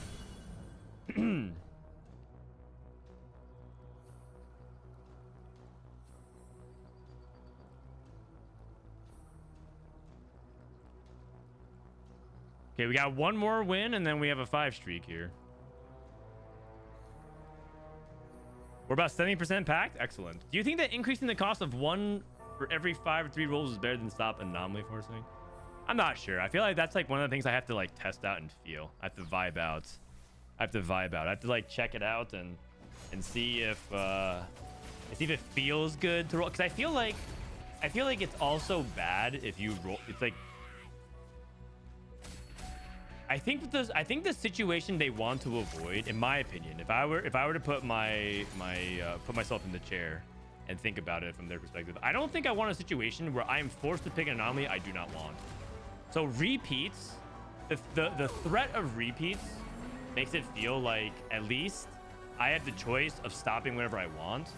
If you increase the number of gold per roll, it makes it feel like if you're low rolling and you have 10 gold, you're in like a really bad spot. I guess that still is the same case, but like it feels like it's It feels like it'd be too punishing as you're rolling more for the people who are low gold. But maybe that's another separate issue as well. I'm not sure. It's like one of the things I think I have to feel out if I testing it myself.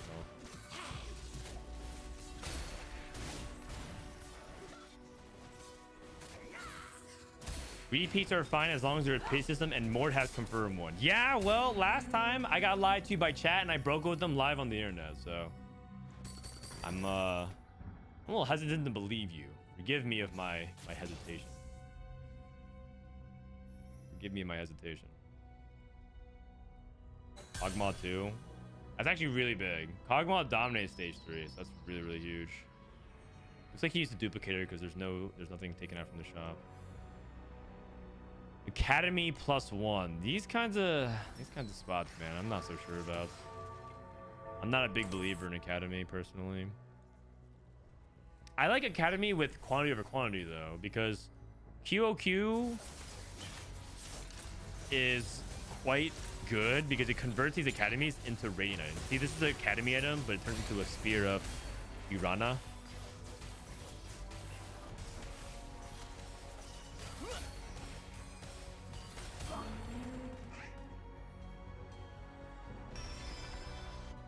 So it ends up getting a lot of value there. Ooh, I also like immovable object a lot, because then you have a movable object plus radiant redemption. That sounds really good. Angry Issues does work with quality for quantity though. It does work. 2 items. It's probably movable objects. Probably movable object. Oh, he rolls it. Lucky Gloves does not work with quality over quantity. I see. So he wants to just take this for the items and the duplicator, probably. Oh. Radiant Relics. Radiant Relics. Radiant Giant Slayer. Okay. Speaking of Relic, Bronze for Life. So he's gonna probably gonna aim to play either Twitch. Twitch is really good with Bronze for Life, or he might transition into an Emissary build. Will you be casting at the LAN? Technically, no. I'm not an official caster. The official caster list, it actually is Mort Dog, by the way. Give me a second. We're actually there. The official talent list is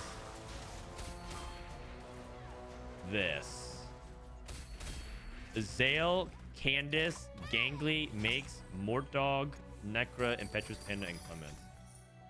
This is technically the caster list. I will be handling instead the co-stream for English and NA alongside Soju.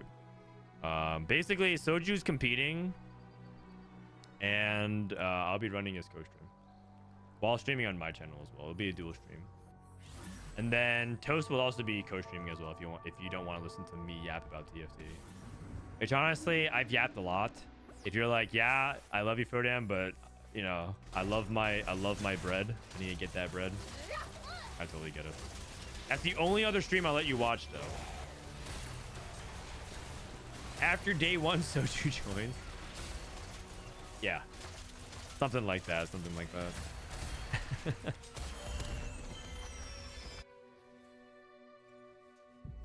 Camille with Silvermere Dawn. We got Artifactory Camille from Kiyoon.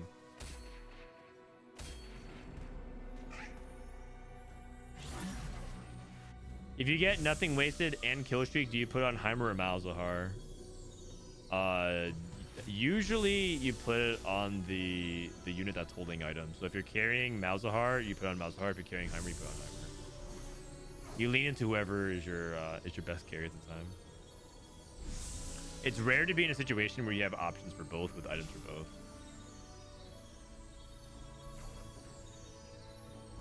In general, you should put anomalies on whoever you are itemizing. Unless they're like a core part of your composition, like Ruse or Mundo, for example. Alright, anyone who thinks Camille's dead, we're about to watch whether or not she actually is dead. But it does look pretty good so far. 8 loss, Camille 2. Oh, I wonder if he's actually going to do this or he's going to try to transition to Nocturne. Like he's playing Ambushers, but he's also playing Quick Strikers. It's possible for him to be transitioning away from Camille and into Quick Striker reroll, because Quick Strikers are very good with artifacts as well. In fact, I actually think that Quick Striker artifact might cap even higher than Camille artifact. Only because you have so many good holders of different artifacts. Because you can put artifacts on Aesah and Akali. And for Camille, you pretty much just care about Camille. And you have a diverse range of things you can do too. AP can go on like either the AP Quick Strikers. Melee can go onto Aesah, and then Nocturne can take things like Fish Bones and Sniper Smoke. Like Artifactory, really hard to miss actually. Really hard to miss.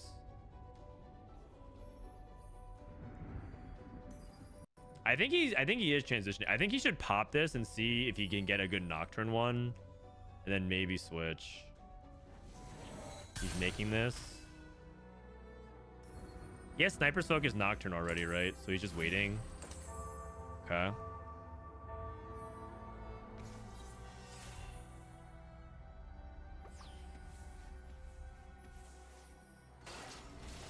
Let's see if Experion can 10 Shriek. He's playing Ambusher, Black Rose, and this guy's flexing.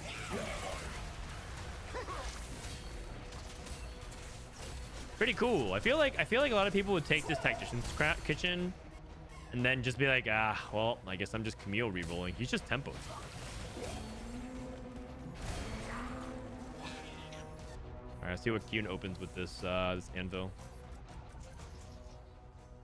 Another Camille.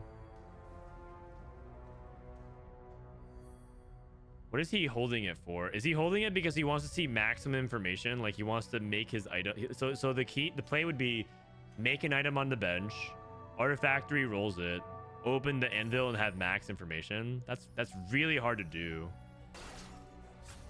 To do it cleanly and make no mistakes.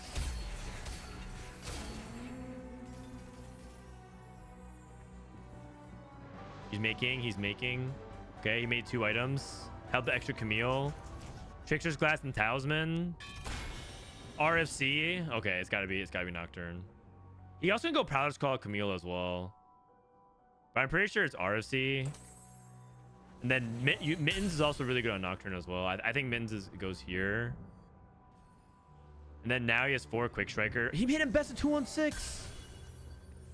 That is crazy. That is crazy, man. That is crazy. He didn't get Trickster's Glass in. Didn't get Trickster's Glass in. He had so much to do the turn. He had too much to do. Mittens, Nocturne.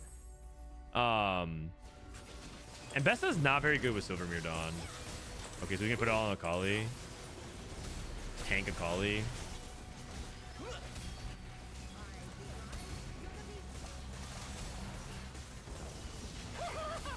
Okay, even if... Okay, actually, hold on. Is he going to win this fight? It's close.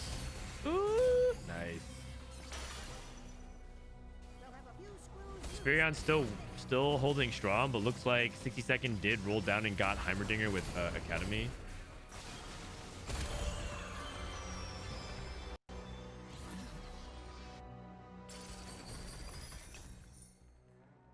Okay. See what he does here. Oh, Black Rose Crown. Wow. Okay. I mean, does he take that and just sack his Ambusher? He might. He might. Soju took the new calculated enhancement. 4 champions in your last 2 rows instead of the last row. Get 80 in AP. He's transitioning to Emissaries. He's missing Tristana. That's actually so frustrating if you're missing the low cost units. He might be gated until he finds Trist. He has to probably play double Garen. Man, I'm getting more dogged again. He has to play double Garen. Double Corki. He's playing 2 out of 1 Emissary. 2 out of 1 Emissary. Uh-oh. Uh-oh, someone type the emote. Someone type the emote. Blue buff Corki. Oh, because he's going to sub that Corki. Wait, he's playing blue and red Corki.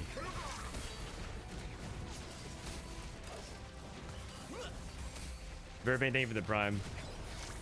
I think he wins anyways. All good. Damn. Oh, Kiyoon took blinding speed to use red buff and then transform the other artifacts. That's Defiance good on Aesah. Lighting Jewel good on Twisted Fate. Okay. Okay.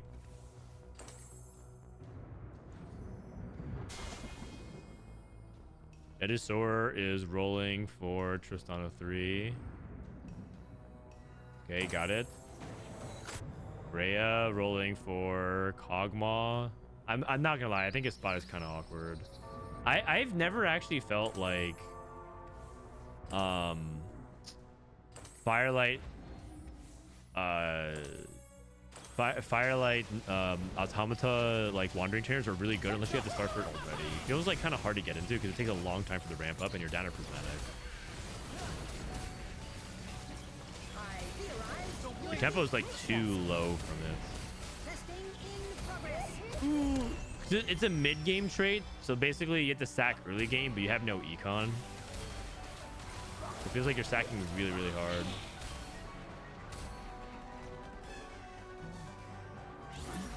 Quality or quantity has to be kind of ass late game, right? I don't think it wins. I don't think it has a high win rate. Yeah, I think it's purely an early mid game, high tempo augment, and then it falls off late game. But I've seen it get second a lot.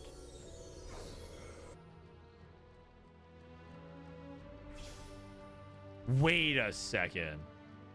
Is this guy cooking? He's playing Black Rose Powder 4 with Greater Moonlight.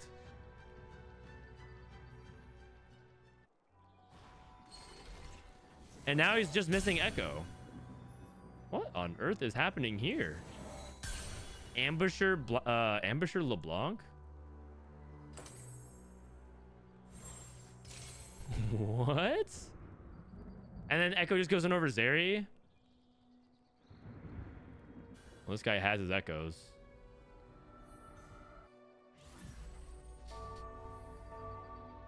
So he only has one powder, and this powder upgrades to a 4-star. All right. All right.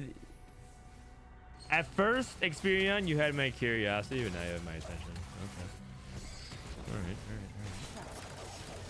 Boom. 3K. Come on, monkey. Where's the monkey at? Where's the monkey at? Where's the monkey at? Boom. I mean, it doesn't look bad, but he's killing a low roller right now. What about nothing wasted powder 4? I mean, it's not a bad one. Oh, you're looking for mana gain.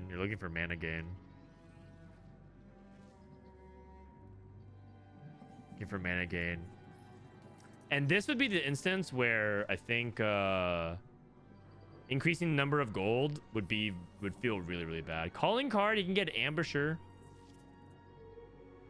Is there an Ambusher you can use on? Family, Scrap, Chem Baron, probably not. Hunger for power, no. Unless. Ah! Oh, this one feels bad.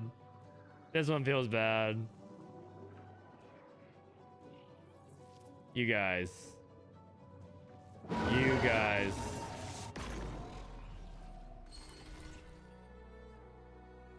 Oh man, that feels bad.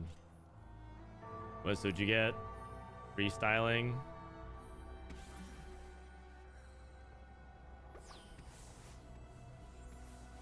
Garen, Deep Roots, bunch of HP and magic resistances. Okay, so Soju got the emissary up.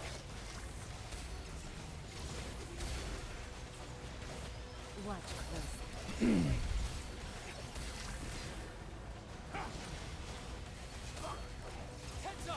I mean, I think Greya is basically just dead. So Kiyoon also losing out. Looks like he did not hit 3-star artifact.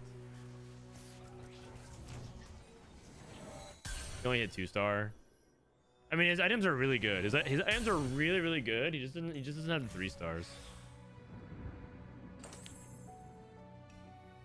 Jedisor Tristana hits Comeback Story. Toronto Tokyo. Garen Crab. 60-second took Heimer Fireball.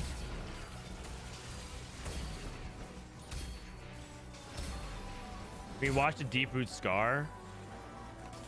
Oh, actually, that's a good question. Does he dash? Deep Root Scar. Yeah. That's a good question. That's a good question. Okay, we got Echo. Tech down 1 Black Rose.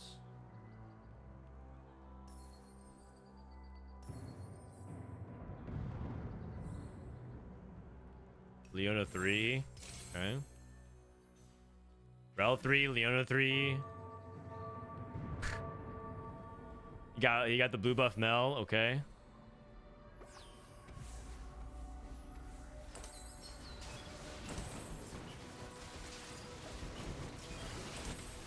There's Gage. Yeah, it looks like he dashes in place.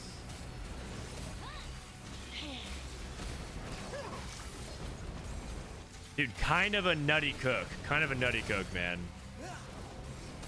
Right where I was. No, there's like too many. There's just too many targets walking up one at a time. Looks like Kiyoon did win that last fight against Jedusor.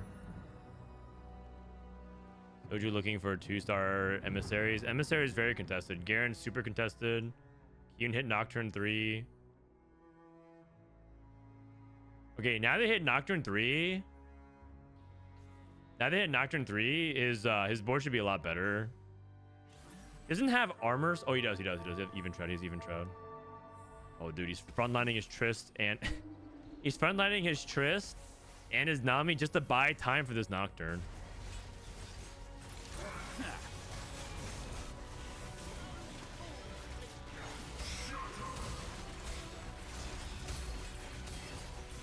Okay, that's all I needed. Just all I needed. Just stall for time. Just stall for time. Nocturne finishes up, right? Oh, what the? Oh, he's saved by Mel. Saved by Mel.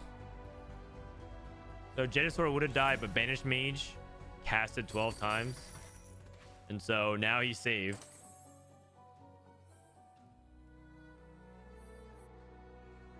Kiyoon's on 1 life. His front line is really bad. His front line is really bad. Also, I don't know if I believe in the emissary variation of it as much. The emissaries don't really do anything except buff Mbessa. It looks like there's 3 people playing emissaries. All right, let's see if this Tristana can get it done. Last life.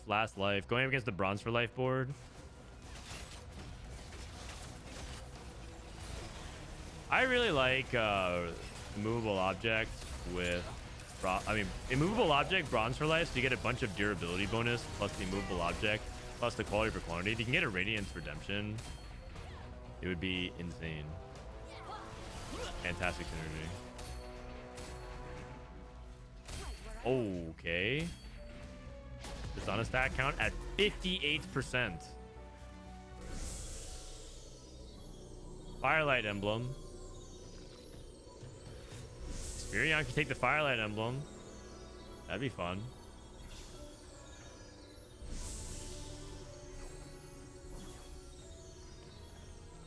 This guy wants to cook. I just feel it. He takes the Firelight Emblem. Okay, and Relic can take... Oh, okay. You know what's a really good setup for quality over quantity? Radiant, a single Archangels on Viktor. You get an Radiant Archangels on the Viktor, and you watch him pop off.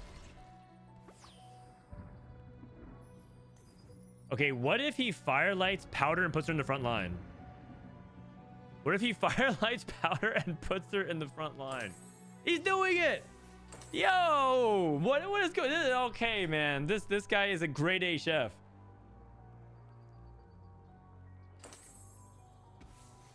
What is happening?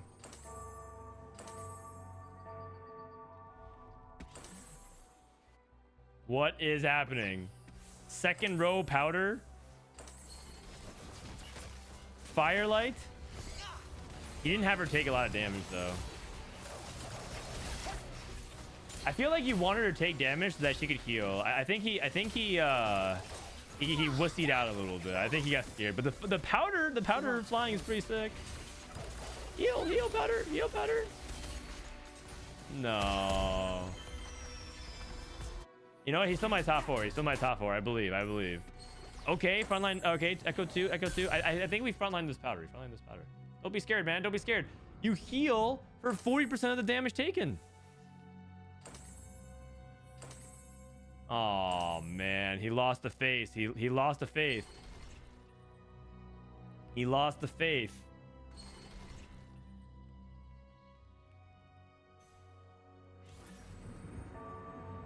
Best of 2.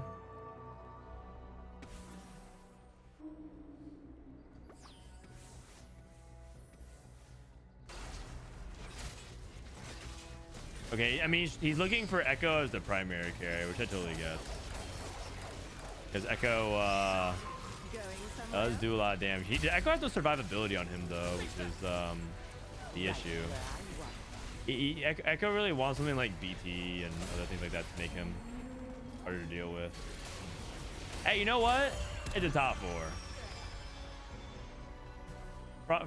Top 4 with powder 4. Ah, that's pretty cool. Does Scion count for bulky buddies? Kind of. Basically, he counts as like a target dummy, and target dummies don't penalize you for bulky buddies. And if you put him next to it, like, you get the buff. So you basically want him to be next to 2 different units, or rather, you can count him as if he's not there. You can count him as if he's not there.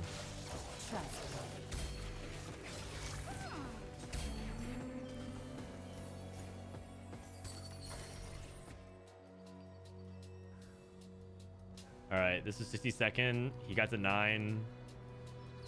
6 Sentinel, 5 Academy. He's not going 6 Academy. Probably not worth in his mind. He'd rather play Silco.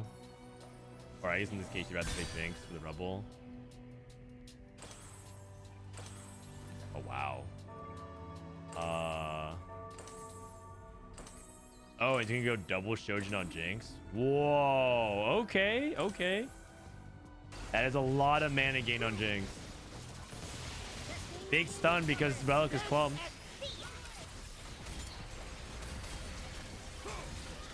Here comes a big rocket. I felt like it didn't do anything. I think it's more to... Damn. You know, I actually... Oh, wait, Experion won. Oh, he beat Soju's board? I mean, we have 2 quality over quantities. Looks like one of them's going to close it out. Looks like one of them's going to close it out here.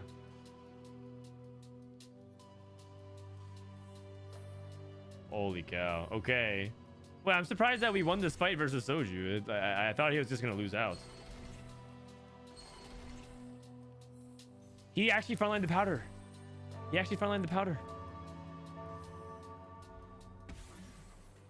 All right.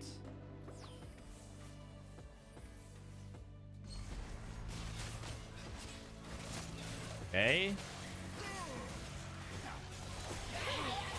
What? No, what happened? Powder was mid-flight. She died.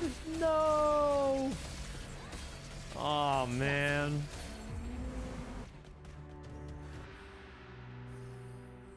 I think Relic has such a crazy setup here. He has Bronze for life, every synergy active, plus immovable object, plus the Radiant items, like all setting up for it. Yeah, it's way too good. It looks it looks oddly satisfying too, like the way Twitch, like the Rat King has all of his minions surrounding. He's got Kadril and all members of his League of Legends organization right here.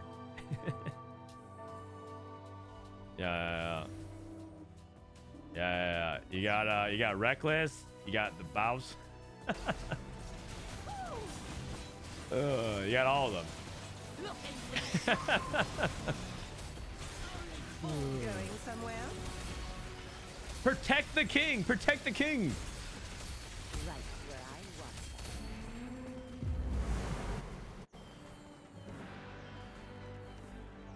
them. Bowsy on Aesah. I saw some people reporting that he's like still inting solo queue, which is not a good look. Not a good look.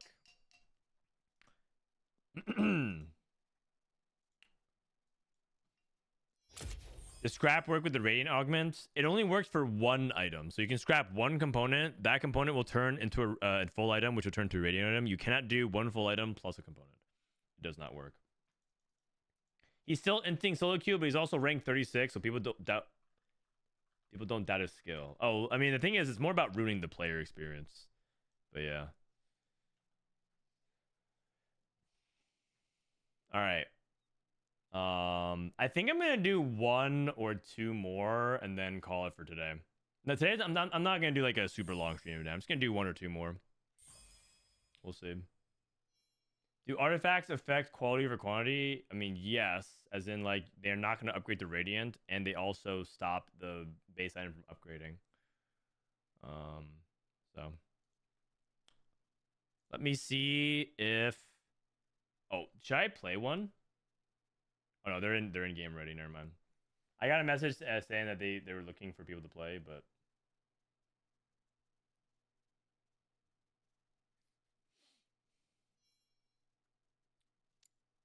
who is Prestivent scrimming with? He might be scrimming with some good players as well. I can go ahead and then check in on Prestivent's game.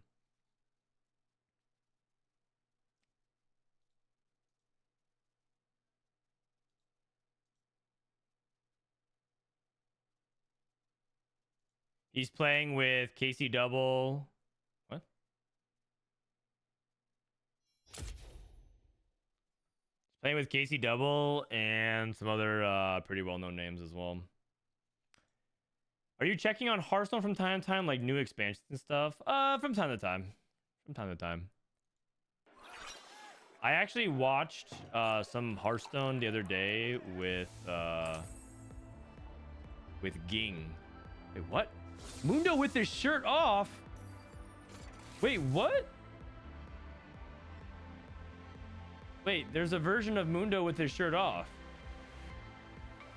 Holy cow, what's going on here? Whoa! Wait, does he flex his pecs? Does he flex his pecs?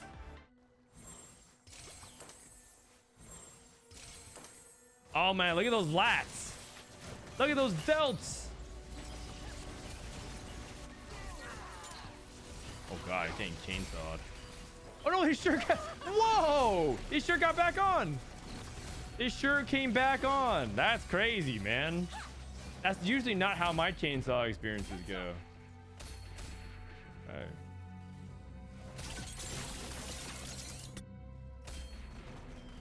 Alright. He got nerfed. Yeah. Okay, so now we have a Mundo with a shirt and Mundo without a shirt. Man, now I want to see Mundo. I want to see Mundo do his dance and flex without a shirt. All right, we have quality of quality. We have quick striker reroll. We got a lot of quality. A lot of people are picking this augment now. A lot of people are picking this augment. Dude, shirtless Mundo versus Mundo with the shirt. Oh, I see. Oh, his shirt came off again. Wait, no, but his shirt. Oh, I see.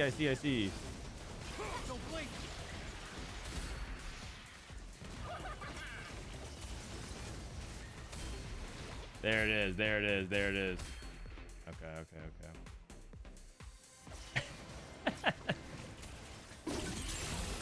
Oh, there it is. All right. Take a look at Double61, hedge fund, bulky buddies. Looks like he's playing Rebels +1. I'll scout around augments while we have an opportunity. Prestivent, Prismatic pipeline. Okay, looks like he wants to set up for Mordekaiser, Kog'Maw, Nocturne. We'll see. Prismatic pipeline into Lucky Gloves into Roll the Dice. Okay. Really good roll. Oh, his Prismatic pipeline gave him a Radiant TG. And now he's getting Lucky Gloves. I see. Cool. Then we have Upward Mobility and Coronation. And we have... Yeah, we have Living Forge and Quality over Quantity. By the way, someone asked, how does Artifact interact? This is exactly how it works. Oh, we got some really good players. We got Double61 in here, Prestivent, Ging, k3Soju. These are all players who have made a world championship before, and obviously Double61 is one of them.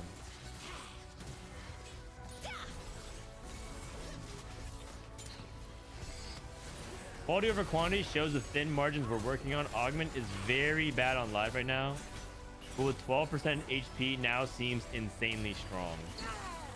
Yeah, I think it's a good summary of it. Good summary of it. I mean, part of it is because of just the power level of where augments are at right now. Like the high impact augments have a lot of power, and so to try to get to there, it feels like in general. I was talking about this the other day, but back, kind of back in my day. I don't know if you guys remember, but back in my day, a prismatic augment was 2 Thieves Gloves. It was called Band of Thieves 2, and you got two Thieves Gloves. That was it. Now it's like that would probably be a very good gold augment. But yeah, you guys. Okay, Living Forge and Quality over Quantity does not seem like it has good synergy together. I'm not so sure about this setup, you guys. I feel like it's not. There's not a lot of synergy going on right now.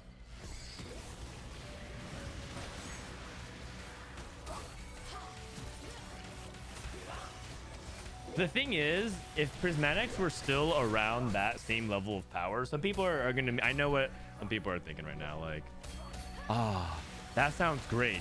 I would love it if Prismatics were more like that. I would want 2 Thieves Gloves. It's like the people that remind me of Hearthstone, where they're like, oh man, I want everything to be a 4 mana 4/5, a Chillwind Yeti. Like, wasn't the game great back then? It's like, yeah, but that'd be boring as shit now.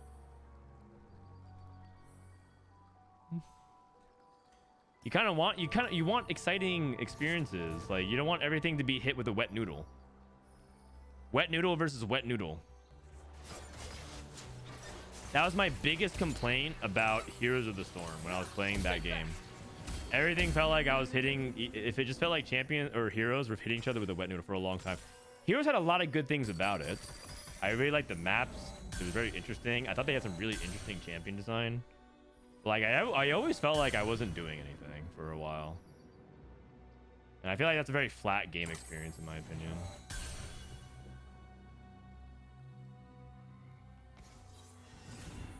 And as I was saying before, I said this earlier, right before Mort rated me, but I know there's a bigger audience watching now.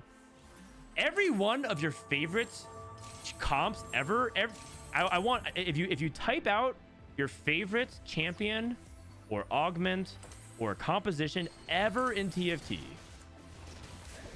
the one thing that they all have in common is that they've been OP at one point, like very OP at one point, not even a little.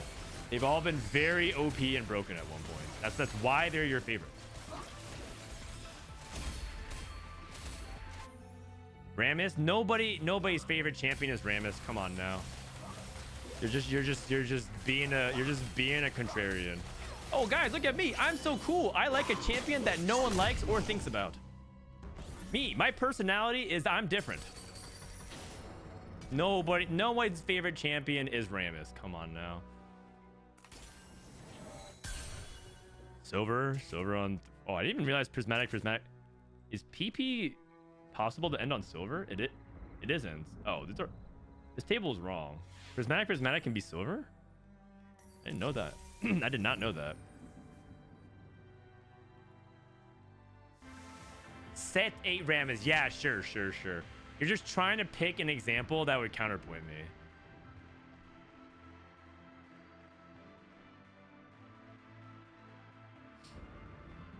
Okay, but Threat Ramus was pretty fun. I agree. Assassins were fun to me. Yeah. Yeah, the FBI is looking for you, man. Assassins are fun. Pretty sure the NYPD is looking for you right now. All right. Why is Mundo purple? I mean, don't act like you don't like it, man. This guy's flexing, hulking out.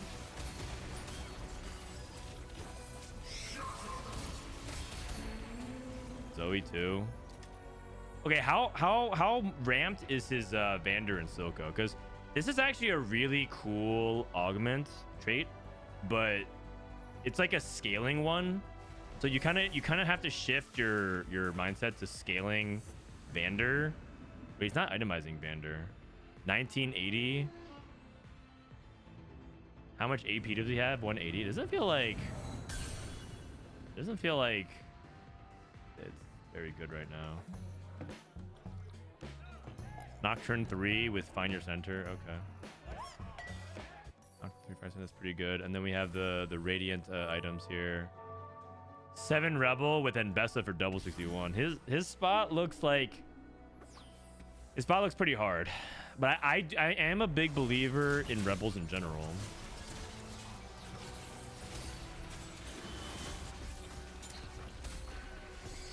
Hover the trait. Sorry, which one? What could have been? Basically, whenever Silco casts, Vander gets permanent HP. Whenever Vander dies, Silco gets permanent AP. So you kind of want Silco to cast and Vander to die.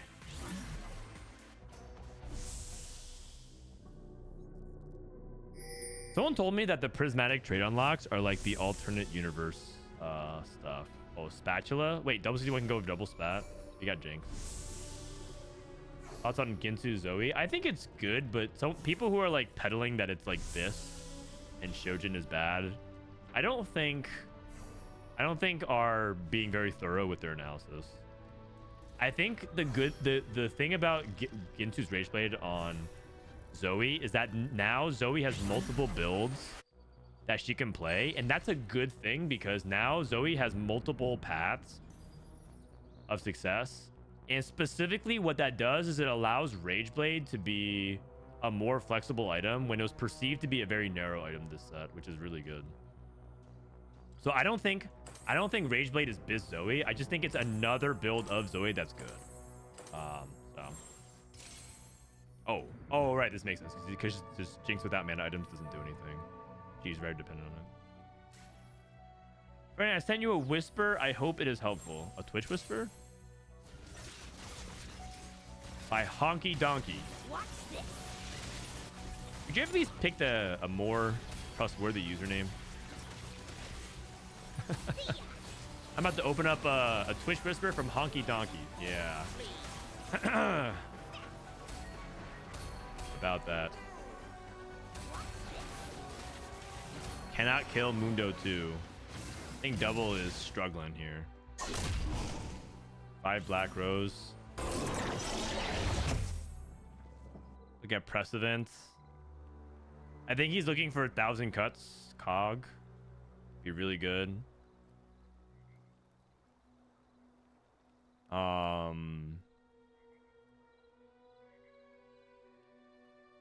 Magic training is also good too. He's skipping a bunch of frontline ones. Oh, 1,000 cuts. He got it. That's what he's looking for. Ging. This guy is looking for freestyling. Okay. Looking for damage amp. This guy or Kiki took 2 items. Okay. So we're lacking items. Quick Striker Cogmaw's pretty cool.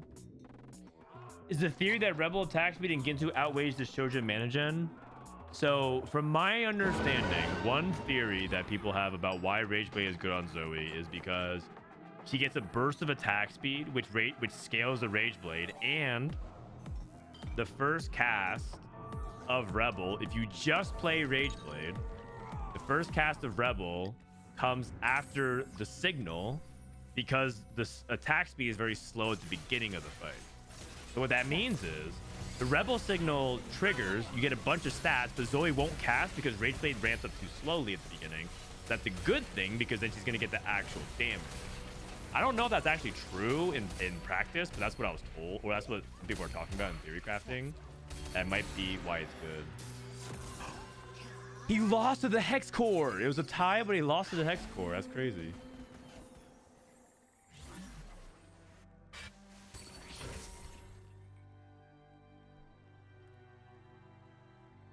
You can also stack it while casting where Shojin doesn't generate mana. I see. That also could make sense too. She's like mana locked at that period, so the Rage Blade, it's like, I mean, that would make multiple reasons why it'd be good. Which tends to, when you have more confluence like that, that tends to mean that something actually is good, as opposed to one individual reason.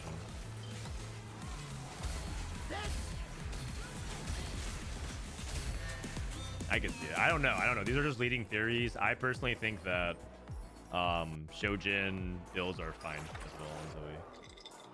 Fine or even good. Okay, Scar 3. What could have been Vander Silco? 2300. So like now we're at the point where Vander's actually outscaled Mundo's HP. I have a sneaking suspicion you're supposed to do this and then re-roll, I think maybe for Ziggs and Vander.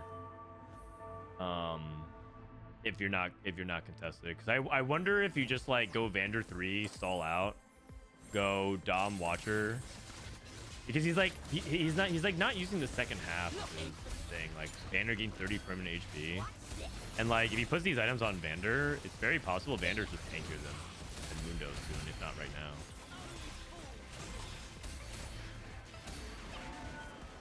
The people who are like taking their augments, their trade augments, and stacking half of it, it does not feel good to me.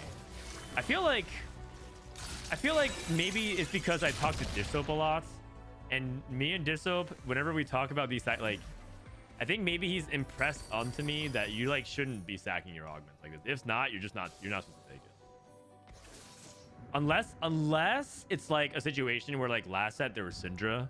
And like that Syndra, it gave you a Syndra 2 or something like that. Yeah.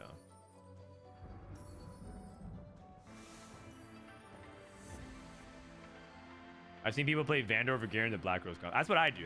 Usually you just play Black Rose and then you just play Vander. A lot of Soko in this lobby as well, which is brutal. Like, I think Admiral Zhao is just re-weight for Silco. But you have to expect that because I'm pretty sure Silco is the premier 4-cost AP carry now in this patch. I think it goes premier AP carry Silco, premier AD carry is Aesah, and then the premier 4-cost frontliner is Garen. But I mean maybe Elise as well, Garen / Elise. But now that emissaries are going to be played more often, and Automata is going to raise up in popularity, Garen's going to be even more popular. It's entirely possible that Garen's going to be the most contested 4-cost next patch. We'll see. I thought Embessa still sucked. Oh, does she? I think most people think Embessa's really good. Okay, maybe I'm talking to the wrong people.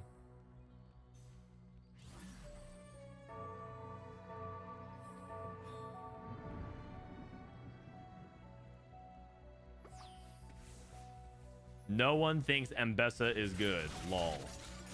Okay. Sounds good.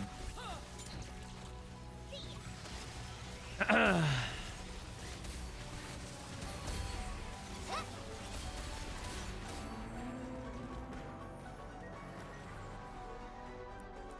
mean, she doesn't look like she's bad.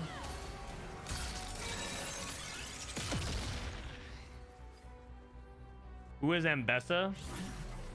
She's the main antagonist. Oh, spoiler alert. She's the main antagonist of Arcane Season 2.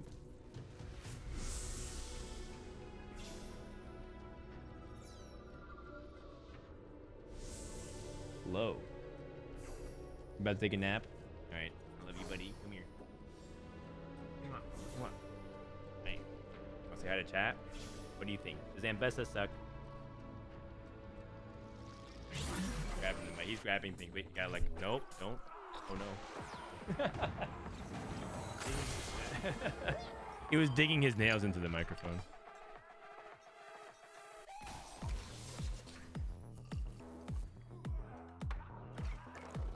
All right. Prestivent hanging in there. Maddie is the main antagonist. Whoa. Whoa. Whoa.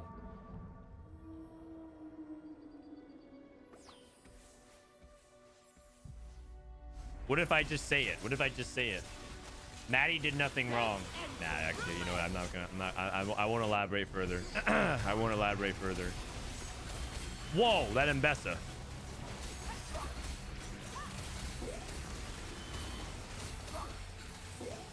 What? It's Kog'Maw. Oh, Prestivent's barely dead. I think Aesah can be good, but she kind of has the same problem from Smolder last set. Oh, that she randomly ends and dies. What if I told you? Okay, you know what? I'm not gonna say anything. I'm gonna let you guys think about it, and I'm gonna drop. I'll drop all my Aesah knowledge at Macau on the co-stream. Me and Soju will be holding down the fort. Soju's gonna play his 3 games, get in, get out, and then I'll drop all my Aesah tech live on the co-stream. Boom. See you guys in 5 days. Watch closely. 5 black rows.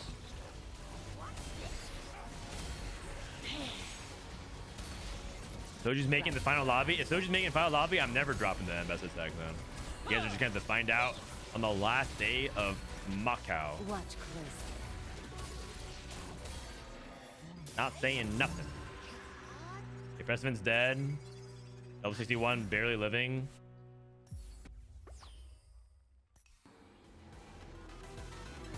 Aren't all the players going to Macau, or they're playing from home? No, you're not allowed to play in Macau if you don't show up. Man, that would be so lame. The winner of the LAN is someone playing from home. Well, I guess that's technically what happens at TFT Worlds. But no, that's not what happens. Also,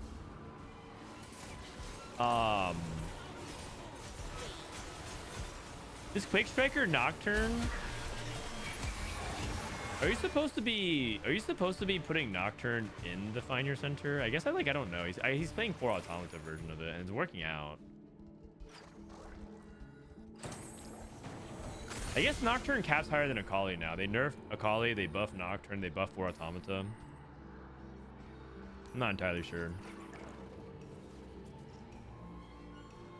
Warwick. Hold on. Impactful 6 cost. We're playing 2 out of 3 experiments. We're playing 2 out of 3 experiments. Okay, what do you even cut though? You can't cut anything. You can't cut Automata, and you can't cut. No. How do you fit this in? How do you fit this in?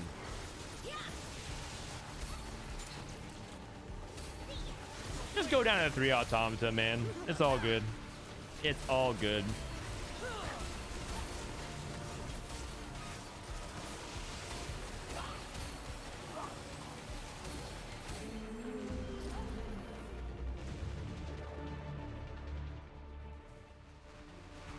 Is there a pool size on 6 cost? There are 9 of them. There are 9 of them. You can hit a 3-star 6 cost. Oh, he's doing it. I was joking. No, Warwick sucks. Don't do it. Actually, let's put Quick Striker on him. What's the worst that can happen? Let's put a Quick Striker on him. What's the worst thing that could happen? You die? That's okay. Quick Strikers. Okay, well, my prediction is that he loses horribly, but we'll see. 11k, 9k blocked. Let's see. Oh, he did it. He did it. Oh, wait, this guy is doing it. This guy is a content machine. Vamos.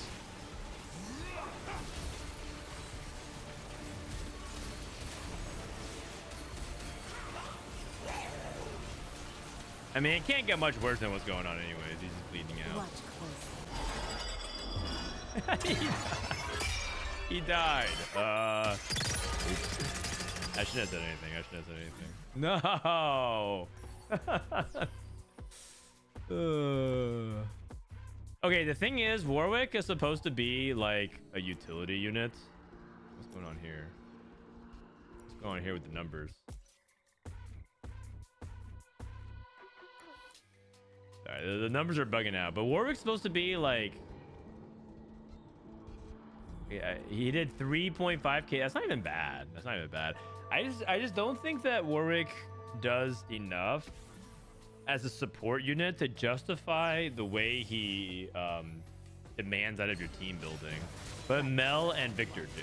That's just pretty much it. Warwick is hard to justify taking out something in for what you get back. Because what you get back from Warwick, you can get in a lot of other different ways that amplifies the rest of your team. So, I personally don't feel like Warwick is that good. But it's entirely possible we just don't have the optimized versions of him. Like maybe we're itemizing him wrong.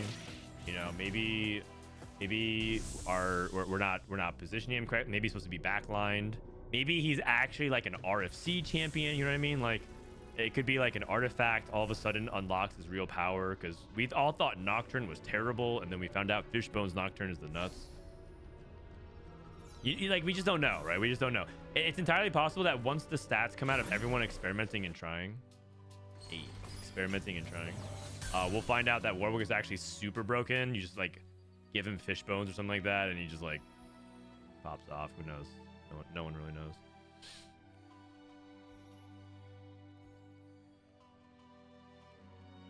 Viktor. Surely we can fit this in. 6 black rose. Wow, amazing. Do you ever just put coordination on the Viktor? Because he just like converts all those stats. I like putting Morello on him though, because he like hits so many different units with his board. I guess Malzahar likes that better than Shiv though. Like he doesn't really want Shiv on him. Dude, this board is so good. Black Rose Viktor. AP. Cap so high.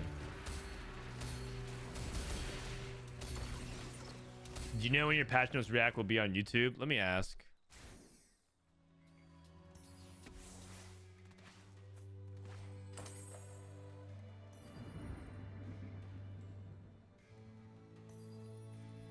How do you get Scion? You have to play a trait called Black Rose, and then when you play 3, you summon Scion with some cool thorny chains.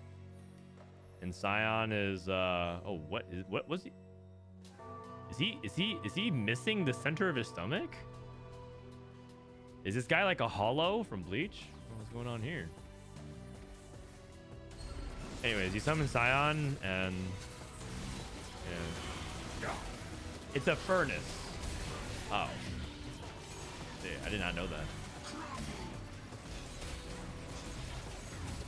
How do you guys know so much about like Black Rose lore?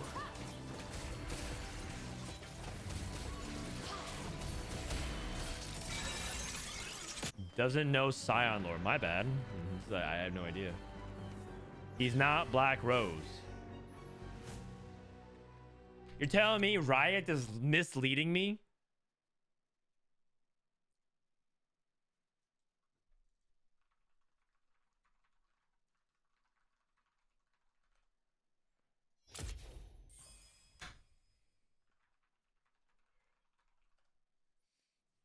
So they would put Mortdog in Black Rose, but it's not actually in Black Rose. Am I understanding that correctly? LeBlanc resurrected Scion, I thought. Wait, what? Did you just spoil the next season of Arcane? Come on, man.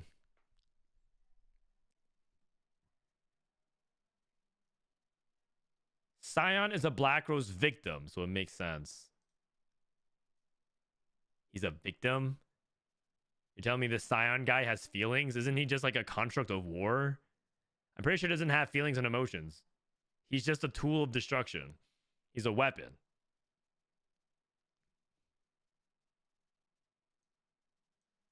Really? All right, I'm going to run ads real quick. Get into the next game. Couple more and then we'll call it for today. Couple more and we'll call it for today. Once he was a man. Really? Okay, hold on. Hopefully I don't have spoilers here. League of Legends Scion lore. Scion is a brutal warlord from a bygone era. Oh wait, hold on. Shit, the undead juggernaut. Over a century past, the brutal warlord Scion rose to prominence, slaughtering all who dared stand in his way. So he's not a good guy. This guy sucks. This guy's kind of an asshole. Greatly feared by friend and foe alike, he was the last of a proud warrior culture that's been part of Noxus since its founding. Scion has sworn oaths to his ancestors to never take a backward step in battle and to die a proud warrior's death when his time came. While not noted for his subtlety or strategic acumen, who's a dumbass, Scion's methods were ruthlessly effective and he won many vicious triumphs for Noxus. The Empire's might was at a peak not seen for hundreds of years and took generals of high command by surprise when a nation of the West first resisted, then pushing back their steady advance. These Demacians drove the Noxian warbands eastward, harrying them back behind the walls of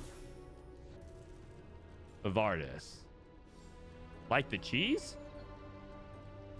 Scion, who has been campaigning in the Argent Mountains, now turned south filled with fury.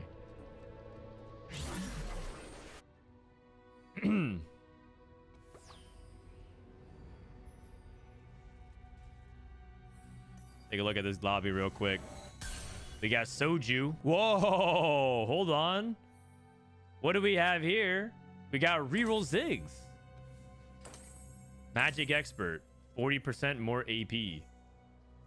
From all sources.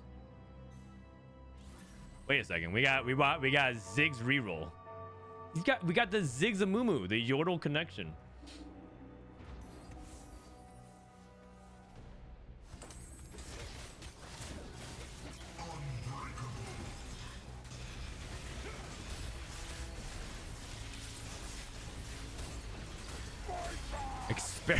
What the heck is this? Experiments Mordekaiser is just shitting on our comp. Man, I'm getting more dogged again. It looks like Mel is active. Wait, did she activate on someone else's board? We did. Mel will save you before death. Saved. Okay, so we're playing Law Enforcement Enforcer. Diego, thank you for the prime. Law Enforcement Enforcers fortified on Vi doesn't sound that good. We got Slow Cooker Blitzcrank. Investment strategy. Okay. And Soju's got his Ziggs 3 Dominator with Magic Expert. All right. We got Gloves Off Vander. This is the buffed Vander.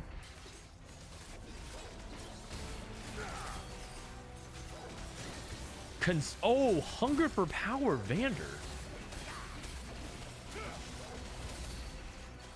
Oh, and he's consuming a 3-star family member.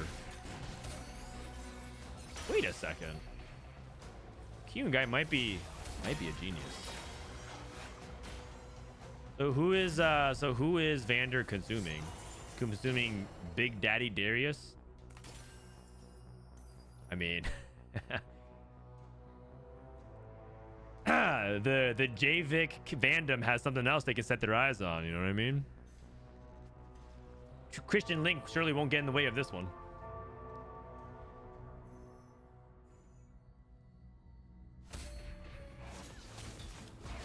Five Experiment Mordekaiser. Man, this lobby is actually kind of woke. I don't remember watching this in Arcane. Yeah, that was in the extended director's cut.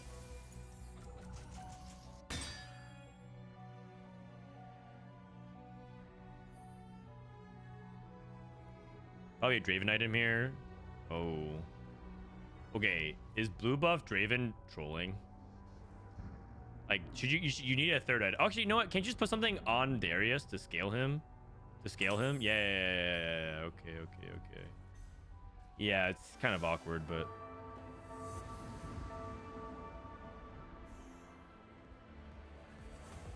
I just want to see more of this hunger for power Vander. He goes from 25 to 4k, 300 AD.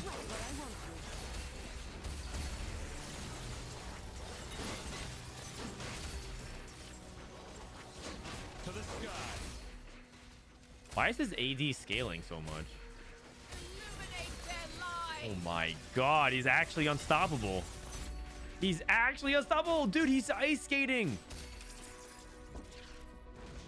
He's actually unstoppable, man. He's won 8 in a row. I think that has to do exactly with the hunger for power.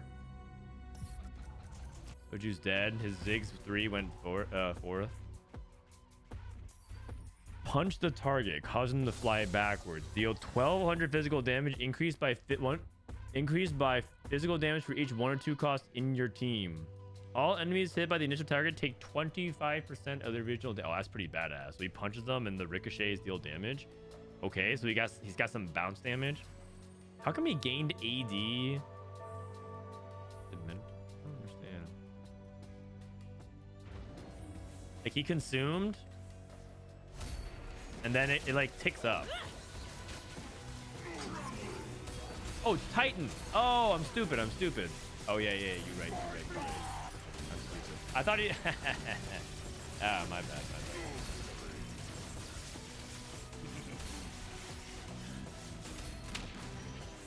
This augment is an easy first. Not the best timing. Not the best timing for that comment. Not the best timing for that comment, but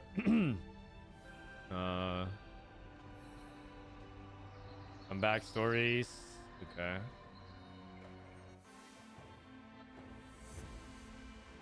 Five experiment Mordekaiser, find your center on the top center hex. Wait a second, that's kind of crazy.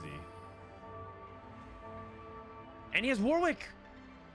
He might actually win with Warwick. Wait, it's Warwick. He's shivving his Warwick. Wait a second. Has 60-second unlocked the true power? Warwick is back. Static shiv Warwick. Why does it look like he's about to get 9-0? I think he's...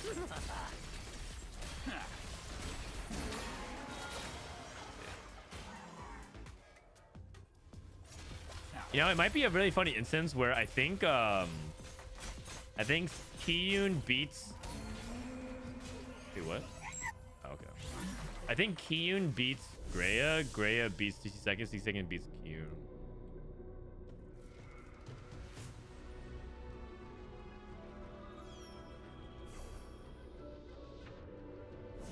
Is Warwick a new unit? Yes, he is, and he is a 6 cost coming next patch. Very exciting. We're all very excited. 6 cost. Very cool. Oh, he has 2 spats. Oh, the Tactician's Crown. You can just tech in a Jace here if he needs to. You can also tech in Caitlyn. It's an Enforcer. Doesn't really do much. I guess it buffs his Twisted Fates. This gives him a shield. Ah, this gives him a shield. Sorry, a Forge. And this Forge can absorb a Vander hit.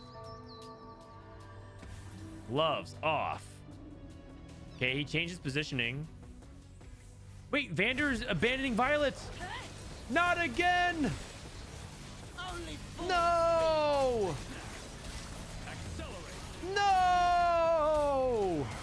Ew, how could you, man? How could you? Oh, wait, hold on. It's all for the greater good. It's all for the greater good. The way he punches them and they just like, oh, and they fall back.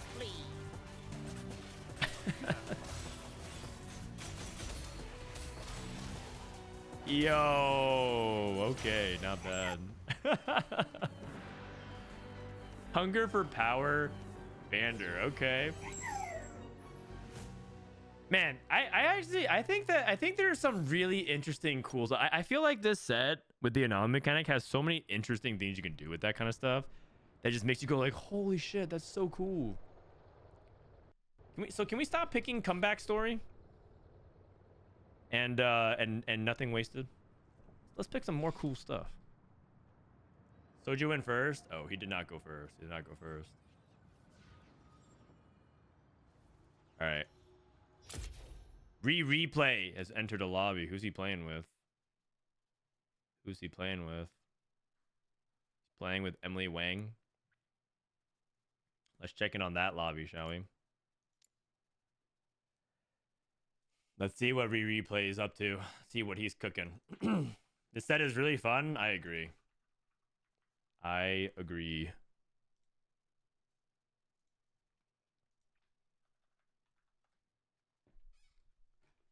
All right.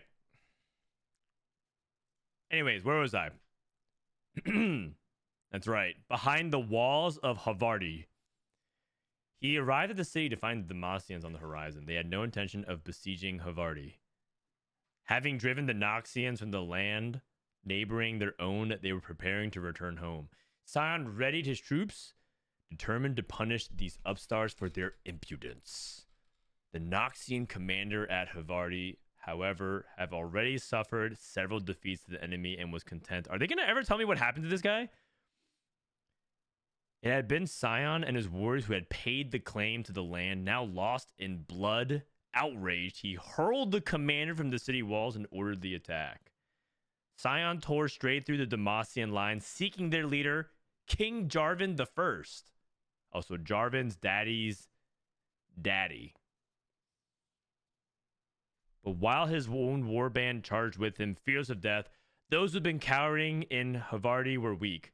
Their spirit broke, and they retreated back to the city, leaving Scion and his trusted few surrounded. One by one, they fell, but Scion plowed on. Alone, pierced by a dozen swords and a score of crossbow bolts, he finally reached Jarvan. The fight was brutal. It was the Demacian who delivered the killing blow. Scion dropped his axe and with a final burst of strength, tore down the king's crown from his head with one hand, clamping around the other his throat. Jarvan's guards grabbed Scion again and again, but his grip did not loosen. Only when the enemy king was slain did Scion allow death to claim him. Oh shit. His body is recovered along with the Demacian king's crown still in his grip and borne back to the immortal bastion in honor. Noxious mourned Scion's passing. His corpse was interred with a towering monument constructed to honor him. Half a century passed before Scion's tomb was reopened.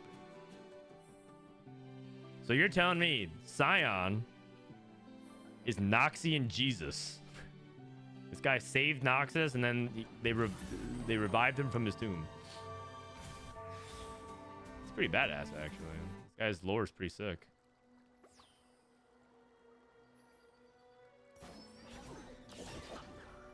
All right, we got Rereplay. We got EmilyWang. We got Relic. We got Araye.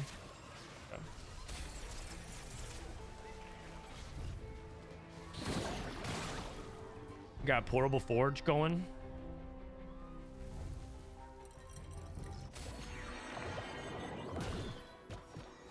The best part is Scion's jaw is Jarvan 1's crown. Does anyone have Black Rose? I kind of need to see this for myself. It's too early in the game, probably. We got Cooking Pot. Cooking Pot into Bruisers.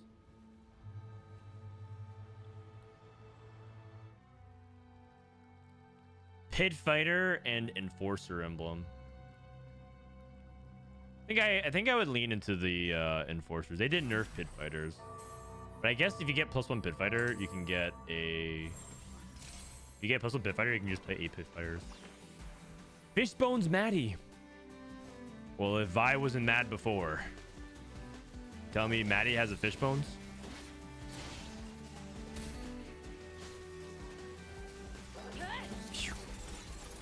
That's right. Violet's Revenge. Is Vi actually good? I mean, she's better. Before, she was pretty bad. Pretty terrible. So I think now she's at like acceptable level. She might be really good. It's actually surprisingly hard to hit her when I was trying to play around Vi as my primary game plan on the past few days.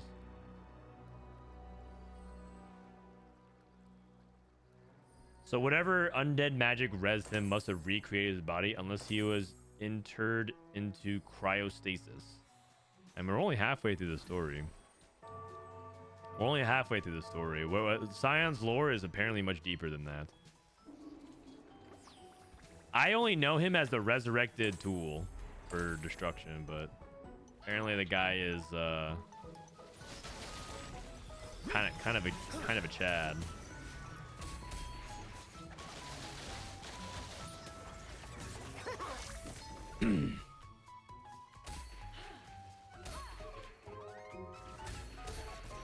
So this is EmilyWang's POV. Let me actually look here real quick. Let me see how her games have been going today. View profile. So far, Emily's scores have been 1, 4, 7. Okay, pretty decent. She played some family. She played some experiments. Oh, she played Bruiser Warwick. Oh, interesting. And at first place with Black Rose.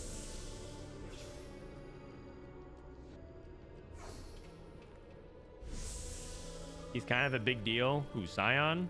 I mean, yeah, he's huge. Have you seen him? Dude's massive.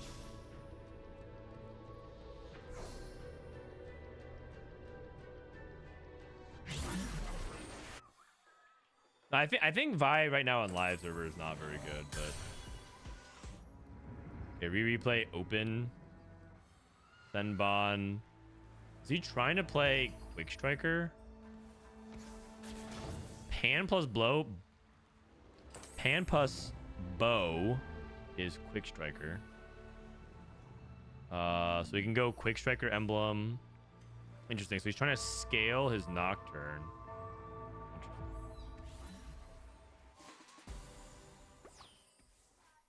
Can you go back to Soju games? He's not in game.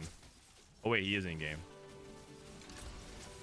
Do you guys want to drop this game and go back? I thought they were gonna be done. He keeps typing. Okay, he keeps typing in chat. He's done, and then he plays again. So.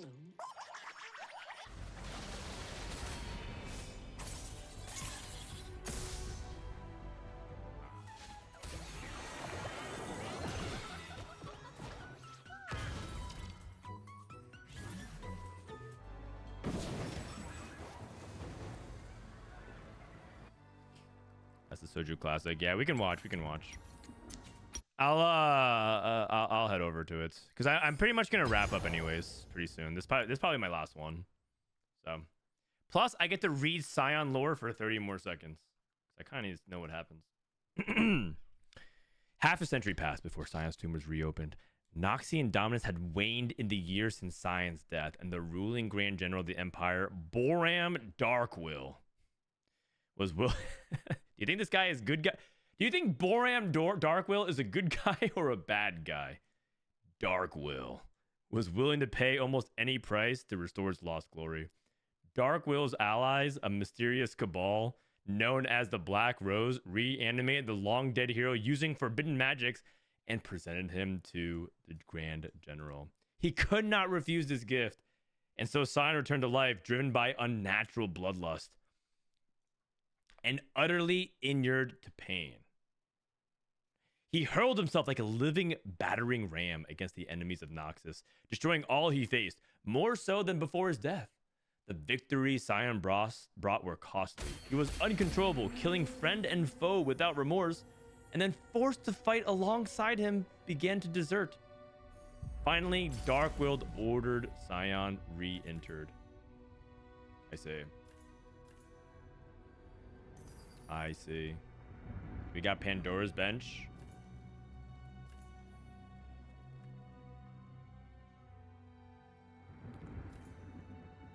k3Soju got nerfed.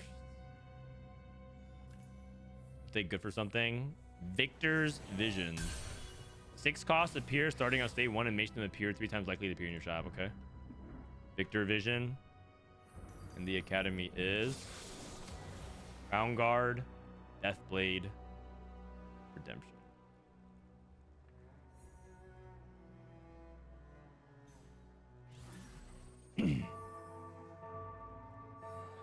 Okay, we got Spoils of War. Branching out for 60-second. His branching out is a Rebel emblem. Okay. We got Superstars. So we got 1 cost reroll coming from Jedusor. Eye for an Eye.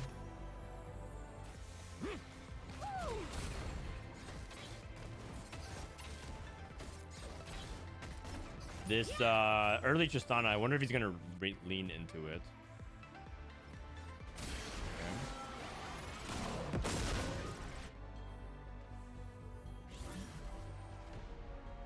Now you gotta read Swain's lore. I'm not even done with Scion's lore, man. One thing at a time. One thing at a time. I feel like if you're a real League fan, you cringe when I'm reading the League lore because it sounds like I'm making fun of it the whole time.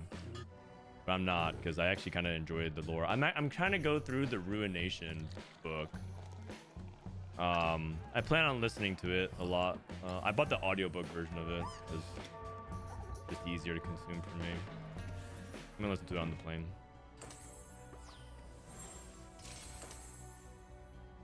We got Nashor's Rod.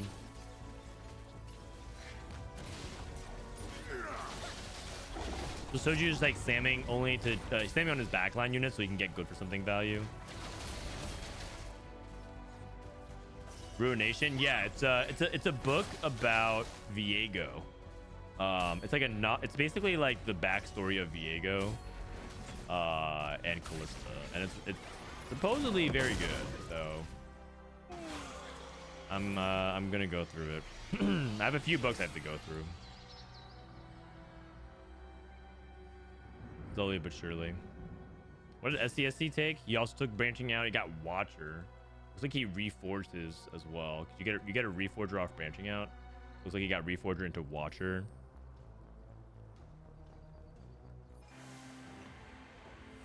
And then Experion took the new augment, the late start.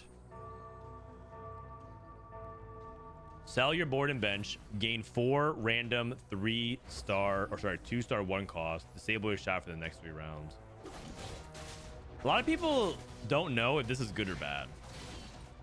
It sounds really good in theory, but I feel like a lot of people who have taken this have also said that it wasn't that good.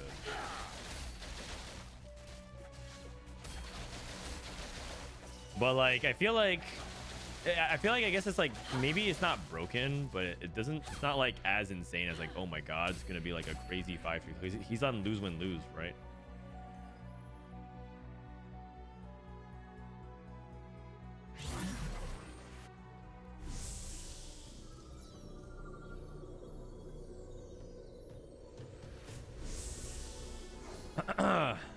We don't talk about Ruination. The book? What's wrong with, I heard it was good. It's like a long book too. Like I looked at it, it was like it looked like it's not just like a short story, you know, like a lore section of the website. RPG was pretty good too. I should check that stuff out. The Spoils of War get better depending on the tier of the augment. It gets better the later the stage goes, but I do believe Spoils of War 3 has a slightly better loot table than 1 and 2, but I think 1 and 2 is the same, if I recall correctly. I could be wrong on that front.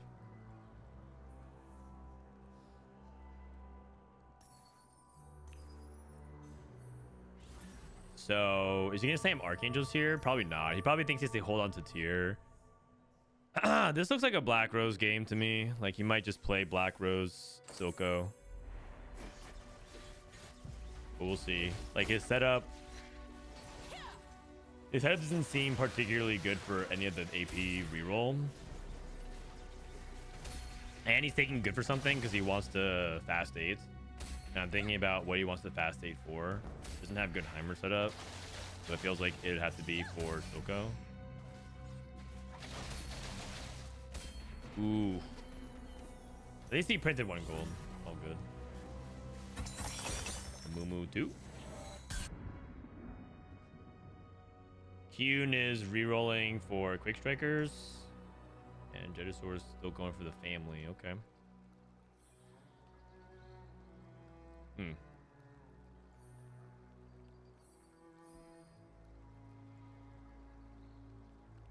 The Ruin King RPG was good. Yeah, lots of busted items.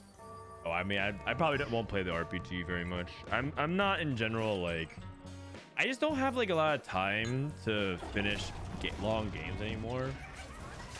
I need games to feel like I can pick them up and put them down and not feel like gonna be hard. Like, you know, I never finished Hollow Knight because like I've restarted that game like 8 times because I just kind of keep forgetting. And so like because I always would play it pretty far on like a plane ride or like a trip or something like that, but like I just kind of forgot what happened and then I have to like redo it again. And so like it was just like hard to actually finish the game. I just gave up at one point. And that's actually been rinse and repeat for so many games for me. I never finished Mario Odyssey, even though I liked the game.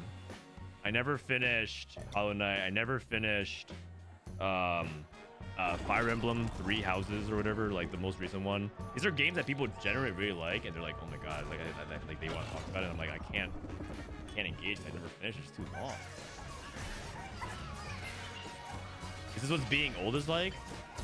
Not really being old. It's just like I just have a limited amount of free time, and I just can't really sit down and play through like a really long RPG anymore. Okay, another Nocturne 2. Wow. Okay, Kiyoon might hit Nocturne 3 in like stage 3. Very far ahead. Soju got Sojin. Wait, he's just playing Silco. He's just playing Silco. Let's see if this is Tristan or reroll. I don't think it is. He's open to playing Corki as well. Like Corki Emissary.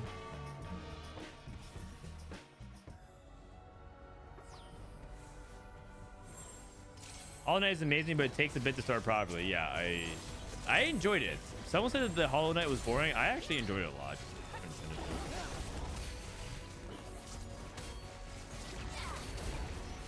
You know what game I did finish?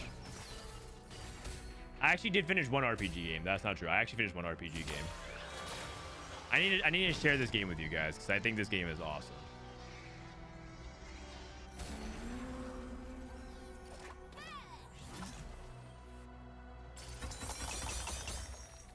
Okay, this is 3-2 augment.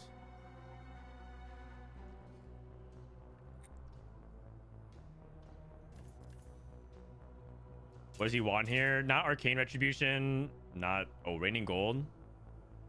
I think he'll take double econ so he can hit. And I actually think double econ isn't bad anymore for AP because you can always use that econ to get to 9/10 and look for Viktor. I think that's good. Health is wealth. Inspiring Epitaph. IE Last Whisper. So a couple of AD. This is Greya's POV. Man, I'm getting more dogged again. High voltage. Okay. Nevstorm, thanks for 6 months. Okay, what's the game? I did finish one game recently. It's called Little Kitty Big City. You're a cat that fell from your owner's window and you have to find your way back to your owner's apartment at the top of a skyscraper. So you have to climb the city. It's actually like the cutest fucking game I've ever played. It's so fun. You have to find your way back and you have to interact with a bunch of animals and stuff like that around the city in order to get back to your owner. I played it with my wife. It was like $10. It was $10 well spent, honestly.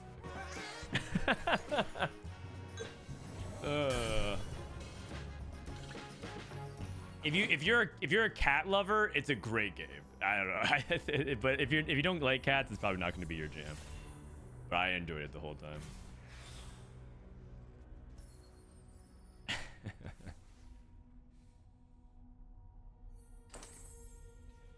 Okay, we took Scavenger. Interesting. What game is it? It's called Little Kitty Big City. It's like an indie game. It's an indie game. It's like 10 hours, not even. You could finish it probably in like 7 or 8. It's just very chill, indie, fun, cute game. But like that I can finish. It took me like, you know, a week and a half, 2 weeks to finish because I played it for like a couple hours every now and then. I enjoyed it. Is it a visual novel? No, it's just it's actually like it's like a extended puzzle game for a cat, sort of. Like you're a cat that tries to. Yeah. It's more about the vibes. It's more about the vibes of you being a cat running around a city. You know, if you want to kick back, like TFT, it's not high stakes like teamfight tactics. You know what I mean? It's not high stakes. No LP on the line. No one to flame you and type "you trash" in chat or yelling at you for contesting. You can just sit back and just be a little cat from the big tree. It's similar to Stray. I've never played Stray. People are saying it's a Stray ripoff, but maybe it is, maybe it isn't. Okay, we took Artillerist +1. We'll see if oh, he has 7 Tristan. Oh my god. This lobby tempo is gonna be really high because Kiyoon already has Nocturne 3, and there's gonna be multiple people who hit their 3-star 2 cost pretty early. Are you going anywhere besides Macau? We're gonna spend a little bit extra time in Hong Kong. I'm not gonna come back immediately after Macau. I'm gonna stay there for a couple days longer, so I'll be coming back from Macau, and then you guys will see me then.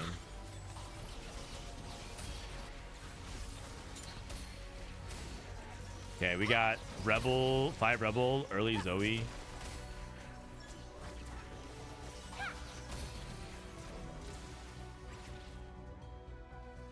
I feel like Zoe has been in TFT like a lot.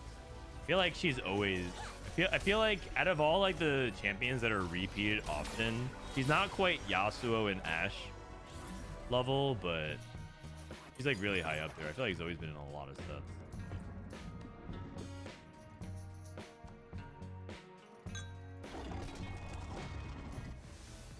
What champion's been in TFT the most? I think it's Ashe.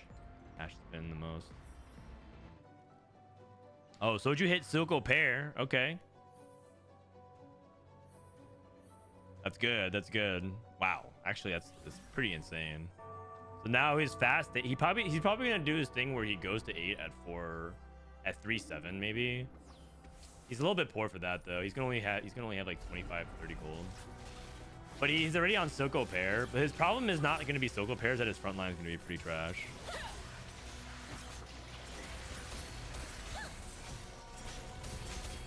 Lux, yeah, that's true. Lux has been in a lot of sets. Not that I'm complaining though. I think Lux is a fun champion.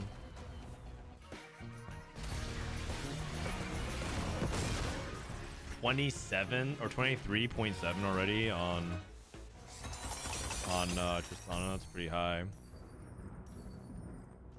He's actually decently rich. He could level here. 32, he'd go down to 37. He could make 40. He probably is gonna greed for a little bit longer though. A little bit too poor for a 3-7.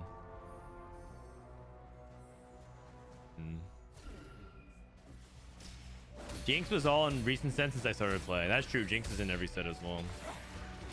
Can you blame them? This girl just sells like hotcakes.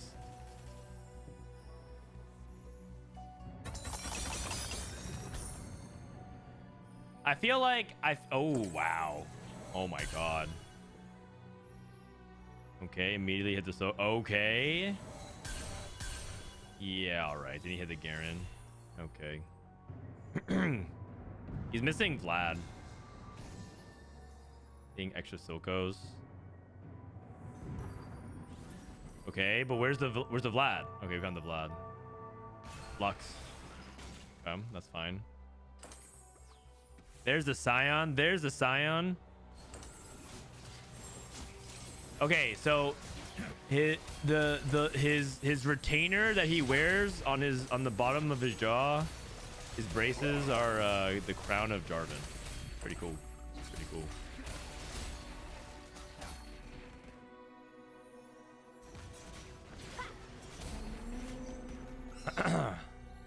I'm new to TFT. How does this set rank from all the past sets? Is there a set that was just goated? The set that's considered to be goated by many people is set 6. That was the last time they did Arcane the set. Oh wow, wait, is this martial law with the? Oh, it is. That was with the +1 enforcer. The set that many people consider to be goated in TFT is the first set that Augments came about, which was set 6, the first season of Arcane, about 3 years ago. We've been playing with Augments in TFT for 3 years now, and many people consider that to be the goated set. That set did have its problems, in my opinion. For example, if you think Augments are imbalanced now, Augments in set 6 were incredibly imbalanced, but they were very new and fun. That's what all that mattered. People didn't really care because the units were so fun.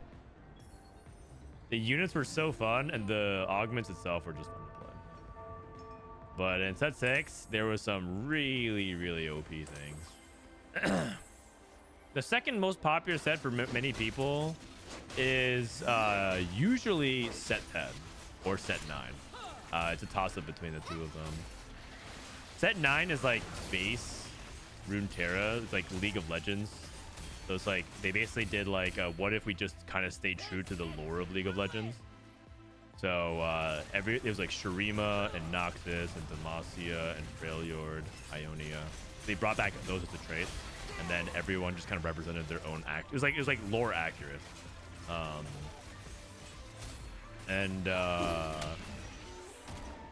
The thing about set 9 that makes it controversial is that the mechanic was called Legends, and you could pre-select a legend that would influence your augments. You were guaranteed an augment choice with your legend. So there's a legend, for example, that allowed you to pick Twisted Fate, and Twisted Fate would guarantee every single 2/1 augment had Pandora's items, no matter what. And so people would force a specific like item build, and you can see how problem that would be if there were some things that were broken. There was a Garen build in set 9. You would put Rageblade on Garen. It was Demacia Garen, and you would stack Zeeks. Zeeks was a buildable item back then, so you would go 6 Zeeks, Rageblade, Garen, and then Garen would just spit. He scaled off of attack speed, so he would just be unkillable and kill everything. It was funny. It was like Beyblade Garen. So in set 9 had like its problems, but people like love the tie-in to like the original League of Legends IP. And then set 10's production value was like they literally might not ever match it again because of how high that the peak is of that production. I mean, this set is up there for sure. Set 13, they put a lot in this set. But like set 10 is just like unbelievable, because if you think about the way TFT tries to approach music, a music set, it actually fits so well, and like everything about that set was so... except for the worst thing about set 10 was there were some large periods of imbalances, and headliners were very problematic as a mechanic because there were a lot of hidden rules about it. There were a lot of hidden rules about headliners, like, oh, if you like sell your if you buy and sell this headliner, then you like can't see this other trade. And it was basically like you would get +1 of a trade. So if you would like buy this Loris, it might be worth 2 Sentinel or it might be worth 2 Enforcer, and which one you got was like a really important difference. So there's like a bunch of rules that you have to like navigate around. People didn't like that. I didn't like that. That was the worst part of that time.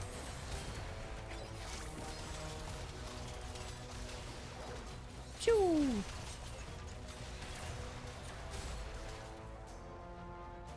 All right, so the family's looking pretty good here. Family's looking pretty good. 4 family. Here comes the anomaly. Let's see.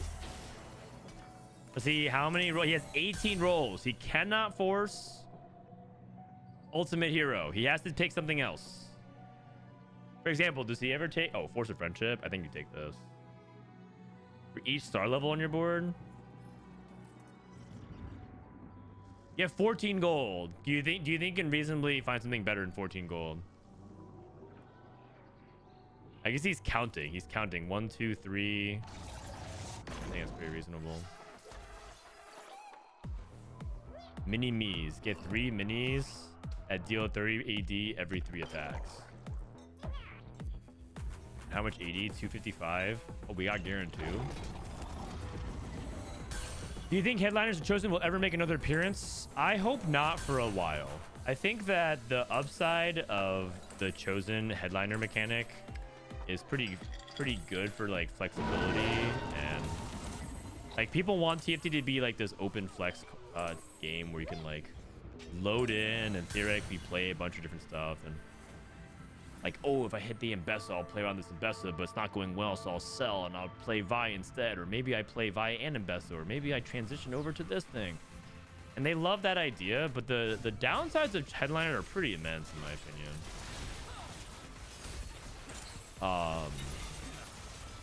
For one thing, set 10 is a big reason why bag sizes had to, like, that was the beginning of bag size changes, remember? Because of the way Headliners like interacted with pools and how fast people were hitting 3 stars and the way people were contesting 4 costs. That was like a really big deal. Unstoppable force, take down, charge the next target, and stun them down. I've been seeing more people take this as well on Aesah.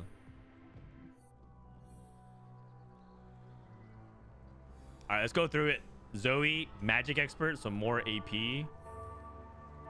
Kill streak on Soju's Silco.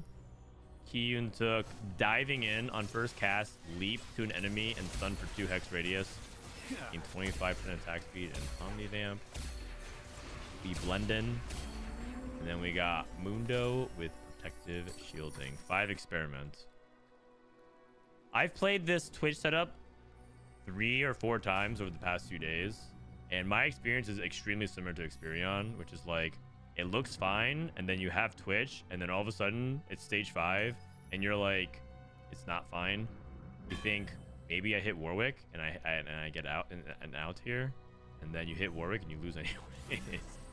So I just don't think Experiment Twitch is very.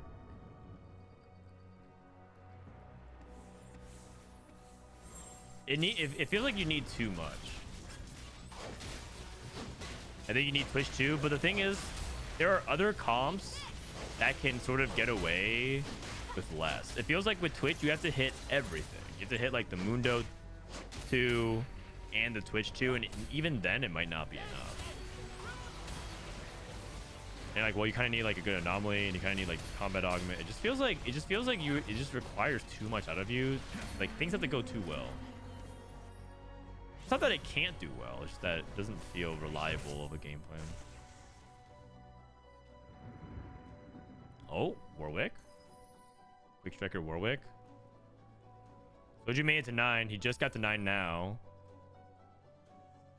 Oh, Experiment Black Rose. Instead of playing Twitch, he's playing the Black Wolf. Oh, Viktor. You gotta play Viktor. You gotta play Viktor. He's gonna play both Warwick and Viktor. Weaker. He just cut. Did he just go down from 5 Black Rose to 3 to play Warwick and Viktor? I mean, Viktor's good. Don't get me wrong. We'll see. We'll see. We'll see. We'll see.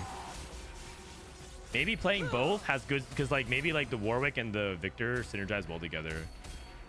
Okay. Okay. Okay. Hold on. Hold on. I mean, Warwick look like he was like an active part of the team. He has bronze for life.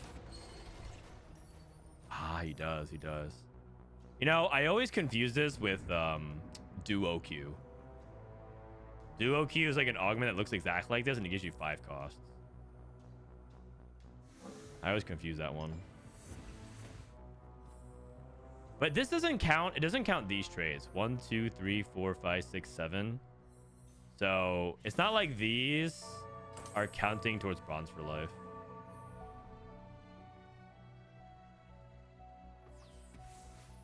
Doesn't Warwick take the kill streak from Silco? Also a fair point. Or more like Silco is taking the the resets from Warwick. Oh, you know he ain't happy about that. Oh man.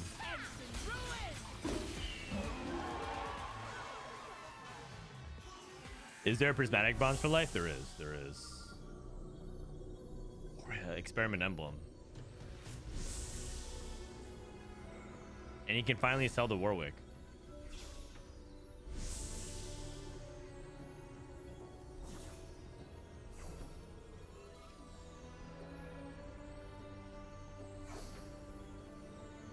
All right.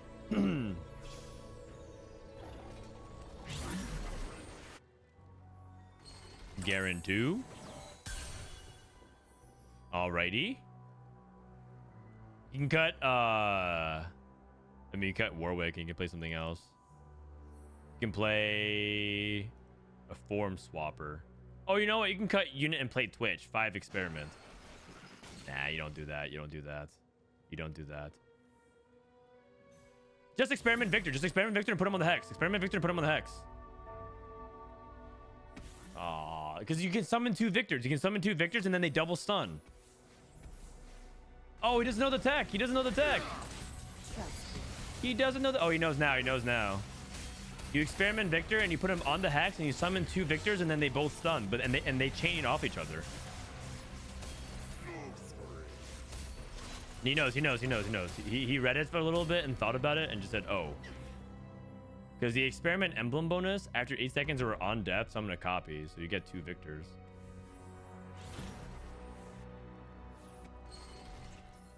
Put him on the hex. Put him on the hex. Also, you get 2 Warwicks, which is fun too. 4 Emissary, 4 Quick Strikers. This is the second time I've seen specifically 4 Emissary, 4 Quick Strikers. Okay, so Viktor's going to be on the hex. What's the Warwick experiment buff? I think it's stuns. On kill, stun adjacent to the dead target for a second. Okay. So there's Viktor. So he's going to summon... So he's going to stun here. And then a Viktor also comes in as well. And theoretically, if his front line stalls long enough, he can stall both. So it stuns. Oh, almost. It's so close. Ah. So close. So close. Okay, honestly, if he played a better unit than Warwick... it's not bad. It's not bad. We saw someone do it before and it worked well, but like I don't think it's like broken, but it's definitely like not bad.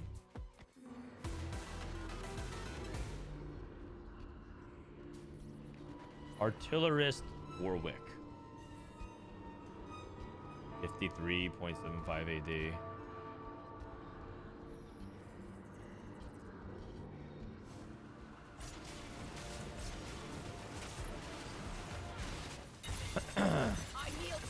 So we got family, we got emissary Triss, we got rebels, and we have emissary quick strikers.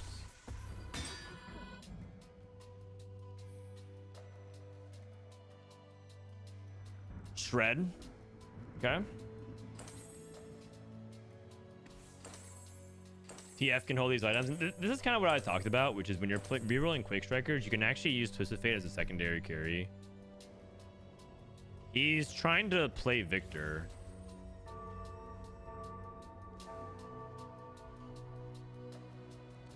Here is the sort of the issue with playing the emissary is that he doesn't have the ability to splash in this Viktor. He's also positioning Nocturne. Oh, because he's playing diving in. Got it.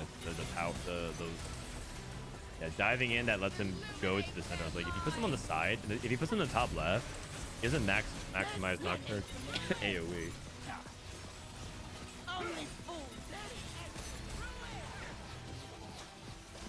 My cat is sitting in my suitcase. He doesn't want us to leave. Okay, 4th. I mean, that's fine.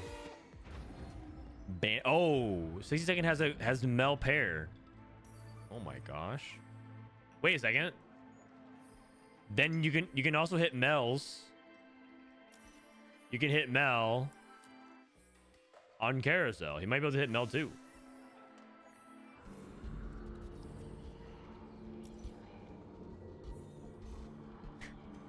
For Artillerist, Warwick, 1,000 damage. 1,000 damage. Doesn't actually do anything. Ian, thanks for the raid, man. I'm actually wrapping up myself too. I'm kind of pooped. I appreciate the raid. Thank you. Makes the stats look good. Can you duplicate 6 gosh? You can. You can. You absolutely can.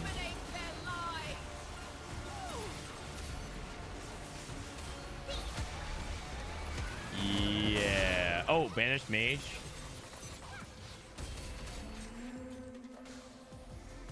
Yeah, 4 family still does really well. 4 family still does really well. Like no real complaints about this because he has like the force of friendship, so scaling off the star levels, 1 for all. Okay, if 60 seconds could survive 1 more turn, he can get meld 2 off carousel. Or a Jinx 2. Both would be really good.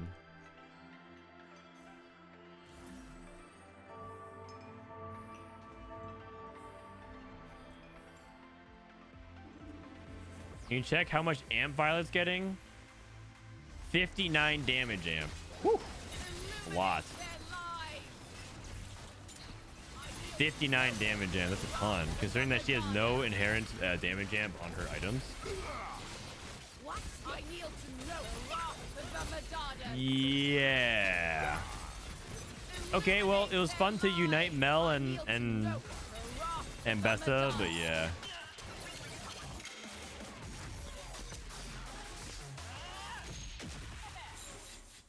That's a fun cutscene. I actually like that one a lot.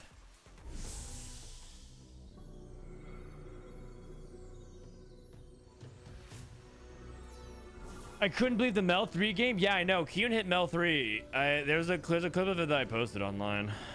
That Mel 3 is crazy. Man, I'm getting more dogged again. David, thanks for the prime, man. Appreciate you. Thanks for supporting the channel. That prime is going to go a long way because this weekend you'll get no ads during Macau. Mel 3 is 9,000 HP, something like that. I can show you the clip that I have of it after this.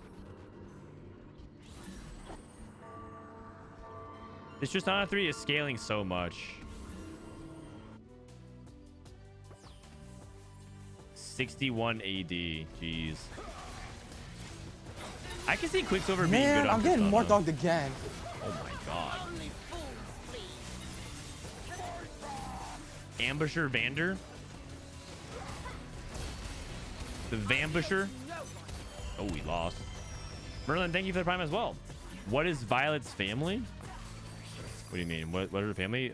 Powder, Vander, and those are those, and I guess Echo maybe are the family.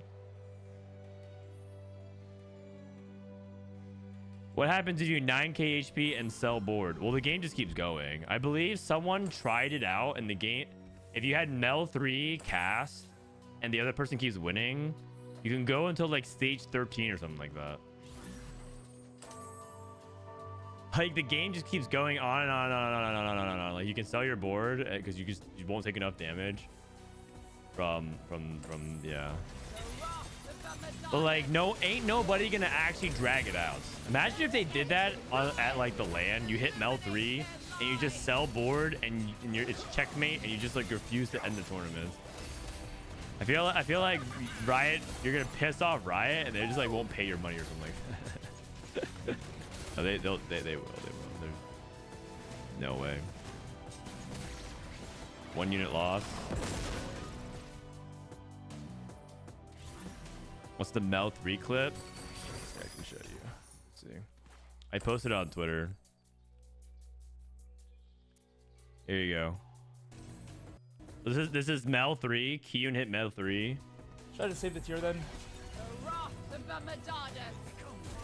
He spellbinds everything, one-shots it, and look at Kiyoon's HP total. Kiyoon's HP. Should I just save the tier then?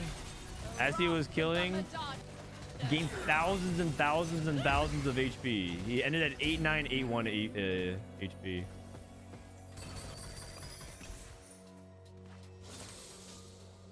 How did he hit it?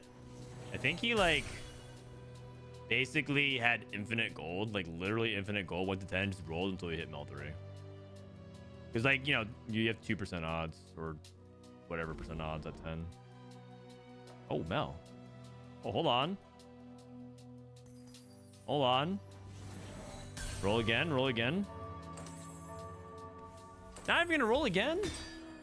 Even just to tease us? Oh, man. Family Mel. Whoa. What's her mana pool at? 28?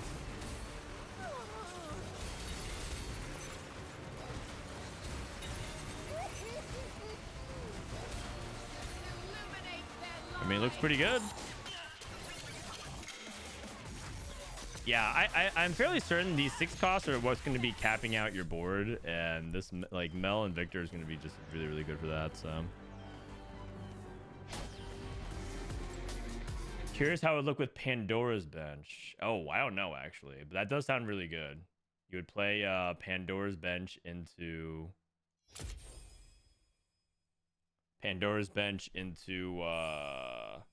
6 costs.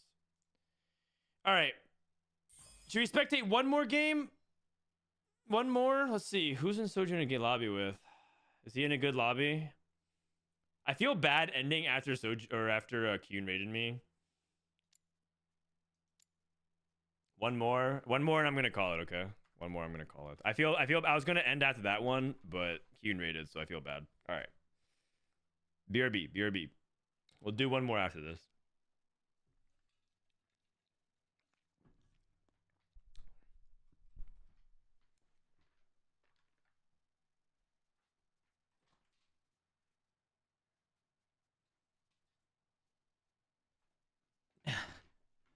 Scion lore. Oh, right. Ah. It loaded too fast.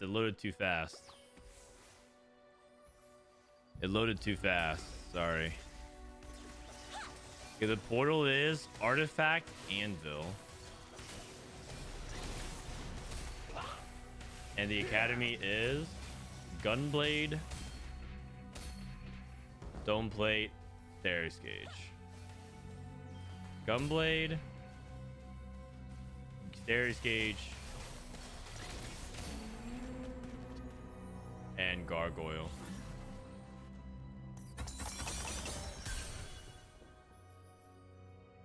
No scout, no pivot Kog'Maw. Okay. Rereplay with Cooking Pot. Cooking Pot Trenchcoat. Oh, wow. So he's going to play Family into Trenchcoat Violet. That sounds crazy. Fencer into Violet with Prowler's Claw. Dominator Crest. Gold Collector Sniper's Focus.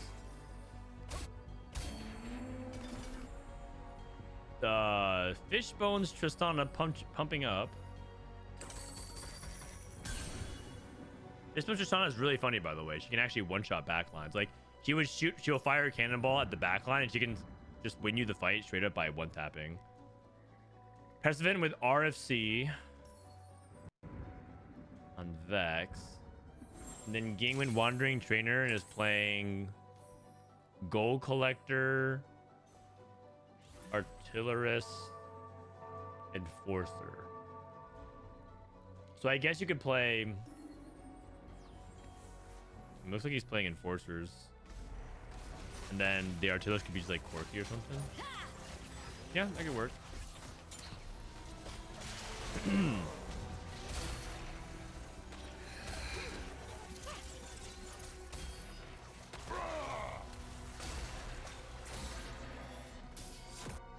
We're never gonna finish the Scion story. I'll tell you what, the Scion story will be the last thing we do. So I'll cover this game, and then I'll do the Scion story, and then that'll be it today.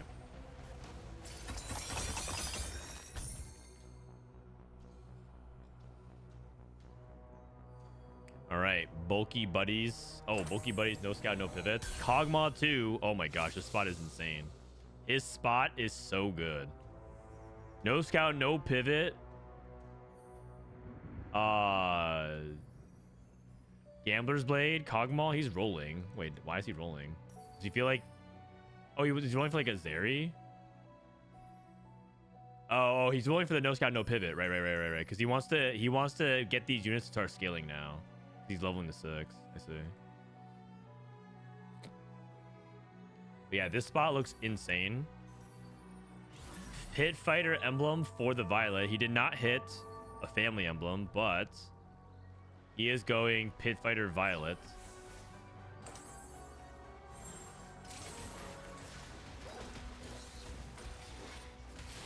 I will say that Kog'Maw with Gunblade without AP is not really that impactful in the late game, but he can play it right now and it's totally fine. Oh, wait, no, he has no scout, no pivot, so he's getting the AP. Oh. Ah. Okay.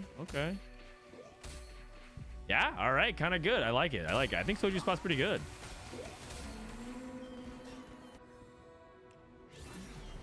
Look at Prestivent a little bit closer.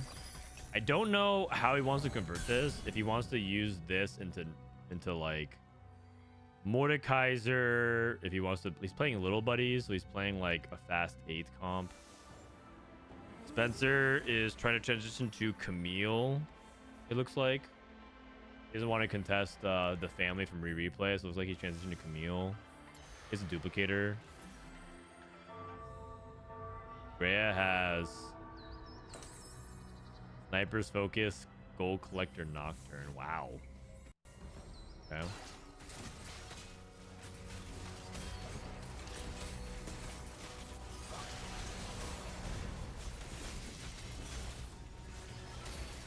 Soju playing Kog'Maw even in PB scrims. Yeah, I mean, Kog'Maw is good. You need to practice the Cog. Ging level 7. Gosh. Why is IE bad on Draven? It's because he already can crit, and a lot of the power in Infinity Edge is that it allows your ability to crit. And so it's like you lose a little bit of effect. It's just not efficient.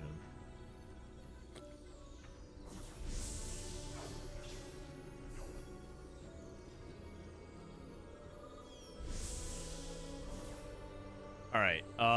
So what else do we have here? All right, the artillerist. Let's just see how much this Tristana is scaling. I think this Tristana actually can kind of pop off. I'm looking forward to it. Tristana's 6 Tristanas, and he's at level 5. He went a slow 6. He just got to 6 now. Oh wow. What? Nah. No way he hits Quickie 2 on 6. Soju level to 7. Okay, level to 7 for Vander. Oh, for Zeri, so we can start scaling the Zeri. Spencer going for a big transition. Just watch the Tristana. Watch the Tristana. She just sometimes, when she casts, just kills the backline unit, and then she scales her ability faster that way because she needs to get the kill with it. Pew! Oh, almost. Pew! It's really fun. It's actually dope. Dominator Kog'Maw. The Dogmaw. Brandon, have you tried running the double echo comp? I did one time. I think I got like a 5th with it, or 6th. I don't think my setup was that good for it, but I could see the potential. I didn't personally succeed, but I have tried it. I think it's I think it requires a lot of money, and you also, it's not something that you can just play because you're like, oh, you know, I have items for echo. I think you need to like be in a good tempo spot for it. Only fools flee.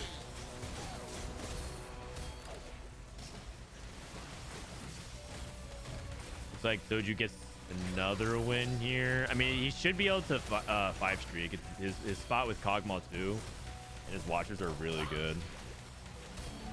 All right. Oh, he's actually 4 streaking.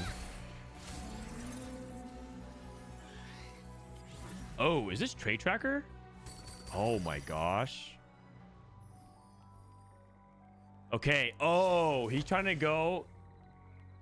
He's trying to go for the trifecta. He's trying to get an Enforcer emblem off Trait Tracker, and then a Trait Tracker, and then an Enforcer emblem on 4-2, and go for 10 Enforcer. He's going for the 10 piece.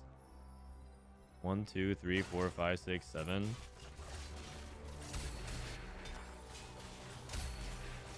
Looking for me? Okay. Surely there's a way for you to get 8. So apparently you can activate Trait Tracker at 7 with 8 trades. We did it. He did it. Genius mode. He's already able to do it. Hodge Titans. Probably like, yeah, BT. Okay. Using his removers. Spencer hit Camille 3.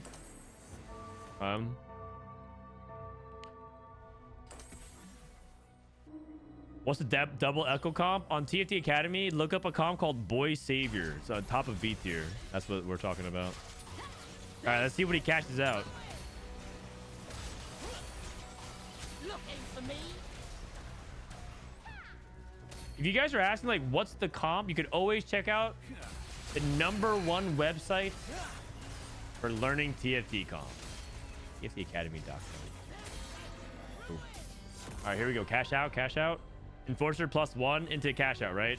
Are we feeling it? Are we feeling it? No! What are these? Scrap. Oh, we can go 9 scrap. 9 scrap pivot. 9 scrap pivot. You need to hit Rumble, though. And scrap, you have so many different items that you can get scrap value, surely.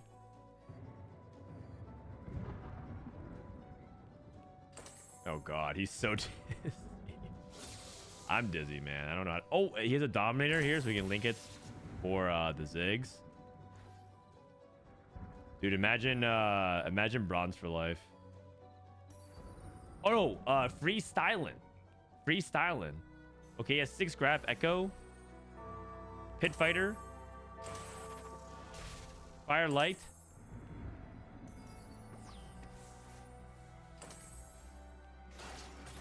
Dude, the fact that he made like a pretty solid turn out of this is very impressive. I could not do all this without freaking out. He definitely needs to move his items though. Like, you should put items on the scrap units themselves. Like, so Echo should hold stuff. So Echo, for example, could hold Pit Fighter. Gold Collector should go on like GP.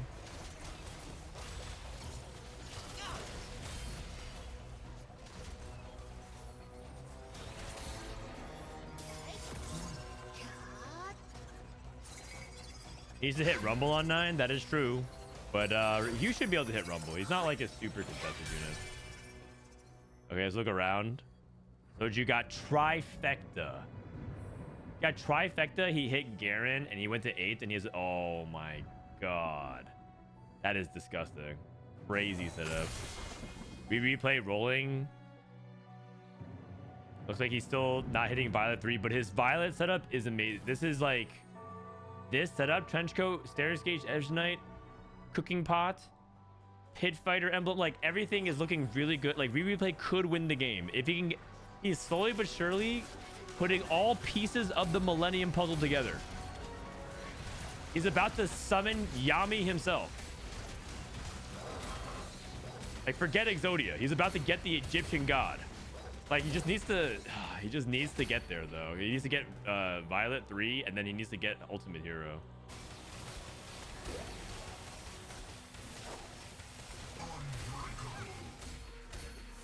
He has Cooking Pot and Coronation triple buffing HP. Like this Violet is going to be unstoppable if she can get everything.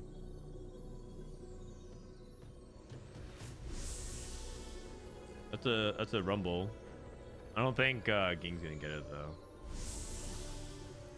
It's too high for Prio. Savika with a rod. Replay didn't even take Savika. Usually you think about taking Savika when you're playing Pit Fighters.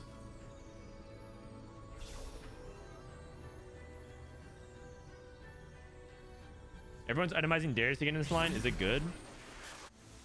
usually you just need to have another 3-star duo carry, and he's just not hitting Darius, so he needs to roll for Violet 3 now. He needs to roll for Violet 3.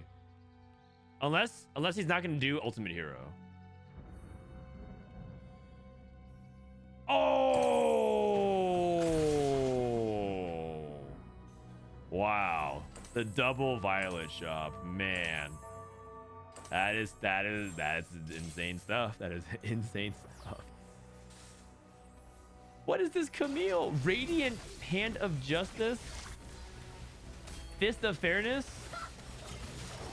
I mean, that's an ironic name. This is not very fair at all. Not very fair at all. I mean, I say that, and this Kog'Maw is also cheat. Like, Soju's Kog'Maw spot is also kind of crazy, too. Man, I'm getting more dogged again. This lobby in general is so high power level.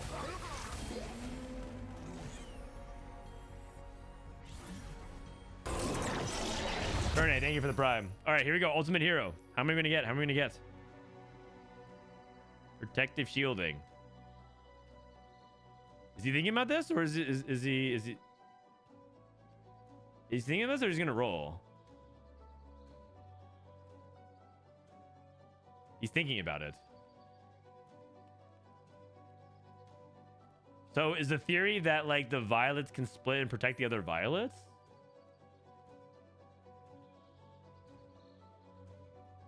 Really?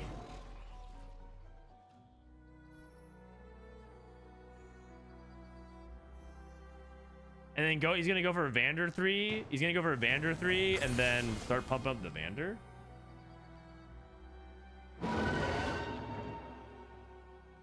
Oh.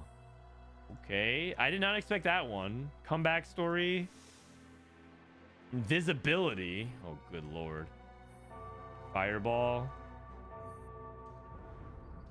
Okay, so I think he's gonna eventually hit Vander 3 and then scale Vander's HP, and then have the comeback, or maybe he just thinks this one's just broken. Only fools flee.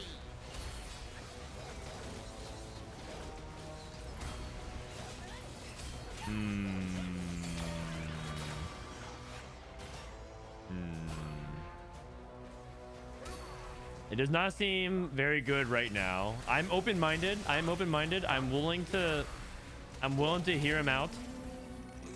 But if he goes bot 2 with this, I'm gonna be forced to assume that wasn't the ideal choice here.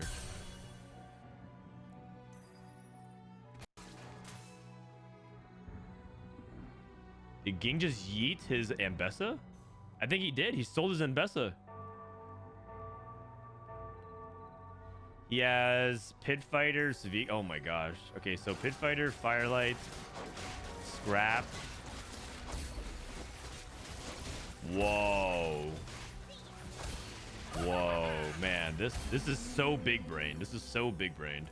So he has Dominator to scale Echo's AP, Bruiser to complement the Trundle, the Firelight for Zykoo with Scrap to keep her alive.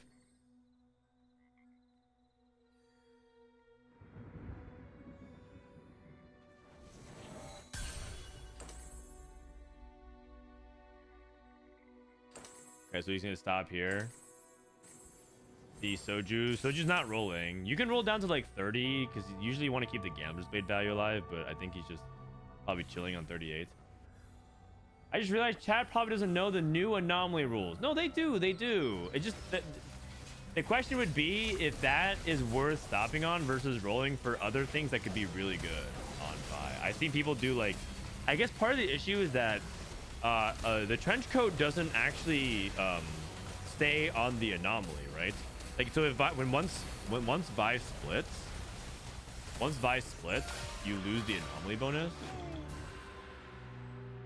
But is that the right one though? Like, I feel like I wouldn't have thought of this basically. So he's scaling Vander. So I understand like the theory, like what he's trying to do, but I don't know.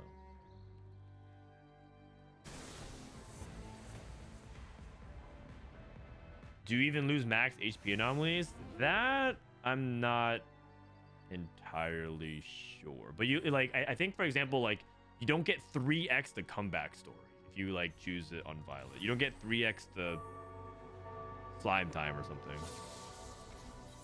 Whatever it is.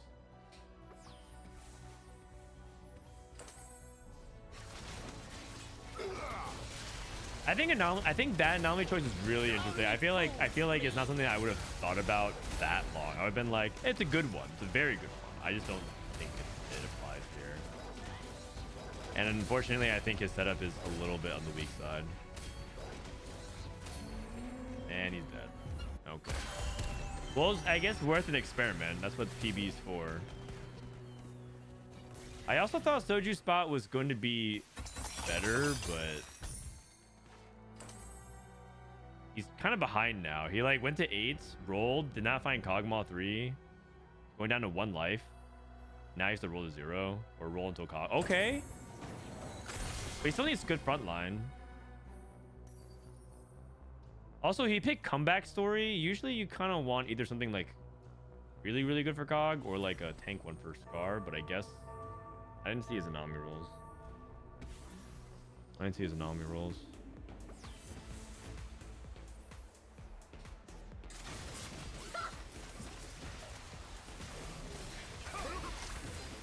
think he's on the correct side for the Camille, except she has Prowler's Claw, so that's definitely scary. He has Garen too. Oh god. No, Camille. Don't blink. Well.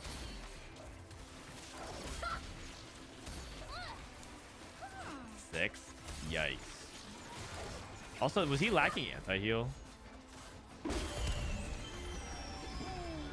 Rough. That is rough. I thought his spot was so under Firelight Emblems. I thought his spot was actually quite good for Kog'Maw. I'm surprised it turned out this way, but the lobby is pretty insane. Like Spencer might bot 4 with Camille, and his setup for Camille is legitimately amazing. So we'll have to see. The lobby is really, really high power. Bully. Oh, wait a second. I was so busy with this. I didn't actually pay attention. This guy has golden egg. Double fawn. Wait, that's just where you can just splash in 6 costs. Oh, what the heck? Okay. Great. Sure. 5 Black Rose, 6 Dominators. Usually you have to choose one or the other. My bad. I mistracked that. I was too busy watching other stuff. Emissary, Quick Striker.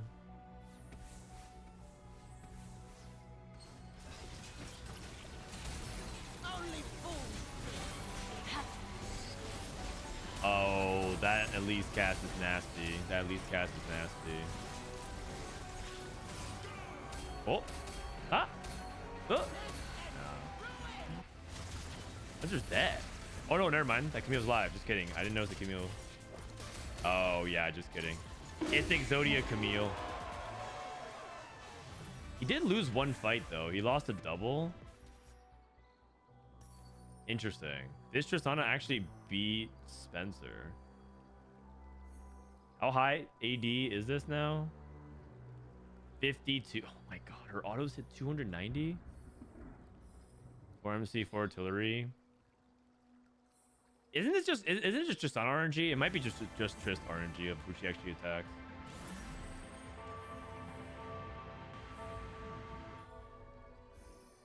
She's going up against the ghost.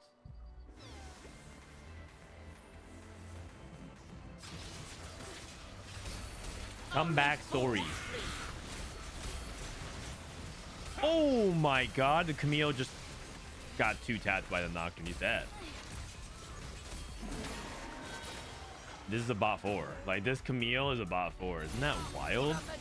Like, this Camille can win lobbies a lot of times.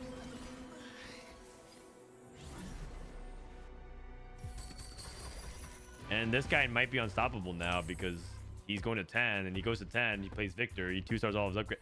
2-star LeBlanc, 2-star Garen, 2-star Malzahar, Tekken, Viktor. And I think that's like, and Mordekaiser. And I think it's a guaranteed victory.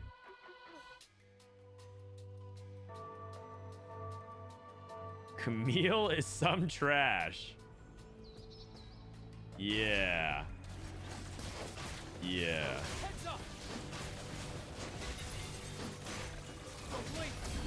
T trash.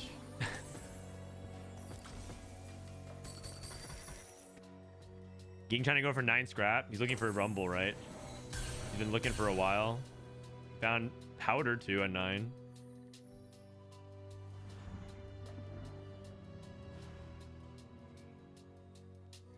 He found it. Mel plus Vika. Oh, he doesn't have spots. He doesn't have team spots. He has to remove. Wait, he has to take out the Vi. Take out the Vi. Oh no, he has an emblem. He has an emblem. Oh, he has 2 emblems. 2 emblems. Oh, he doesn't have a spot on the Vi for the 9 scrap emblem. Oh, the Vi has the items. The Vi has the items. Oh, I was right. He didn't need it. I yield to no. The wrath of the Madonna. Okay, it's okay. We're at 1 life. We're at 1 life. Also, do we have Banished Mage? 3 casts remaining. That's fine. She casts 3 times in a fight. It's all good. Scrap Warwick? Yeah, I'm down. Oh, man. Scrap Warwick actually sounds like one situation he might be able to actually excel in. Just Dominator, oh, I was gonna say Dominator the Rumble, I guess, but that works too. Firelight Warwick. I mean, that does sound lit. That does sound pretty lit. All right, here we go. Radiant items. Radiant Gunblade, Radiant GS. Okay. Surely this should be good. This is gonna be rough. Yeah. Wait. Trust Corgi? Okay, he won. Close. Looks like Tristana is dead. Why was that so close, man? Why was that so close? I felt a little too close. Maybe, you know what it is? We're missing a 6. Yes, that's what I'm talking about. That's what I'm talking about. The thing is, we can't scrap anything on the Warwick. We have no remaining components. Just dominate somebody else. No. Dominate somebody else and then take a component off stage 6. What is Dominator gonna do for this guy? Just dominate powder. Warwick's dead. Oh, he got out Warwick by Warwick.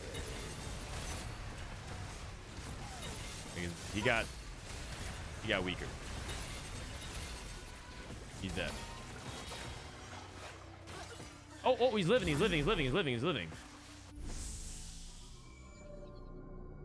Oh, there's no, you don't get a single component. It's stage 6. You're right. But he has 8 scrap. Oh, wait, it didn't count. It didn't count for the 9 scrap. Oh, I missed that. Oh. Uh-oh.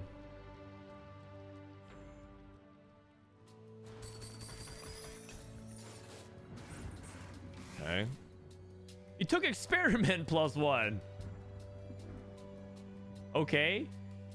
Experiment GP. All right. And 9 scrap is in. 9 scrap is in confirmed. Mordekaiser 2 for Protect Skull. He's level 10. He upgraded almost everything.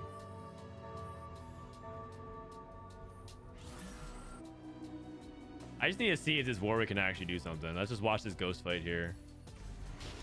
Okay, does 9 scrap work? Illuminate their lives. Illuminates their lives. Firelight. This is Rumble is pretty sick. Okay, so Mel activates for Greya. It's kind of trippy that Mel activates for everyone. And even if it's not yours. What was that? That was Mel saving Greya. Now she's ascended. Quick striker. It's Ging versus Protect Scroll. All right, we'll pull up the damage charts, see how much we can do here.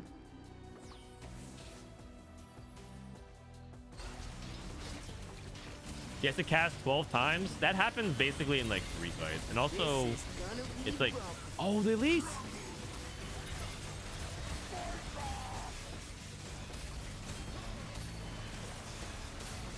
Mordekaiser's just smashing everything. We lost. Oh my god. Oh my god. The Black Rose, Silco, double the golden egg. Just like it just beat everything. Crazy board, crazy board.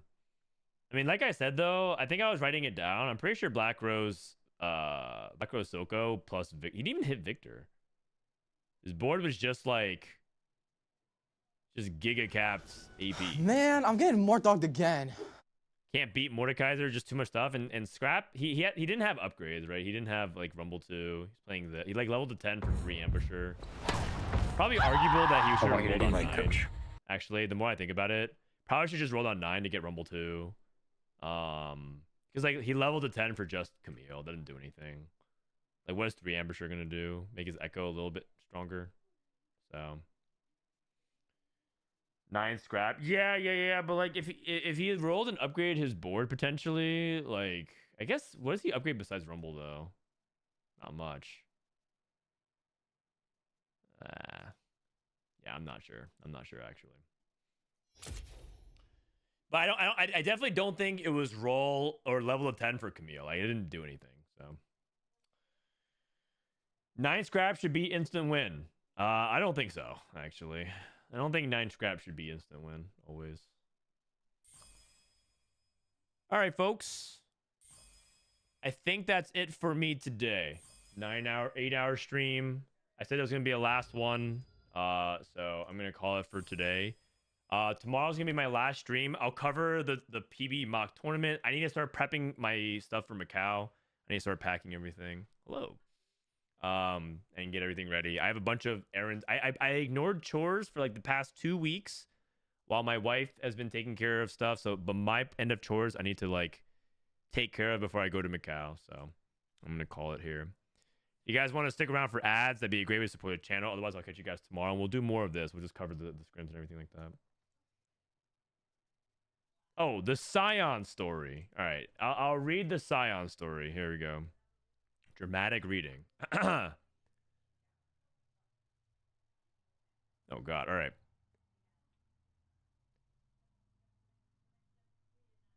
Where were we? Finally, Dark Will ordered Scion re-interred. Hundreds of warriors died trying to restrain him before he was finally bound in chains and dragged back to the Immortal Bastion. Without slaughter, the blood magic that sustained him quickly engulfed his mind in an all-consuming rage. His roars finally fell silent as he was sealed beneath his giant statue. Donger J. There he languished for many years, neither alive nor truly dead. When his tomb opened once more, it was to a very different empire. Dark Will was gone, overthrown by the General Jericho Swain. But Scion cared little, roaring and pulling against his bindings in a frenzy that can only be sated in battle. Chained within an iron cage, he returned to Havarti, which had broken away from Noxian rule under Dark Will's reign. Scion was the new Grand General's punishment for their rebellion. He butchered the defenders of Havarti and leveled the city, laughing as he ripped its towers apart with his bare hands. Jesus.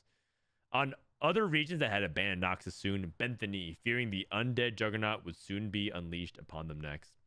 When harsh daylight floods his opening tomb, Scion now welcomes it. ... For with it comes the chance to shed his chains and sate his hunger for bloodshed. To briefly silence the screaming madness drowning out all thought of rest. Scion only remembers fragments of his life and less of the time since. But one truth has remained as stark as on the day of his death. Now, as then, the world trembles before him. Read Scion's story. Didn't I just do that? In the mind of madness. Blood. Smell it. Want. Aching. Need. Oh, geez. Oh, it's actual like a full-on story. Okay. Cool. Science story is pretty cool. Pretty badass.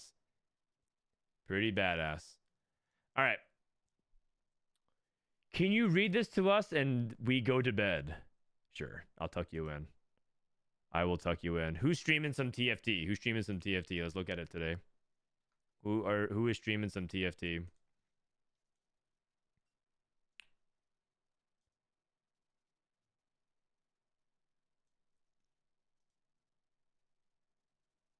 We got Miss EmilyWang. Bedge. All right, go guys, go hang out with Emily. I'll catch you guys tomorrow for the final stream before Macau, and then boom, we're gonna cover more scrims. We'll watch everything. We'll download the tech. Hope you guys have a wonderful night. I love you all. See you, friend. Love you. Love you too, Brandon. I know who you are, but I'll just say it back. I love you.